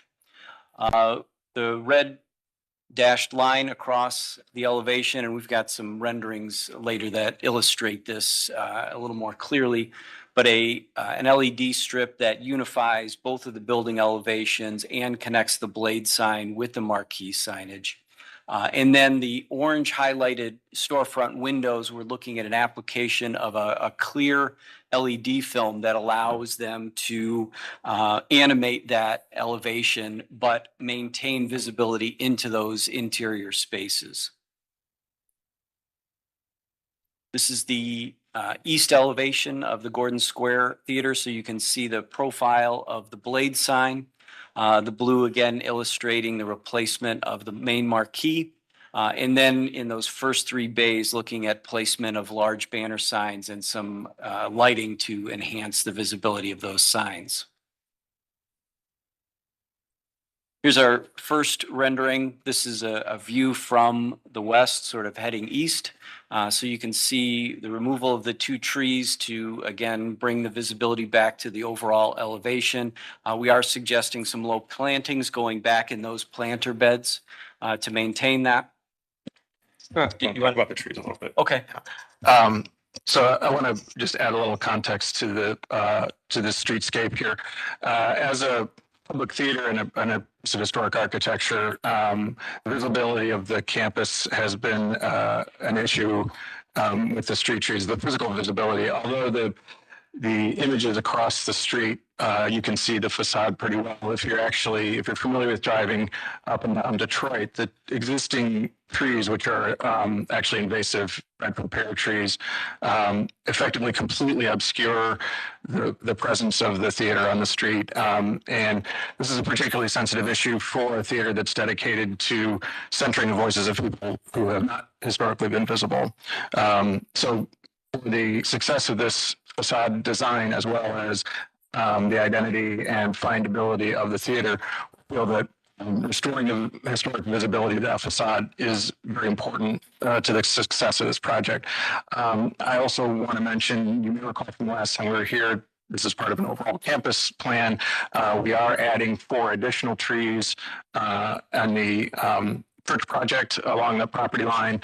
We don't exactly know what species those are going to be, but it's going to be a hardy native redwood, an elm, or so like for those reasons and additional issues with maintenance, tree litter, and so forth, we would like to replace those 2 trees with some hardy perennial lower plantings. Of course. Yeah, thank you so much, everyone. I know it's late in the morning and in the meeting.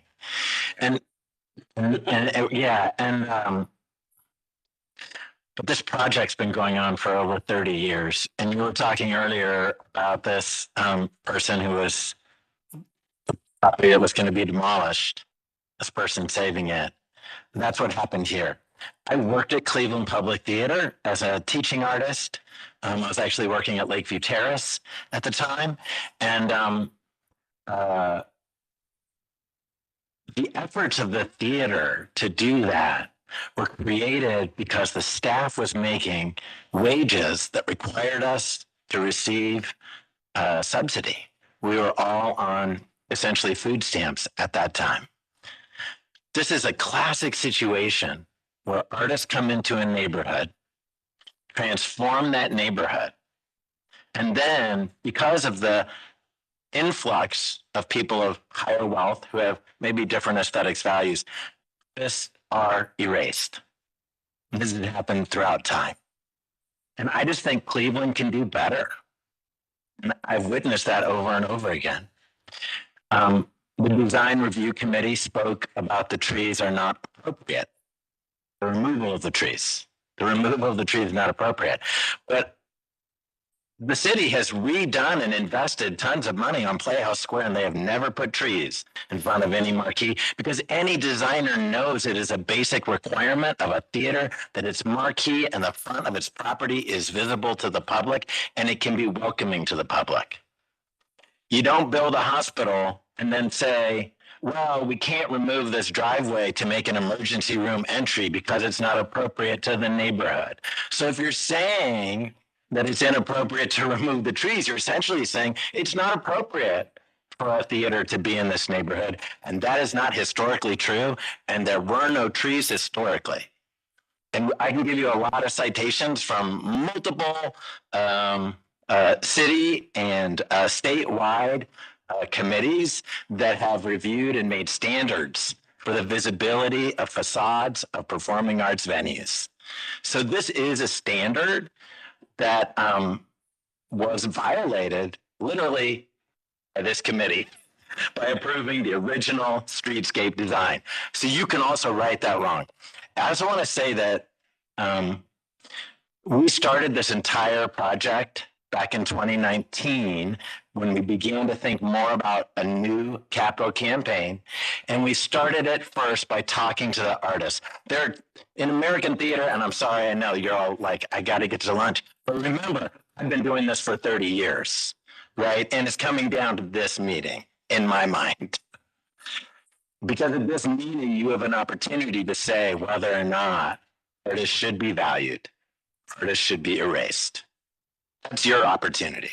So I want to say that there are two kinds of theaters in America. There's white theaters, predominantly white institutions that sometimes do work by Black and brown artists. Doesn't mean they're bad, they're great. Playhouse Square would be a great example.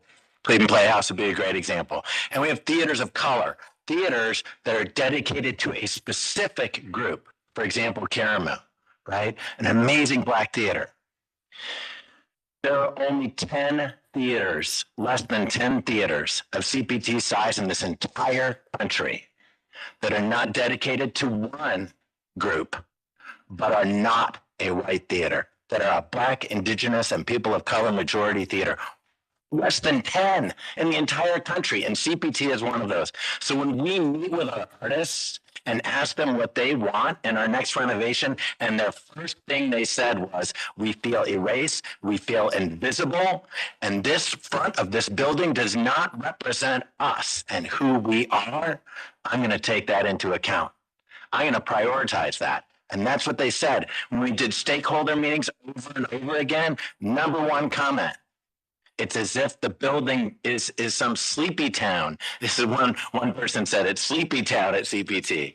That inside we are producing work, but outside you can't tell what that work is. You don't understand how welcoming this place is, how inclusive this is, how this place is one of the homes of one of the only Latinx theater companies. This is literally less than 5 Arabic-speaking groups in the nation do theater. Less than 5. One of them at Cleveland Public Theater. So I got to listen to the artists, and I hope you do too. The trees are not appropriate. They are blocking the view of the theater. They block all of the banners in front of the building. Imagine you're coming through and you're an artist who has been excluded, and you drive your car up and there's a tree in front of your face, because that's the way it is now. So I just ask you all to consider what is the appropriate way to treat a theater building. Does a theater belong in this district? And are you going to support the artists, predominantly Black and brown artists, who have asked for this? Yeah. So continuing on with some of the improvements, you can see the replacement of the new marquee over the main entrance.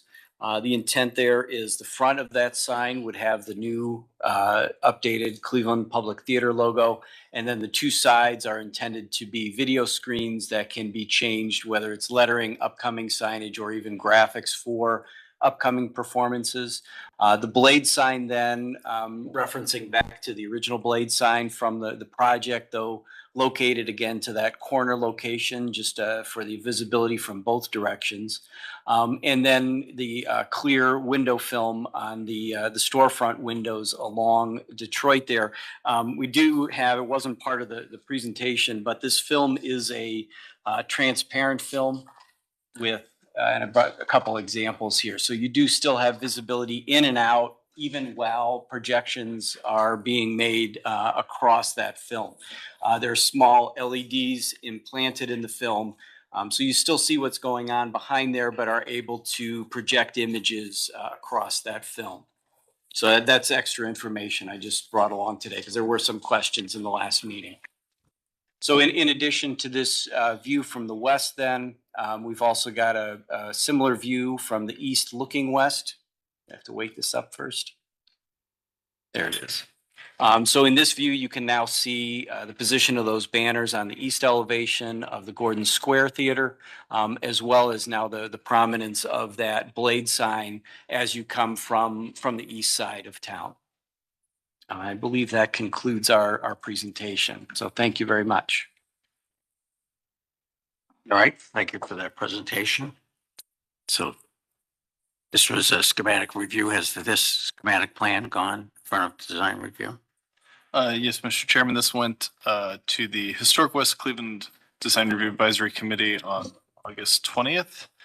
I think the applicants have summarized a lot of the comments that came out of that. There was, I guess there's certainly some excitement about bringing some excitement back to the streetscape.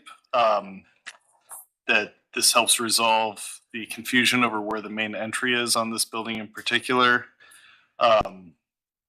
There's a lot of discussion about the street trees, and just sort of that maybe they were at a height now that with the sign, the Cleveland Public Theater sign being removed, that the trees were at a height now that they wouldn't block the marquee or the new signage. So there's quite a bit of discussion about street trees, general excitement about the signage, and then some questions about the graphics in the windows that I think these images help clear up what that was. There's just a lot of discussion about what that meant. So, yeah. All right, and any public comments? No. All right, so Staff. Staff. Who's got staff report. Thank you, Mr. Chair. So staff are, we're seeing this schematically, and we've seen the renovations in the addition that was previously approved a few weeks ago. And so we're happy to see this development of the Cleveland Public Theater in the Gordon Square neighborhood, and want to kind of emphasize that activation of the former storefronts and having that information about that mesh material or coverage material is very helpful. Majority of the work proposed is signage, and so once this develops further, we'll need detailed information about the sizing, installation, and all of that for that signage to determine if there's any variances, because it's an extensive amount of signage. And then also another consideration kind of for the applicants as this moves forward is that with the marquee and blade sign encroachment into the right of way, there's additional considerations there with encroachment and approvals through other bodies beyond us when you're installing marquees. Just to be clear, the marquee is existing. Yep. We're just changing what's on the surface of it. So it's not changing the dimensions of it. Okay. Yeah, that clarification and information as it develops would be helpful. Can I make one more point about that, Chair? Okay. Just the reason we're keeping everything existing and keeping the blade sign super tight and clean is because we can do that if the trees come down. Obviously, if the trees can't come down, we got to come back to you, because the only way for us to really express that building and clarify everything will be with a much larger marquee and a much larger blade sign. Remember, historically, what was built there and what we're basing our design on did not have trees. I was just looking at number 2 of your thing about historic character, et cetera, and removal of distinctive materials, et cetera, et cetera. Installing trees is a pretty big violation, I think, of the history of this property, especially because it is a theater that wouldn't have trees in the first place. So again, the entire design is based on no trees. If you can't get behind that, we got to go all the way back to the drawing board or put our money elsewhere. I think we understand the applicant's position with regard to the trees. Okay. So we have the staff report. We'll open it up for comments and questions from the commission?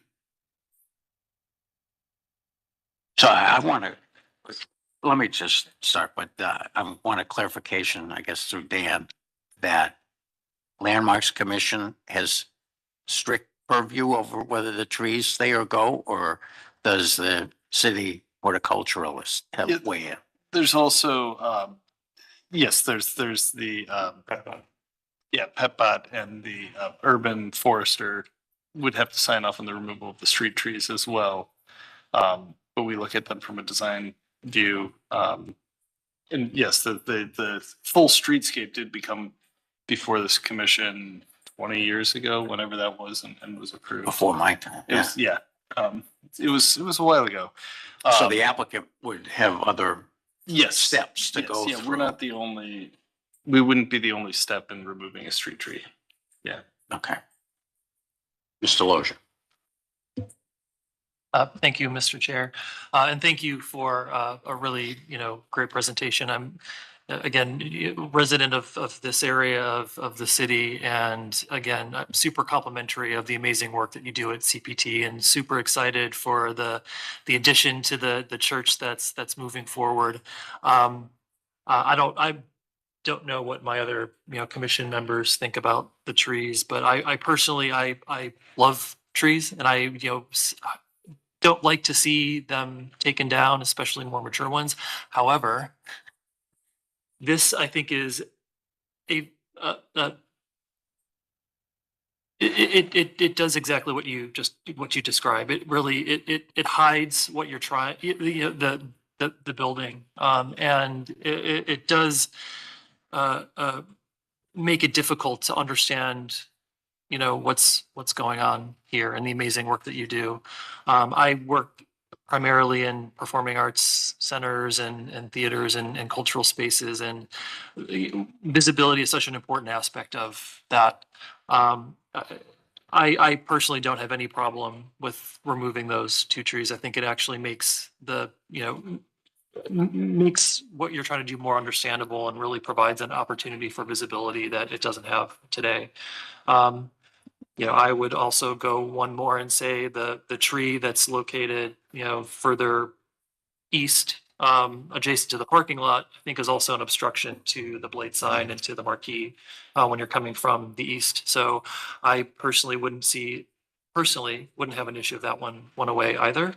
When you look at Capitol Theater just down the road, very prominent corner marquee. When you turn the corner, there's a clear break in the sort of the tree line, so that you have visibility of that marquee along 65th.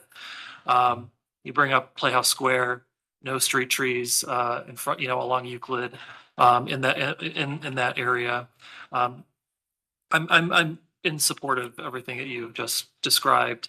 I'm also really interested in the use of this material. I've only seen it, not in Cleveland, and I think using this I think it opens up so many interesting possibilities. I don't know from a signage perspective where this ultimately falls, so there may be variances and other things that need to be considered, but I think conceptually, use of this material, I find it really exciting and interesting, and I think there's a lot of really great opportunities, that this can bring to the facility and to the streetscape. So, thank you. Thank you, Mr. Lozier. Mr. Dulick. Thank you, Mr. Chair. Been a long morning, afternoon, evening. So I'll try to be brief. I just want to echo what Mr. Lozier said.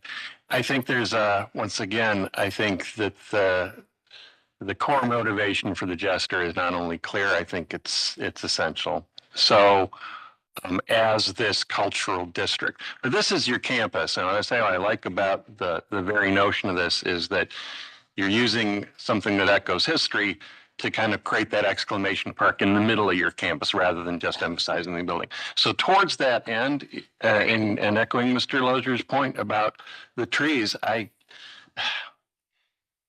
think there's an opportunity here to actually go even further, as usual. And is it really time for a refresh of a streetscape that perhaps can more fully reflect the very values that CPT stands for and that you're talking about. And I have to say, what I see here is like this as presented. And I know that the concept here is to start to begin the process of transforming the streetscape. I see, oh, well, that's where the trees used to be.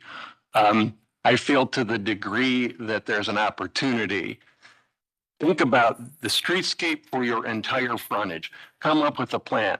Think about how Playhouse Square does it, creating that sense of, well, I don't know what it is. You guys figure that out. Is it street furniture? Is it street level signage that has the pedestrian scale signs that show what's going on there? Whatever those things are, I think a true theater streetscape where literally the theater becomes the street, because let's face it, that's where theater came from, right? Is watching the street. It's the Boulevardiers. It's what you want. So I feel the base gesture of laying the groundwork for that, I'm in full support, but I really would like to see what you're going to do instead. It should be more than just those trees used to be there. It should really be this street now is the campus of CPT. And again, I think the study is really important in terms of pedestrian traffic and bikes and everything about the street. Like, where will people cross the street? Where should people cross the street in relation to that marquee? So I think there's a study for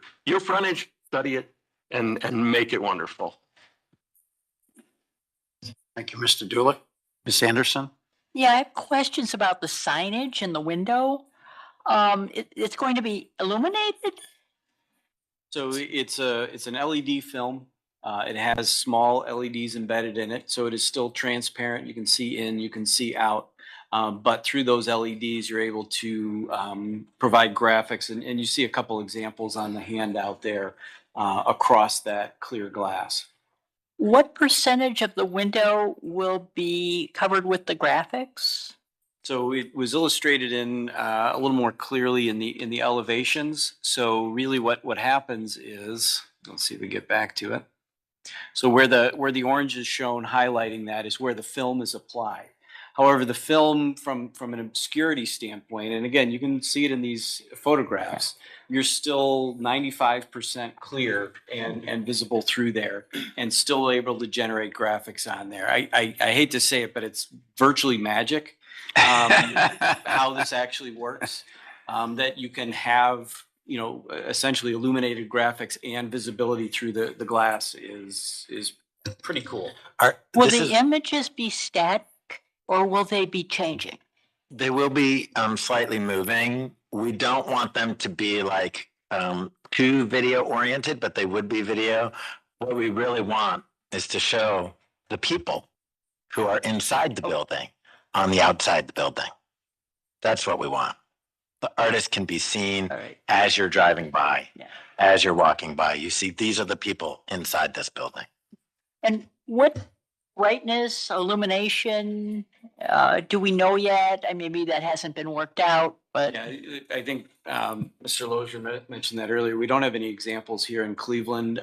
We've seen a lot of photographs and videos of it. I still haven't seen it myself in person. We've reached out to a couple of the companies to find out where we could experience this in person. The first meeting I ever was attended at Landmarks, somebody was trying to install those at East 4th and Prospect on a second floor window. And for a variety of reasons that did not go through, but that we've encountered this before, but this is sort of a different use and application. So. Thank you, Ms. Anderson. I believe the brightness can be controlled, but we can get more information on that specifically. And will those graphics, 24/7, or what times of day might they be visible? I don't know that we've spoken to that or considered it. We're just really looking at the opportunity to bring these graphics to the front window. Currently, there's no, there is one residence right across the street, and that would be of the main building. So we'd want to be sensitive to them, but we don't think the brightness is really going to be intrusive. So I believe they're going to just run 24/7 purely out of a convenience of not having to turn them on and off and all of that. Interesting, but it won't It's not. Shed a lot of light on. Yeah, this isn't like Broadway. This isn't like when you go to Broadway and everything's like blinding light. These are pretty passive and pretty tasteful.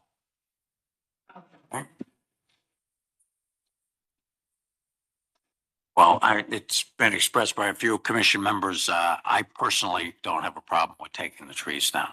I think it's gonna enhance the neighborhood. Being able to feature this theater even more prominently to represent the status that it really has in the neighborhood. So, yeah, I don't have a problem with it myself. Yeah. Sam. I don't want to, keep beating a dead horse, but I think there's a lot of examples throughout Cleveland where we don't have trees in front of theaters, like the Variety Theater, the LaSalle, even the Agora. These are all smaller neighborhood scale theaters that also don't have trees. So your point is well taken. I have no issues removing any trees. Thank you. I have something, Mr. Chair. Councilmember Gray? Yes, I just want to agree with Mr. Sandberry. Yeah, I just want to agree with him as well because on this theater on the Buckeye corridor, and it doesn't have any trees in front, but thankfully we are pursuing to restore and reopen that theater. So point taken. So I don't have no problem with that either. Thank you. Okay, this is a schematic review. Are there any other comments, questions, concerns? Not, do you feel like you've received enough input so you can move forward with your project? Thank you. Okay. Yeah. All right. So we'll move on to, completes our schematic plan review. We'll move on to the National Register of Historic Places nomination. Ohio Historic Site Preservation Advisory Board. That's when it'll be presented on September 19th. So the first nominee is the Church of the Holy Spirit, 8411 through 8415 Wade Park Ave. Who's making the presentation? We have Margaret Land from the Cleveland Restoration Society here. Is she present? It looks like she's still here virtually. I don't know.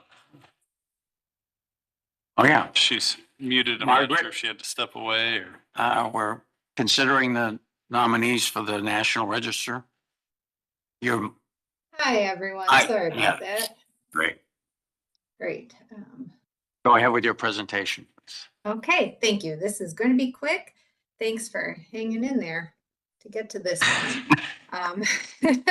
Our first one is Church of the Holy Spirit, currently known as Nazarene Baptist Church. Next slide, please. This building is located at the corner of East 84th Street and Wade Park Avenue in the Huff neighborhood. It's being nominated under both Criterion A for its relationship to Black heritage and social historical events of the Civil Rights era, and then Criterion C for architecture. Next slide, please. The church itself was constructed in 1894, and it was a memorial to Bishop Gregory Bedell that was commissioned by his wife, Julia Bedell. He was bishop, I believe, throughout the state of Ohio for the church. Go ahead, next slide. The architects, and so you will sometimes see the building referred to, as you mentioned, as the Bedell Memorial Chapel. And the architects were Kramer and Fugman. And this is the only church in Cleveland that remains from their body of work. Next slide, please. The church itself, according to the early newspaper article, was inspired by English country chapels found throughout Great Britain, and also has a number of arts and crafts style elements. Next slide, please. In 1910, There was a wood frame addition put on the rear of the building that is still extant. Next slide, please.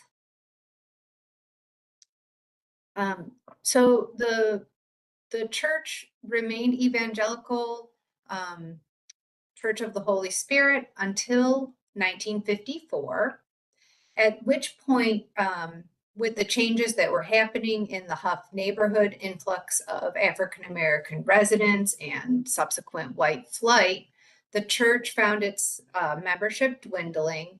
And so they agreed to share worship space with the newly founded Nazarene Baptist Church. And in this photo, if you zoom in, you can see worship times for each of the churches listed there outside of the building. And they shared the worship space from 1954 until 1953. And then I'm sorry, 1963. And then at that point, it became exclusively owned, purchased by Nazarene Baptist Church. And that is the owner through today. In the 1960s, this church, like so many other Black churches in Cleveland, were an integral part of the civil rights movement. This being a smaller family-run church, mostly comprised of family members and some neighbors, did, however, make the newspaper as one of 3 congregations, leaders at churches that came together to assist a family that was subject to what's known now as reverse freedom rides from the South. This was a terrible moment in American history where some of the most unfortunate and vulnerable families were preyed upon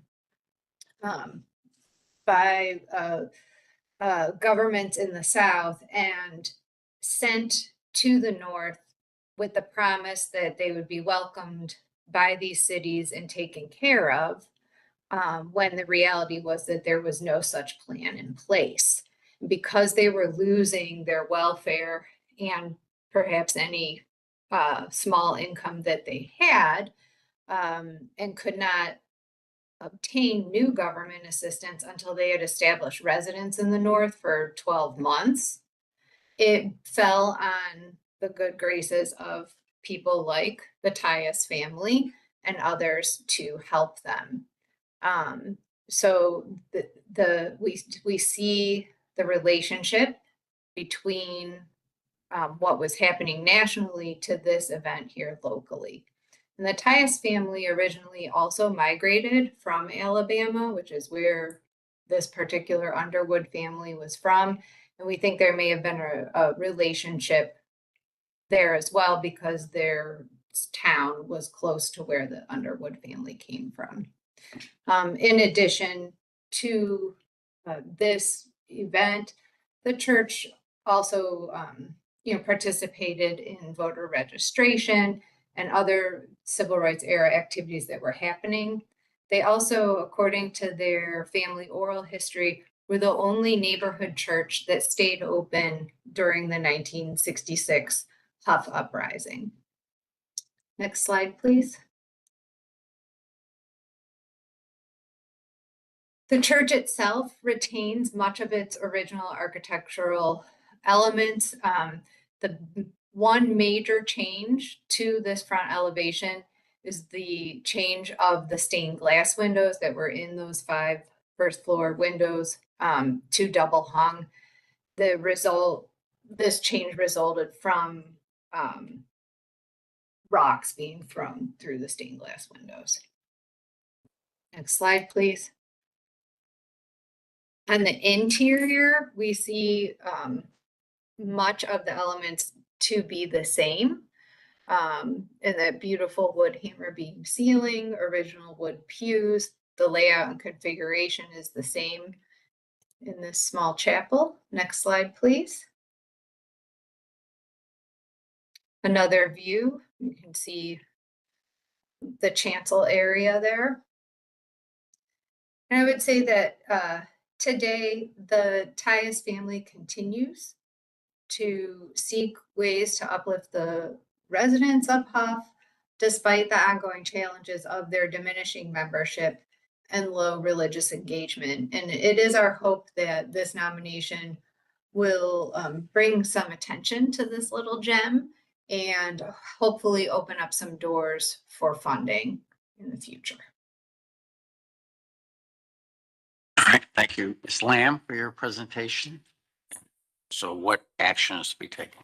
Yeah, so I guess Landmark staff would recommend a motion to support nomination. Kramer and Fruitman are certainly considered masters, and this being one of the only last piece of their work left in the city is certainly makes it an important worthy of preservation. So we would recommend a motion to support the nomination. Okay, thank you. Any comments or questions from the commission regarding this nomination? Not locally listed yet. Any other questions? Not, I'll entertain a motion to support the nomination. Mr. Chair, To do it? I'd like to make a motion to support the nomination of the Church of the Holy Spirit to the National Register. All right, thank you. We have a motion. Ms. Anderson will second. Any further discussion? Seeing none, Dan, please call the roll.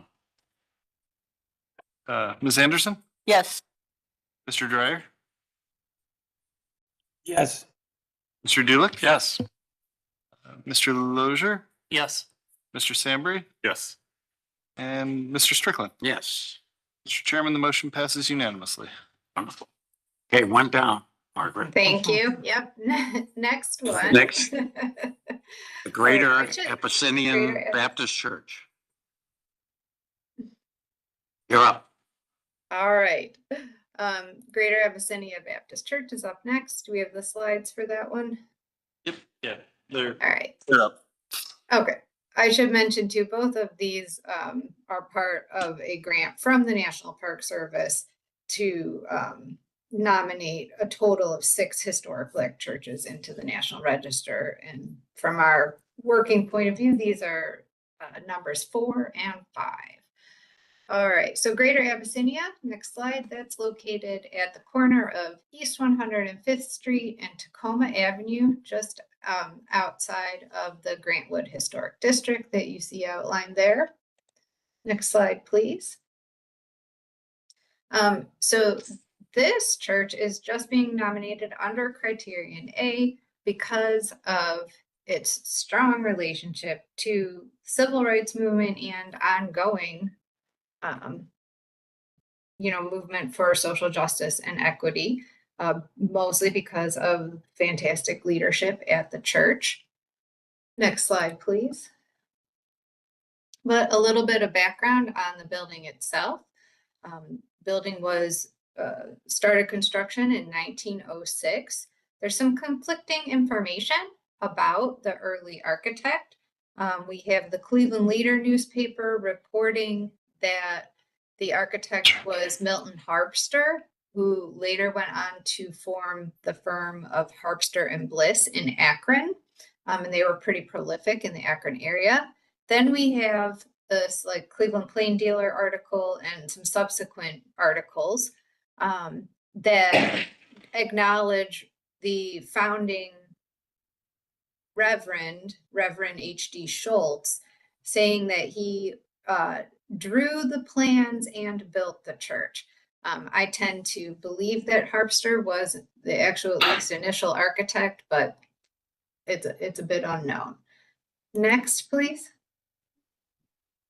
And then, so 1906, that first footprint's constructed. And then in 1916, the church laid a second cornerstone for an education wing and extended that initial footprint. So it resembles what is shown on the map here. And then in 1919, the church changed hands from Trinity Brethren to Beth Hamradosh Hagodel Beth Israel Jewish congregation. The newspaper article here notes that an investment of $35,000 is being made by the Jewish congregation, and that Alan Sogg, who is listed in Cleveland Architects database as a Cleveland area architect, he's hired to do the remodel. We don't have any drawings from either those, the earliest or this remodel, but do suspect that the remodel includes the addition of the second story worship space, which would have separated men and women in the synagogue. Next slide, please. And then in 1946, that is when Greater Abyssinia Baptist Church purchased the building, and they move in 1947. And that really starts the period of significance for this nomination. Next slide, please. A view of the interior facing the chancel. There's an added baptistry over the front there. The building has a lovely dome that has the stars and heavens depicted. That was noted in one of the newspaper articles from the time that Greater Abyssinia moved in, but it also retains some of the Jewish iconography in that light fixture. There's a central Star of David that the light fixture hangs from, and within the actual chains of that fixture are Stars of David. And then, as I mentioned, pretty sure that that second story balcony space was part of the remodel into the synagogue. Next slide, please. Under the ownership of Greater Abyssinia Church, some additions have been added to the building and changes made. One of the major changes was installation of stained glass windows by the studio of Douglas Phillips, one of or the only known African-American artist to operate his own stained glass studio here in Cleveland from 1952 to 1995. The church also added 2 wings that are compatible. A rear wing on the Tacoma Avenue side in 1978. And then in 1988, along East 105th, the chapel banquet hall wing and accessible entrance. Next slide, please.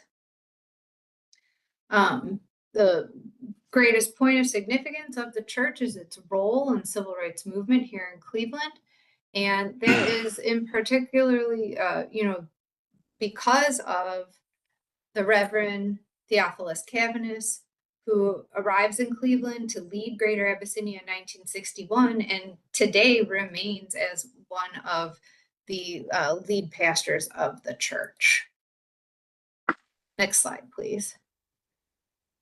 Cavanis hailed from Texas, but prior to coming to Cleveland had been at a church in East St. Louis where he became involved with Southern Leadership Conference and acquainted with Dr. King and his family, and brought that civil rights sensibility to Cleveland. And Lewis Robinson was quoted in The Making of the Man saying, "We chose to meet with Reverend Cavanis because we could not get any other local Black minister to take the lead in civil rights movement."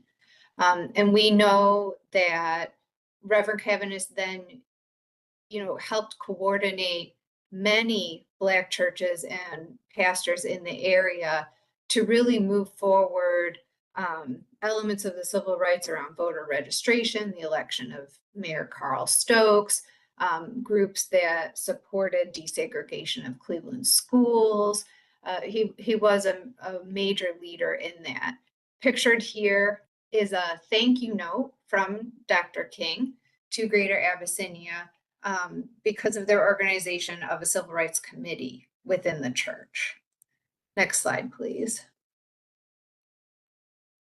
So the leadership of Reverend Cavanis, we could go on for a very long time about, but some quick highlights. We see him pictured right behind Mayor Stokes and his wife as they're celebrating their win, because he was, again, instrumental in that.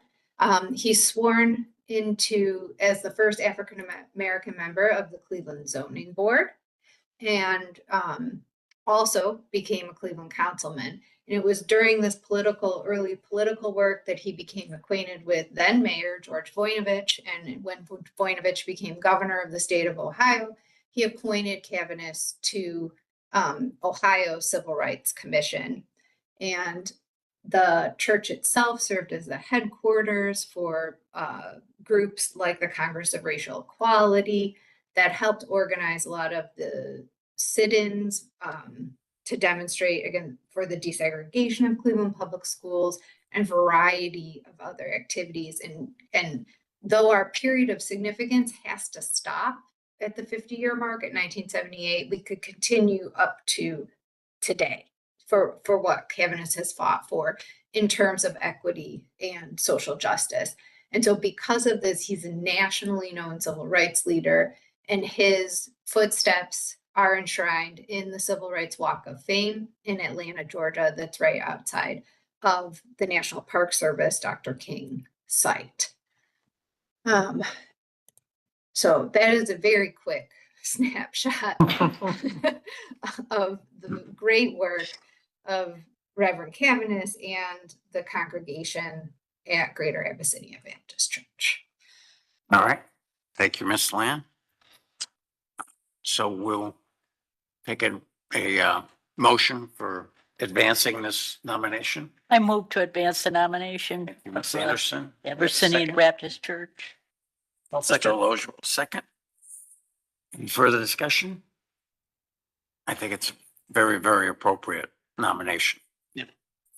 So Dan, please call a roll. All right, Ms. Anderson? Yes. Mr. Dryer? Yes. Mr. Julick? Yes. Mr. Lozier? Yes. Mr. Sandbury? Yes. And Mr. Strickland? Yes. Mr. Chairman, the motion passes unanimously. Okay. Thank you for all your good work. Thank you all so Representing. much. Have a good one. You too. All right, next up, Mr. Chairman, we do have the Cleveland Landmarks nominations that you guys saw a few weeks ago, actually a few months ago, that we had a public meeting or public hearing Right. regarding last meeting. Last meeting. So, All right. yeah, so we can have. Do you have anything to add to the material that was presented? No, I mean, staff the is public happy hearing. to go through anything again. I think everyone was at that that public hearing. You know, at this one, you heard the councilman and the West Park Historical Society are in favor of the nomination. Staff supports it. And the owner is very much against it. So, you know, I think this is one of those cases where we're looking at sort of the greater good of preservation over an individual who doesn't necessarily want their property nominated. Do any council members have any questions or concerns about this nomination? There's no one else in the meeting. Huh? There's no one else. Everyone else is gone. Oh, but they're gone. Okay. Mr. Lozier? I think it might be helpful for the record to maybe just help understand what nomination or what nomination for landmark status actually means to a particular property owner. And I don't know if staff maybe is able to clarify the potential opportunities or concerns that a property owner may have when having their property listed. Yeah. Staff is, you know, happy to reach out to this property owner again. You know, if you guys just do decide to continue this nomination, its next stop is introduction by council, and then it gets a mandatory referral to the planning commission, and then it goes to the DPNS or development planning and sustainability committee. So it'll have to go through hearings, and it goes through the legislative process, and it's ultimately an act of council to designate a property as a landmark. But we landmark the property as is. So it's, you know, there's a lot of glass block windows, there's window replacements, there's the 1960s addition on the front. That's all part of what we're landmarking. So there are no requirements to change anything that's already installed or has been done to the building. It simply means that, you know, next time they want to make a change to the exterior of the building, it would come before our local design review committees in this body as opposed to city plannings, because this property is already in a design review district for planning, so it already gets reviewed. It's just a different body reviewing it. I have a question. What initiated this consideration for Landmark's nomination? Councilman Slife approached us and asked us to research this property and the next one and a few others in his ward, because he was interested in landmarking some additional properties. Okay, so it was initiated by the council person. Yes. All right, so obviously he'll be an advocate Yes. at council. Yes, he would have to introduce the legislation. Right. So. Okay, but I want to just make a comment that when this was presented at the public hearing, because of the 1960s edition, I think it so obscures the front facade of this building that it was hard for me to recognize that it was the old John Marshall High School. And so quite frankly, I could go either way on this. And from, I think, staff's perspective, that 1964 edition that sort of obscures the more historic building is part of its history too. That's the development of West Park from Rockport Township, which this is the last building from the municipal township of Rockport that still exists. Standing, right. Like that was Probably owned what by prompted the government. councilman to.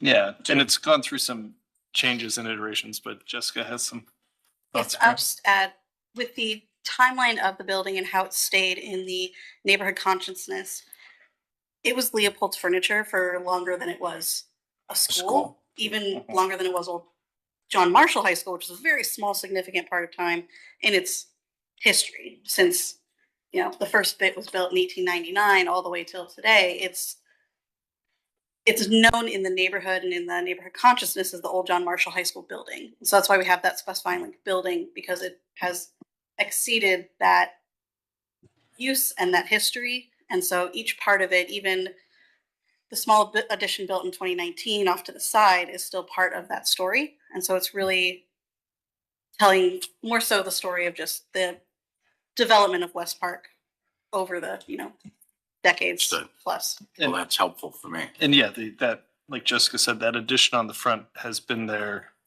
more than half of the time that the rest of the building has stood, as the oldest part has stood. So it's not a new addition by any means. Right. All right. Any other comments, questions? If not, I'd entertain a motion to advance this nomination. This is Alan. I'll make the motion. All right. Very good. Thank you, Alan. We have a motion. Do we have a second? I'll second. Mr. Lozier will second. Dan, please call the roll. Ms. Anderson? Yes. Mr. Dryer? Yes. Mr. Dulick? Yes. Mr. Lozier? Yes. Mr. Sandberg? Yes. And Mr. Strickland? Yes. Mr. Chairman, the motion passes unanimously. Okay, the next one is Cam's Corners Bank Building, the former Cleveland Trust Building at 17138 Lorraine Avenue. Carl, you're up. Same thing, you have it. Yeah, we can. Or any Yeah, questions Put up a from? photo to remind you of. Yeah, which very one it is, handsome, too. very handsome building. This one maintains its original character. Very recognizable as a prominent structure in the neighborhood. So it's easy in my mind, to support this nomination. So it's been a lowercase L landmark in the neighborhood for sure. Yeah, right. And we have not heard from the owner one way or the other, so there's nothing. No so- opposition, yeah. And from the public hearing, the councilman was supportive of it, and the West Park Historical Society was supportive of it, and staff is supportive of it. Okay. So I would entertain a motion to advance this nomination. I move to advance the nomination. Ms. Anderson, Mr. Sandberg will second. Dan, please call the roll. Ms. Anderson? Yes. Mr. Dryer? Yes. Mr. Dulick? Yes. Mr. Lozier? Yes. Mr. Sandberg? Yes. And Mr. Strickland? Yes. Mr. Chairman, the motion passes unanimously. Okay. I hope this report is short and sweet. It will be. So, Looking forward to the residential siding and exterior elements. I'll guide. skip my preface just to get it moving along. Thank you, Mr. Chair, Commission. Yeah, so we've been teasing this for a while. It's in conjunction with our other guidelines and / policies that we've gone through. And this is just being presented to give you guys an introduction, and we'll follow up with a future meeting for a motion to have this adopted. And so that way you have time to digest, get it all figured out, come back with feedback. But to just give you an idea of where we're at, we've got these 3 guidelines adopted: solar panels, roofing, and windows. And so that's been in the past year. The most earliest one was solar panels in April 2024. And so we've seen a lot how they work, how they interact with the public, how the contractors, how the commissions use them, how the committees use them. And so we've used that in developing this particular guide, and to really show how the way that we think it seems to work best. So this guide, as the others, documents the current standards for siding changes on homes in designated historic districts and designated Cleveland landmarks. That's very much just writing down what we already do as a staff, administratively. It also includes explanation for project review steps for proposed siding changes on homes, creates transparency for the treatment of siding projects and permits throughout the city, clarity of the levels of staff administrative review for these projects, and then also an educational bit on, how to take care of your home in a historic district, what our standards are, and that. For success, we need to see what we've done before. So, and how we've currently treated projects in the past 2 years. So since 2023, when we started tracking these, we've had 45 total design review projects that involve siding changes, either as that's the only project or it's part of a renovation. So looking at those, I split them into what type of project it was, what material they were proposing, the existing proposing, and what the result was with the committee or commission.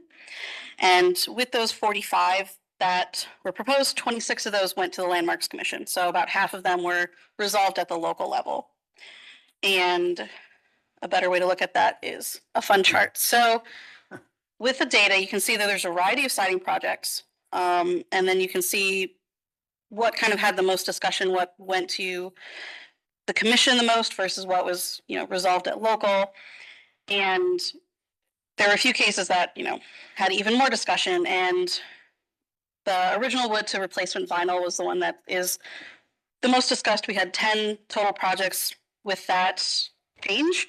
4 of those were approved with conditions that the vinyl was removed from the front or street facing sides of the house, or vinyl approved and vinyl approved for non-street facing. 2 were denied by the Landmarks Commission as not appropriate and didn't match the original profile and style. 2 were approved at local with conditions to retain and replicate decorative siding elements on the front or have that front removed from scope. And so it was resolved with the contractor at that level. And 2, at the time that I made this in July, were still in process. So we took those cases into consideration, as well as looking at National Park Service resources, research into how other cities work with siding projects in their historic districts, and develop this guide. So inside there's 6 sections that explain what needs review, preferred treatment in these situations, education, and then links to more resources. Because we didn't want to rewrite existing resources that are already out there. You don't really need this. So it starts off with just the application and review process. What we look for as staff, what we want to see, and what we can administratively review.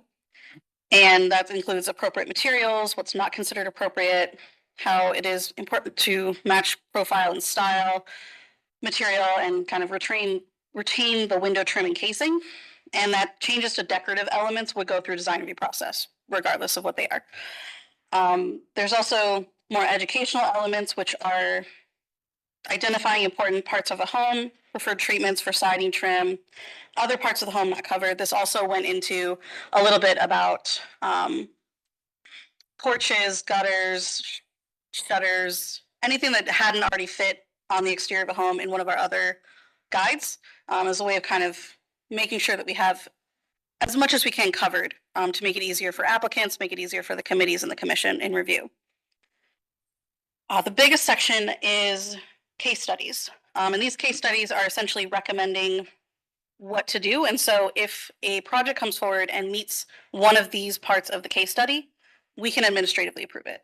And so it includes options for replacing with upgraded materials that match the original style, replacing with upgraded materials that match the existing style, restoration and retention of primary facades, and using upgraded materials on primary facades. And they're separated into the very specific options that we have, like a wood-sided home and the options you're proposing for it, an aluminum-sided home, a home with asphalt siding or composite siding or cementitious siding. And so we tried to cover all of our bases to see what the level of comfort staff has with approving these projects. And then what, if it didn't cover that, meant that it is something that as staff, we wouldn't be able to approve that, and it would need to go through the design review process. And for the committee, later the commission, to determine the appropriateness in that particular case. So it's kind of gives that what exceeds our threshold for staff approval. Yes.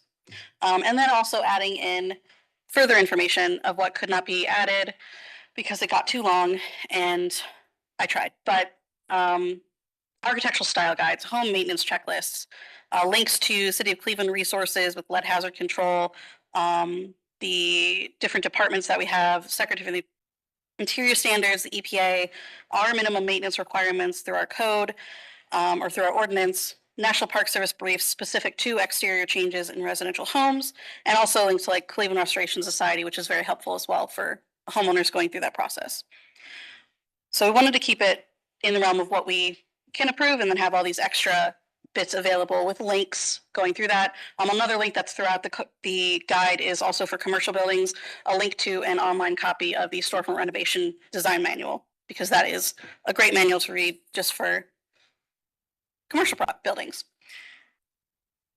And so I've got copies here. I know Secretary Mustin has probably emailed it. Have you emailed it? Have not emailed it. We were We'll going to do email it. that. But I also have hard after copies this as intro. well. So you can feel free to look through it. At a future meeting, we'll be able to have discussion and take feedback, and hopefully it's understandable. Let me ask you a quick question. Yeah. So when you cover over the existing Yep. cases, it's called jump Correct. siding. Yep. So referring to that in the documentation, I think would be, Yeah, I made a full little cutout, that part. all right. So it talks about Jump casings. jump cases, right? Yeah. So if you've got a house in a historic district that was previously sided on the front face Mhm. with a jump case in vinyl, right? So whenever it happened, it's the existing house, vinyl siding in the front. And so the applicant comes and they want to replace the siding. Because it had already existed with the jump casing, would you approve the new vinyl siding with the jump casing or make them wrap the? So what we want to move forward, because that has come up a few times, is having trim reinstated on homes. And in whatever way we Especially on can. the front. Is it just the front or? That's the main focus. Yeah. Is the front. Yeah. Like it usually is. There was a project that went to local, and she's asked just the front. I'm like, if you can put it everywhere, that'd be great, because trim should be around these windows. But yeah, so it's something that we want to get in the habit of doing just because it is that appropriate appearance. Okay, and so these guidelines would kind of try to lead people in that direction. Hopefully. Yes, that was the goal. So you guys read them, and they, hopefully they provide guidance, and they also just give staff a clear understanding and clear footing as to what we can handle administratively and what needs to go through the process. Does that conclude your presentation? That concludes it. I look forward to being back to discuss it further. Thank you very much. With that, I think that concludes our agenda. The meeting is adjourned. Thank you. So record for